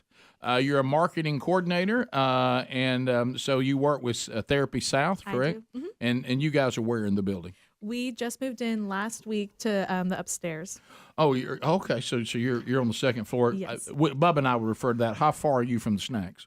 We are on the other side of the building from the snacks. Okay, other side. Yes. Okay. So we've seen They're on the other side of Bobby Dooley. Okay, and then Janice McHenry is here. Hey, Janice. Hey. And Janice actually emailed us. Okay, yeah. How are you involved in this? You were the emailer. I love watching Rick and Bubba. Well, thank you, Janice. That means a lot. Now, Katie, do you know about the show, or did Janice force you into the situation? So I learned about the show from my husband. He's a big fan. And I have it on in my car. I just live like a mile away, though, so I only typically get like one little snippet on my way to work. But you're from Seattle. I'm from Seattle, and he's from Coleman, Alabama. Whoa, good gracious. So we're an interesting pair. I think y'all may be the first couple that is a combination of Seattle, Washington, and Coleman, Alabama. I don't think it's ever happened before. I know, it's pretty crazy. How did y'all meet? We met at Camp War Eagle at Auburn. Camp War Eagle. Okay. Yep. I got you. All right, so crazy college life. So does your husband keep you in the loop what's going on so you don't get much of the show going to work? He does. Yeah, he keeps me in the loop, and Janice for sure. She's always got it on in the office, so she'll let us know if there's something hilarious going on. Yeah, I had y'all up the other day, and maintenance people were in. And you're like, they're in our building. I'm like, yeah. Yeah, I can tell. See, Janice keeps everybody informed. Yes, right. She does for sure. There's people who support the show, and then there's people who are into the show. Yes. And Janice is into the show. Yeah, we love it. Guilty. Thank you. We need that. And just say hello to Big Boy because I know you wanted to. All right, so here's what we do, Katie. We will ask you some questions, and if you answer them correctly, and that we got to have the right information, so don't dodge these questions. Okay. Yeah, junk in, junk out. Right. It's like programming. And then we're going to tell you the gender of the baby. Okay. Do you know the gender? We do not know the gender. Today's the day. I've been told today's the day. So I have this information, but let's hear it from you. You can expand on it. What does your husband do for a living? He's an engineer, and he works in like more of a marketing role. So he works at a desk. Yes. Does he have hobbies outside of that? Other than the obvious, what does he do? He does. He loves like woodworking, doing things outside, anything mechanical. He chop wood? Yep. He's a fix-it guy for sure. Do you wear a lot of flannel? No, he does not wear. Okay. I don't think he owns any flannel. All right. So what kind of underwear does he normally wear? Are they briefs, the whitey tidies? Are we talking boxer briefs? Are we talking loose boxers? Or Does he ever just go commando? Loose boxers. Loose boxers. Loose boxers. All right. Okay. I'll see what he's trying to do there. All right. So, Bubba, I know you have some other questions. So since 6 months on in your pregnancy, have you noticed the hair on your legs growing more or less or about the same? Less, actually. Less, for sure. Now, would he agree with that? Yes. Okay, this is because I important. have pointed it out. So. Okay, all right, less. That's very important. Cravings, more salty or sweet? Okay, this one's hard because I feel like I've kind of been eating all sorts of things. Mhm. My two big things I've been wanting the most have been burgers and pizza, but also a pint of Ben & Jerry's, like so sweet also. All right, hang on a minute now.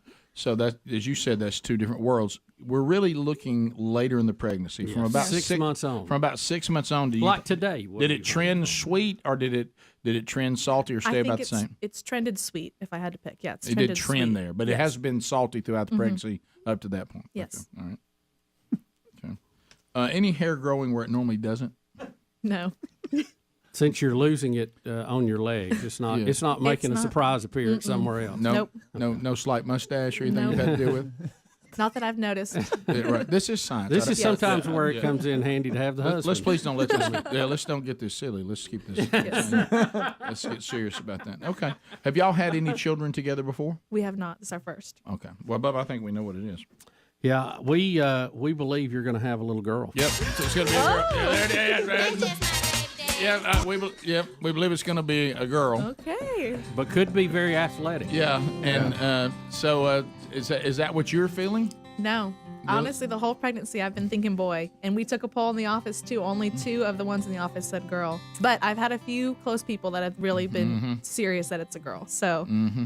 It's Yeah, I wouldn't it's a break girl. out the blue paint yet. It's a girl. I mean, I think that you see with that little trend toward the end, toward the ice cream, that she probably has potential to be very athletic. Okay. But everything that you're talking about, other than that slight little move there at the end, has all trended girl. Okay. Yeah, you have to have all the way back to the loose boxers. Yeah, you have to have a straight flush to have the boy. So Right. any break in the pattern gives you girl. That makes sense. Yeah, well, congratulations to you and your husband Ben, right? Ben, yes. Ben, and thank you for honoring us, letting us do a baby prediction. I hope we didn't, let us know. I hope we didn't Yes. ruin anything. No, Yeah. we're very excited. Thank you so much. And we were going to do this because gender reveals have become so popular now. We were going to have Adler run through here in like one of those blue tight suits, when he plays the orange justice. Yeah. Have him come through as blue justice. Right. But then we couldn't find a pink one, so when we found it was a girl. Yeah. So we were thinking it was going to be a boy too until we actually got the information. So don't do that, is what you're saying? No. Okay. Looking for a Cancel pink justice suit, they're just hard to find. Right. You can't find them anywhere. Yeah, this close to Halloween, they're all gone. Yep. So Katie and Ben, you're gonna have Congratulations. a baby girl. I love how Baby girl. And welcome to the building. That's Thanks right. so much. Yeah. Welcome to the building. Are we the talk of the building? In a Yes. negative way? No. For Okay. me, positive. No, Okay. Right. Yeah. Yep. You ever seen a guy with red shoes? No, but I sure have heard about them. Okay, we'll be back. More Rick and Bubba coming up. Rick and Bubba, Rick and Bubba.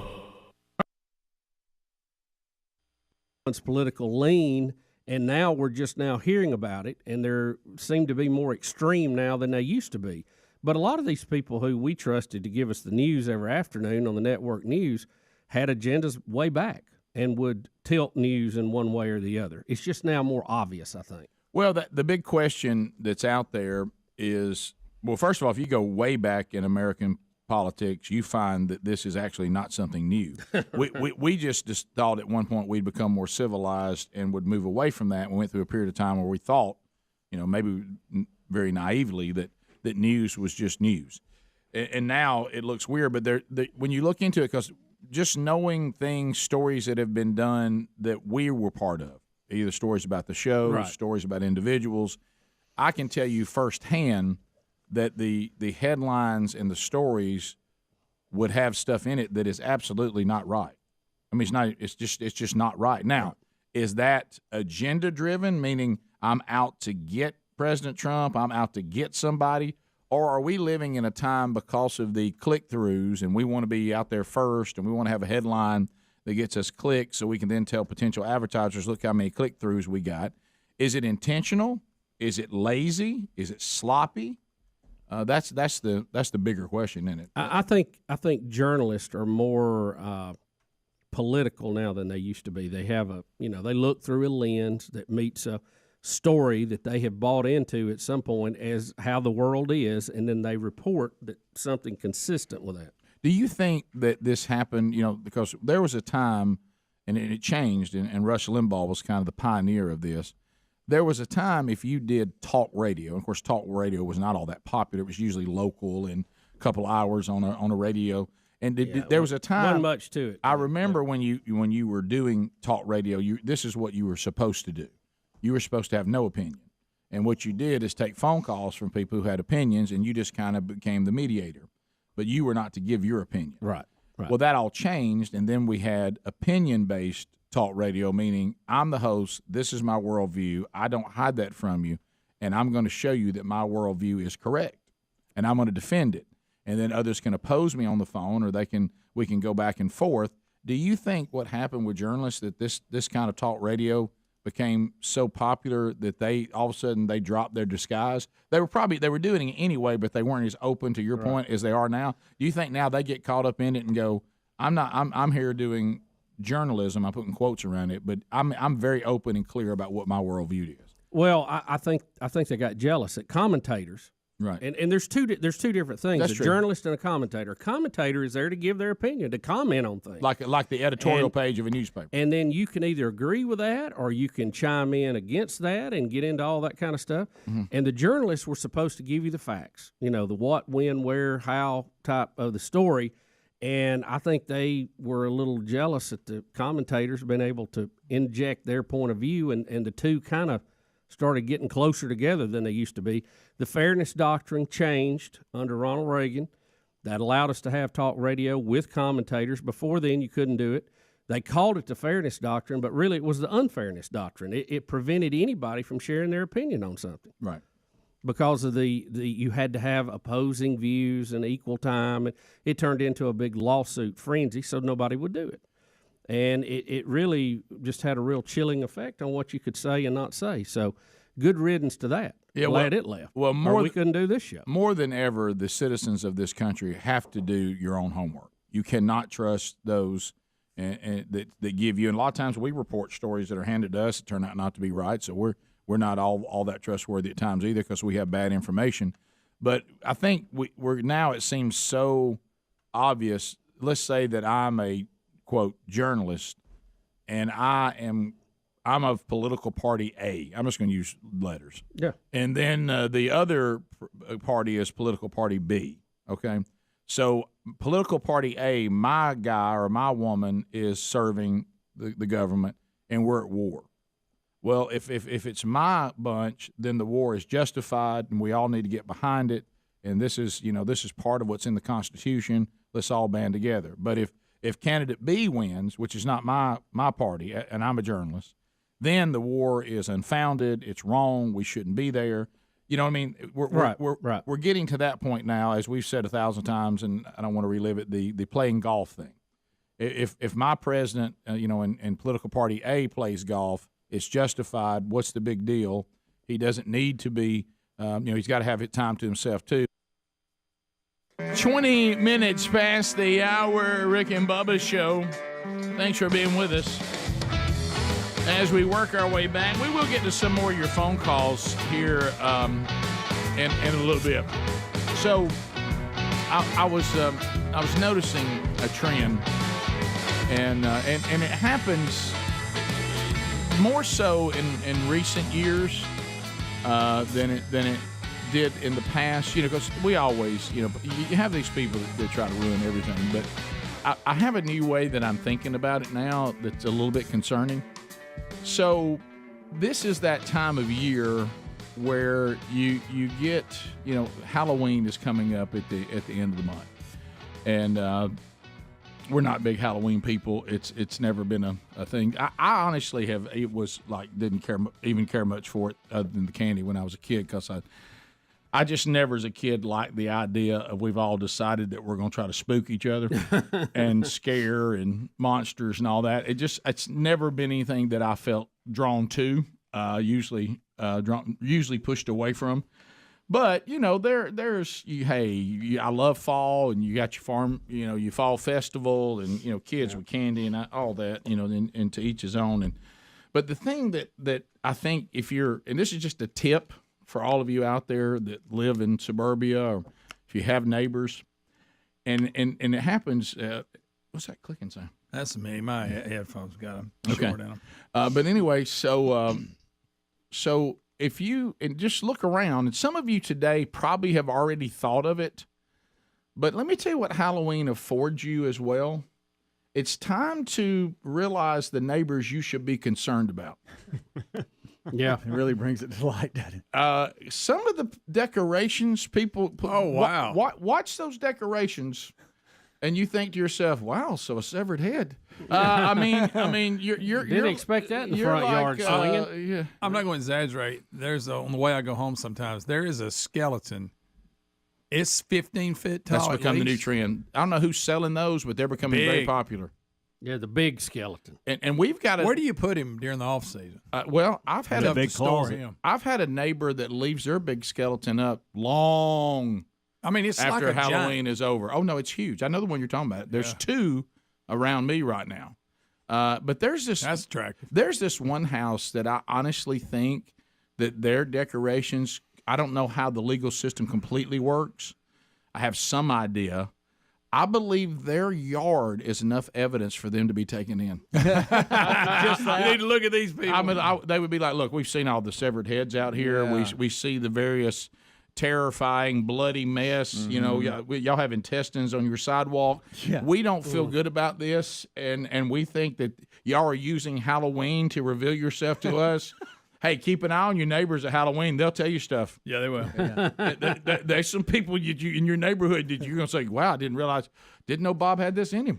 You know what I mean? I mean, it's, what in the world Grim is this? Reaper. What a gory mess. Yeah, what's wrong with a jack-o'-lantern? What's going on over here? A guillotine. What in the world? Have you noticed this? Oh, yeah. I mean, Yeah. it you can tell gets- the ones that are just having fun with it. And then there's some that are pretty Some of y'all, pretty intense. Some of pretty y'all, dark. honestly, some of you right now, and you know who you are. I want you to, if you're at home or when you get home today, take a look around. You feel good about this? I mean, you can't feel good about this. It'll reveal your neighbors. It's like, I told Sherry we're talking about right now how much longer we're going to live where we are. And there's just one house that we passed the last two Halloweens. I said, that house alone is why we need to move. It's just a matter of time till these people are in some sort of trouble. It's just a matter of time till they find somebody kidnapped in here. Why do people like that? Is that some pull people, up the house Some people really get into it. and what I'm talking about when you get into the gross, I don't understand the gross Gore. Yeah, you're almost into the serial killer thing. I don't understand that. Yeah, growing up, where's Casper? We had our neighborhood got together and had a big cookout. I mean, we would have lawn chairs around the campfire bigger than this room, and ate and. The kids trick-or-treated, but mostly came back to play and goof around at that. So we always had a good time with it. Do what, Addie? If it involves like red paint, and this house actually had multiple police visits that you're looking at right here. Oh my God, that's the kind of stuff I'm talking about. If it involves red paint, what are you doing? Yeah, what are you doing? I think it's look. I think it's people. You know how we always talk about that. Eventually, people will reveal to you who they are. I think when Halloween, look at it as an opportunity to reveal the people you live around. Mm-hmm. Get a good look at what people put out there. Take a note of it. And let's go back to the storage in the attic. It's like the Geico commercial when he goes up to the attic and he turns the lights on. He's like, oh, my gosh. Yeah. I mean, it would scare me halfway through the year going up because I needed to get something, and there's something that a I put out. 15-foot skeleton that I've had to fold up there somehow. Like, good night. Yeah, the goal of all of this, if you're just kind of, if you still think, hey, like Bubba's talking about, we're just gonna, fellowship or whatever, and if that's your thing. But what I'm saying is, I don't think the goal of this should be, we hope these children never sleep again, and we hope that when they're older, they have to seek therapy. I don't think that's what we're after. I mean, if it's kind of keep it in there's kids coming to get candy And, let's keep it over there. Where some of y'all have gone with this is just, it's concerning. And I wish you didn't live as close to them as you do, some of you.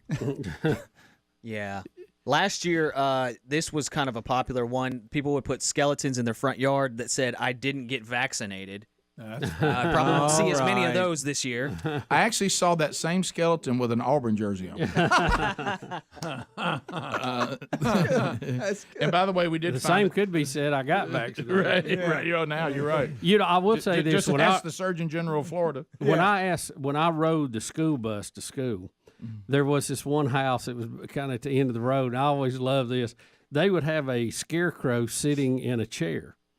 And it was there for seemed like weeks. Oh, yeah. And then right at Halloween, as our bus is turning around, and I'd be watching, it would stand up and wave to the school bus, and everybody would scream. Yeah, that's and I love that. that. That was funny to me. That scarecrow sitting out there, sure. Every year too, Serial killer, probably not. We always have some good video off of a porch where somebody has something like that looks like it's stuffed, and they stand up, and some trick or treater will slug them or something. Yeah, that's cruel. Right and I don't want anybody to think that Sherry and I are prudes. We do have a picture in our yard of the view.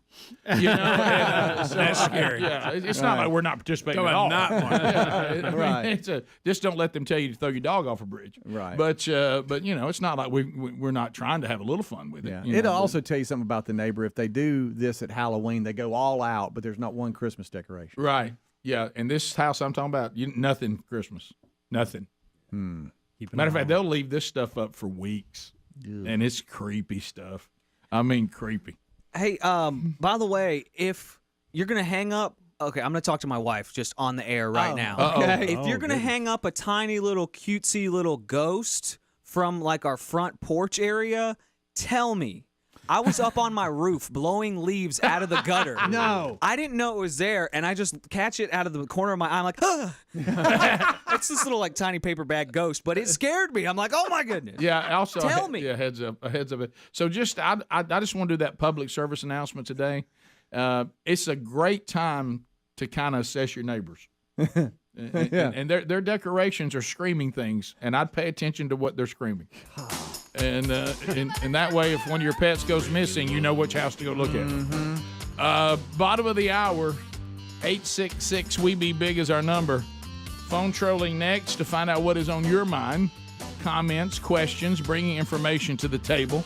Not designed for meaningless shout-outs or shameless plugs, but an opportunity to chat, and you program The Rick and Bubba Show. We'll be right back. Rick and Bubba, Rick and Bubba.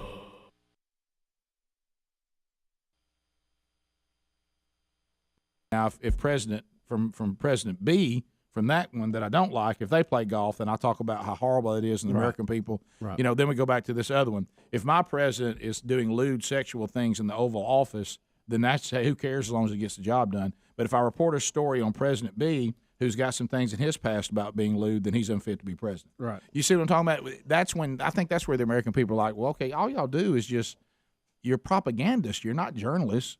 You try to get positive propaganda for the party you like and negative propaganda for the party you don't like. Yeah, because it used to be that these political commentators like Sean Hannity or others, which they're there to give their opinion, they would throw it out to, let's say, the White House correspondent or somebody like that that's a journalist that's just supposed to go, here's what's going on, here's the facts, back to you. Right. But now they're going to spin it and give their opinion.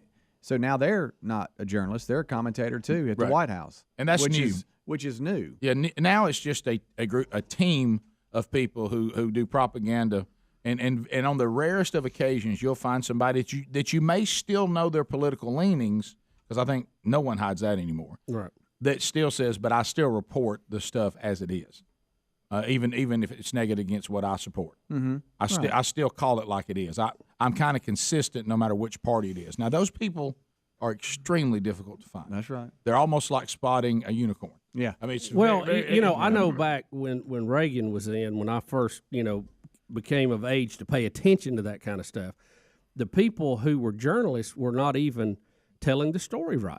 They didn't have their facts right. And so there still was some degree then you kind of didn't trust them. See, I think the way human beings are and how flawed everyone is anyway, I think if you'll just report the news, regardless of your political leanings, you'll be given positive and negative stories on everybody. You know what I mean? There's got to be some things that we as people say, this is the truth and this is not the truth. And a nice starting point, I think, would be understanding the Constitution. This is what the Constitution says to any political party, and here's what it says. I mean, it doesn't change. The Constitution does not have a political leaning. Well, tell that to some Supreme Court justices we've had. I know, and that's the point. We'll be right back. Well, visiting with us as promised today, NFL great and college great Leroy Jordan, played for Coach Paul Bear Bryant at Alabama, went on to have a great career with the Dallas Cowboys, has been in Super Bowls, has won national championships, and now has a book out, Leroy, My Story of Faith, Family, and Football. We'll give you some signings, also a forward in this by Joe Namath, who was also a teammate of Leroy Jordan, and welcome to the program. Thank you.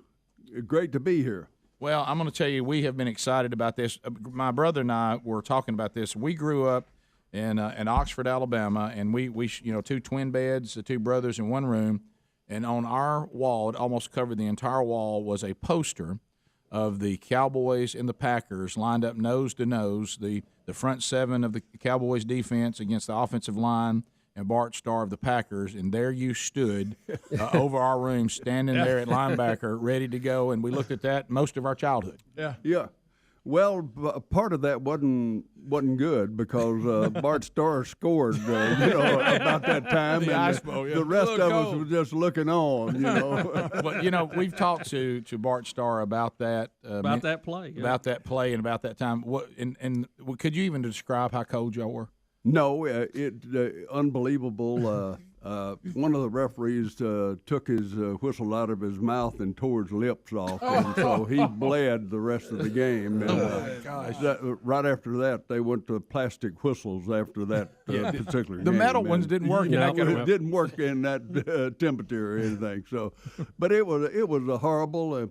I looked over, and Coach Landry was so involved in the game, and he had icicles hanging out of his nose about 3 or 4 inches long. He didn't take time to wipe his nose. He was so busy with the game plan. Yeah, well, that was Bart Starr said he was trying to tell Lombardi that the offensive line couldn't get any traction. I guess defensive line couldn't either. Yeah. And he said, I think if I'll just fall in behind the guard, that's our best. If we hand it off, the back's never going to be able to get going.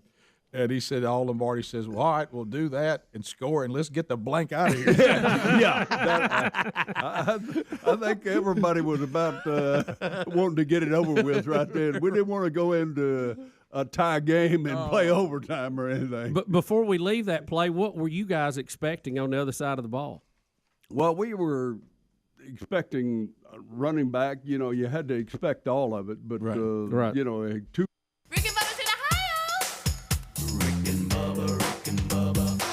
The gravy, please. 35 minutes now past the hour. The Rick and Bubba Show, 866 We Be Big is our number. About halfway full. So there's 5 lines available. 5 of them are locked and ready, and we're about to go to phones here quickly. I do want to point you to one of my favorite new products, fieldofgreens.com. Loving it. Let me tell you what, I'm looking right now, about time for me to order again. I drink 2 shakes a day, and I'm getting the recommended amount of vegetables and fruits. Even if I can't get that done in my own eating, certainly would try to do that. But to make sure, I drink this every day, and man, the energy and the clarity that I'm getting from this, I just feel better. And 2021, I didn't feel good much of 2021. I don't know why, but just it was a difficult year, and it felt like, and some of it was I needed probably I'd put a little weight back on and took that back off, and then I started thinking I need to start eating better. And Field of Greens, when they came to talk to us, I thought, man, this is something that certainly will help, and it does. Organic superfood, and it is fantastic. Doesn't taste bad. You're going to love that. It's like, you know what it's like? It's like we're something that needs the right fuel, and fieldofgreens.com provides that fuel. and your body will let you know, hey, I like this. Fieldofgreens.com. Use the code Bubba. We'll get you 15% off your first order, then 10% off all the future orders. So go to fieldofgreens.com and be sure and use our code Bubba. That link is also at rickandbubba.com. And thanks to a lot of you that are emailing saying, hey, Rick, I've started this too. Glad I found out about it on the show. All right, so let's go to the phones. 866-WE-BE-BIG. JR is in Tuscaloosa. JR, go ahead. Well, Rick, I just wanted to comment on the pallet of deer feed that Gary conned you into buying. Yes. If the deer don't like it, maybe you could just set Gary out there with a big old handful of popcorn and say, hey, y'all like that popcorn? Hey, you like that popcorn, don't you? Hey, they like that popcorn. He could sit out there in a chair and just feed him for him. Well, that's what's going to happen. Let's go to Scott, Mobile, Alabama. Scott, welcome to Rick and Bubba. Good morning. Hey, buddy. I just wanted to thank you guys for your Monday show.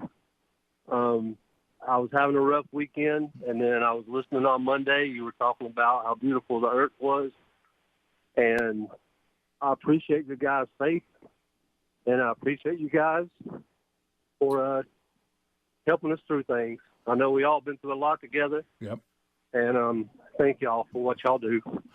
Well, it's kind of you to take the time to let us know that. And, there's times where we feel there's conversations that are prompted by something much bigger than us, and you just can sense that when it's happening. And I'm glad to hear that even if it was only you, that you were the one that needed to hear that. And we certainly always do. We continue. Let's see. Standing by in South Carolina, Jordan is standing by, so we'll bring him in. All right, Jordan, fire it in there. Jordan, go ahead. Welcome. Thanks. So, it's Halloween time, and I was thinking maybe because Bubba doesn't like those spiders that live on bananas and all that stuff, maybe I thought that I would say that I found one time.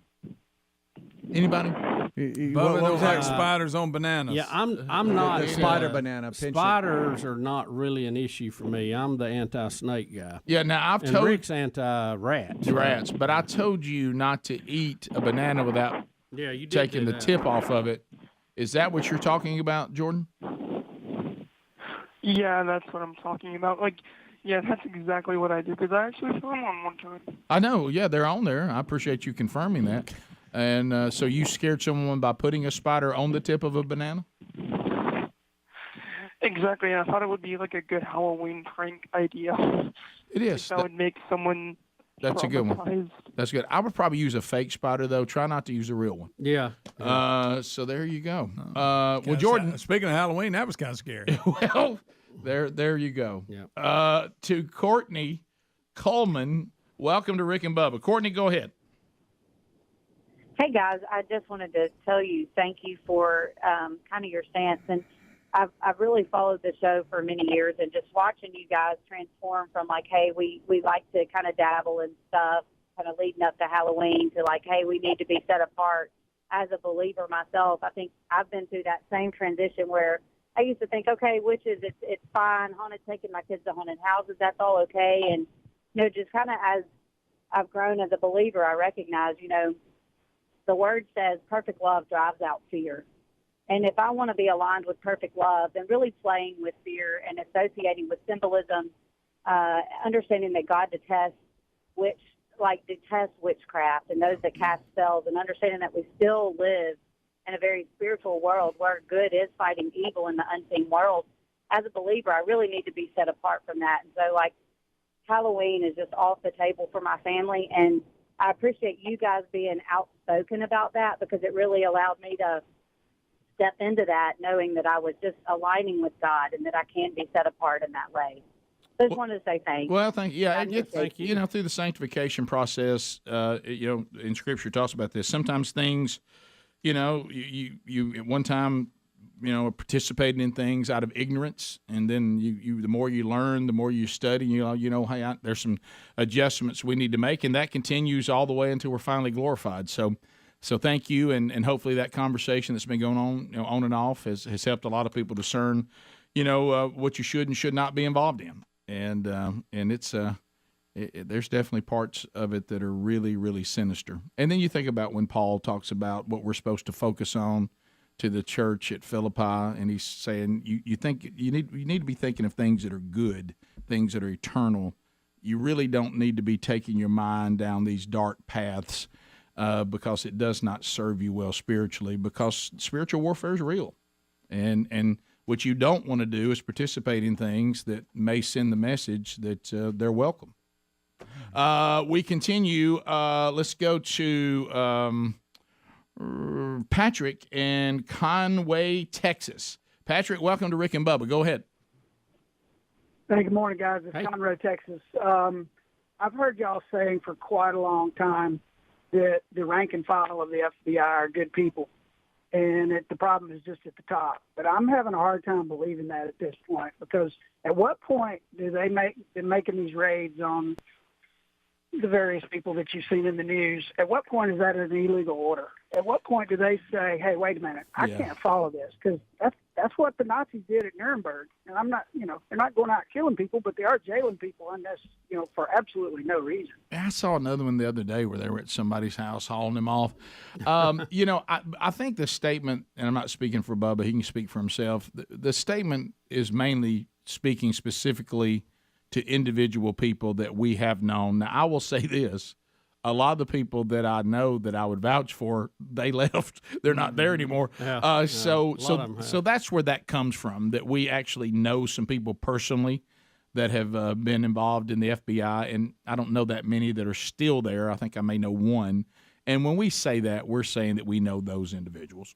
That's where I'm coming from. And when I say it. I hate to just paint with a totally broad brush, because there's people who've said, well, we've heard Howard Stern, so everybody on the radio must act that way, or must believe and be that way, and that's not the case either. So, I'm going to give some of them the benefit of the doubt. I understand what you're saying, but I do know a lot of them who have left because they are unhappy with the way things are running, and that number may be shrinking every day. To Larry in Greenville. Larry, welcome to the Rick and Bubba Show. How are you? Larry? Hello. Hey, Rick. Bubba. Yes. Hey. Yes. Hey, if the NFL keeps going this way and Fort Lauderdale will be playing flag football, can y'all get an endorsement on your flags, you reckon? Rick and Bubba and Sigby on the flags they're going to be playing with? Well, I will shoot for that if that opportunity presents itself. There's no doubt that the road that football is on right now, I don't know where it ends. But it is going to, if it doesn't correct itself, it's going to end somewhere. I know flag football seems like an exaggeration, but it's going to be something similar because it's not going to involve a lot of contact, and it's going to. I don't know if you've ever seen 7-on-7. It's going to look. I mean, it just. Well, quarterbacks already you have a lot of non-contact in practice, so you're gonna see that move to the game more and more. And I don't think the game will have the same intrigue. I've heard of these world-class athletes catching passes. People love that. Well, what's going to happen too? Not at 85 to 100,000 they won't. Yeah, I think eventually you're going to see the quarterback with a different type jersey on, so it'll remind people not to tackle him as hard. Probably so. I mean, that would be good for the defensive players. Doesn't volleyball have a player that has a different jersey on? Yeah. I've never figured out what that's about. I've had volleyball parents try to tell me that, and I can't remember. I was going to tell you the name of it. Lumbero. But what are they doing? Why they got different jerseys? I don't know. They get to rotate different. I think. Something like that. Yeah. Wrong. All right, we'll be back. More Rick and Bubba coming up. Rick and Bubba, Rick and Bubba.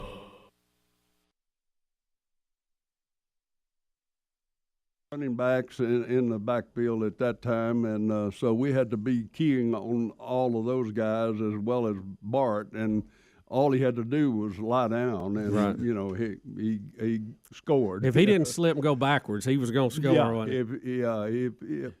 And they got a good block on Jethro Pugh. Jethro.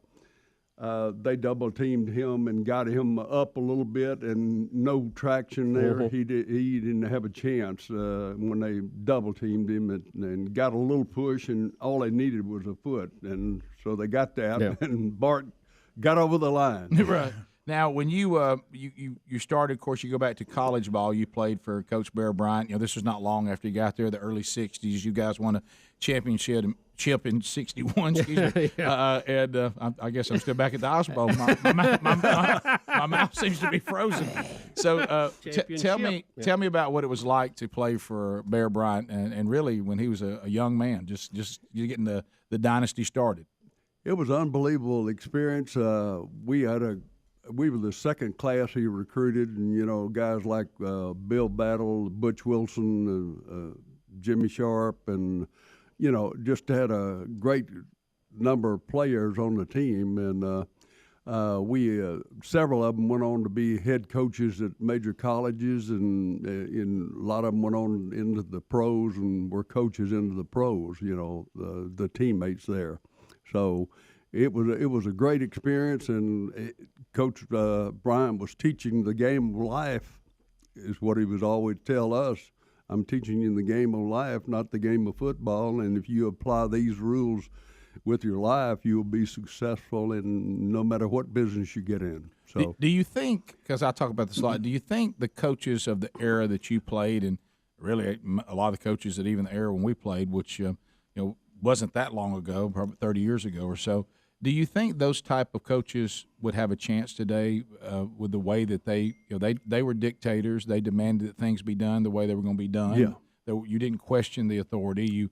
And you see that's changed a lot today. Could these kind of coaches, you think, survive in the environment today? Yeah. I think one coach, Nick Saban, does survive real good. He's been very successful doing it that way, and I think he teaches the same thing: the responsibility, integrity, and teamwork. He makes you accountable and teaches you the guys the game of life from his point of view and how they have to perform to be successful, and he gets his point across most of the time. Well, I'll tell you that. You make a good point. There might be an assumption that type of format wouldn't work with today's athlete, but apparently it still will. Yeah. Because if you find a successful program that has any longevity, you seem to find that kind of man at the top of it. Yeah, you do, and it's great that he is impressing on those young men to become citizens of our country and work hard and play hard, and he's teaching them the real things of life right now. Mr. Jordan, let me ask you, your last college game was maybe one of the most famous college games ever, the Orange Bowl, that you had Joe Namath as your quarterback, and President Kennedy was at the game, and you defeated Oklahoma, correct? Yes. 17-0? Yeah, 17-0. And that when people talk about big college games, that one's always brought up.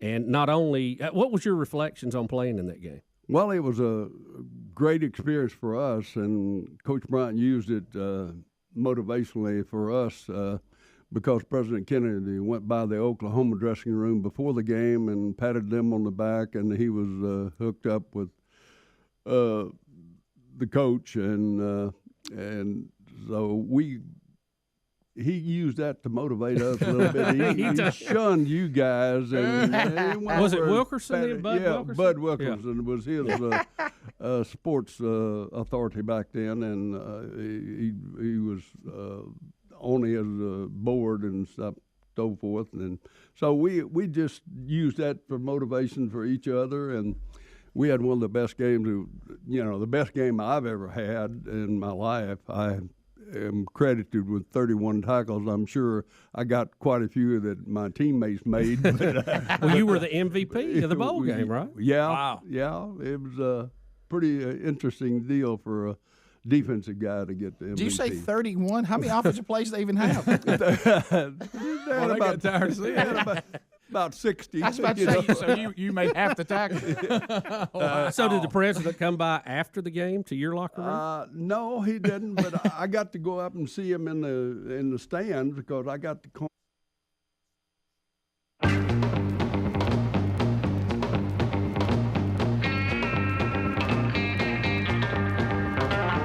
9 minutes now to the top of the hour. Thank you for being with us on the old Rick and Bubba show.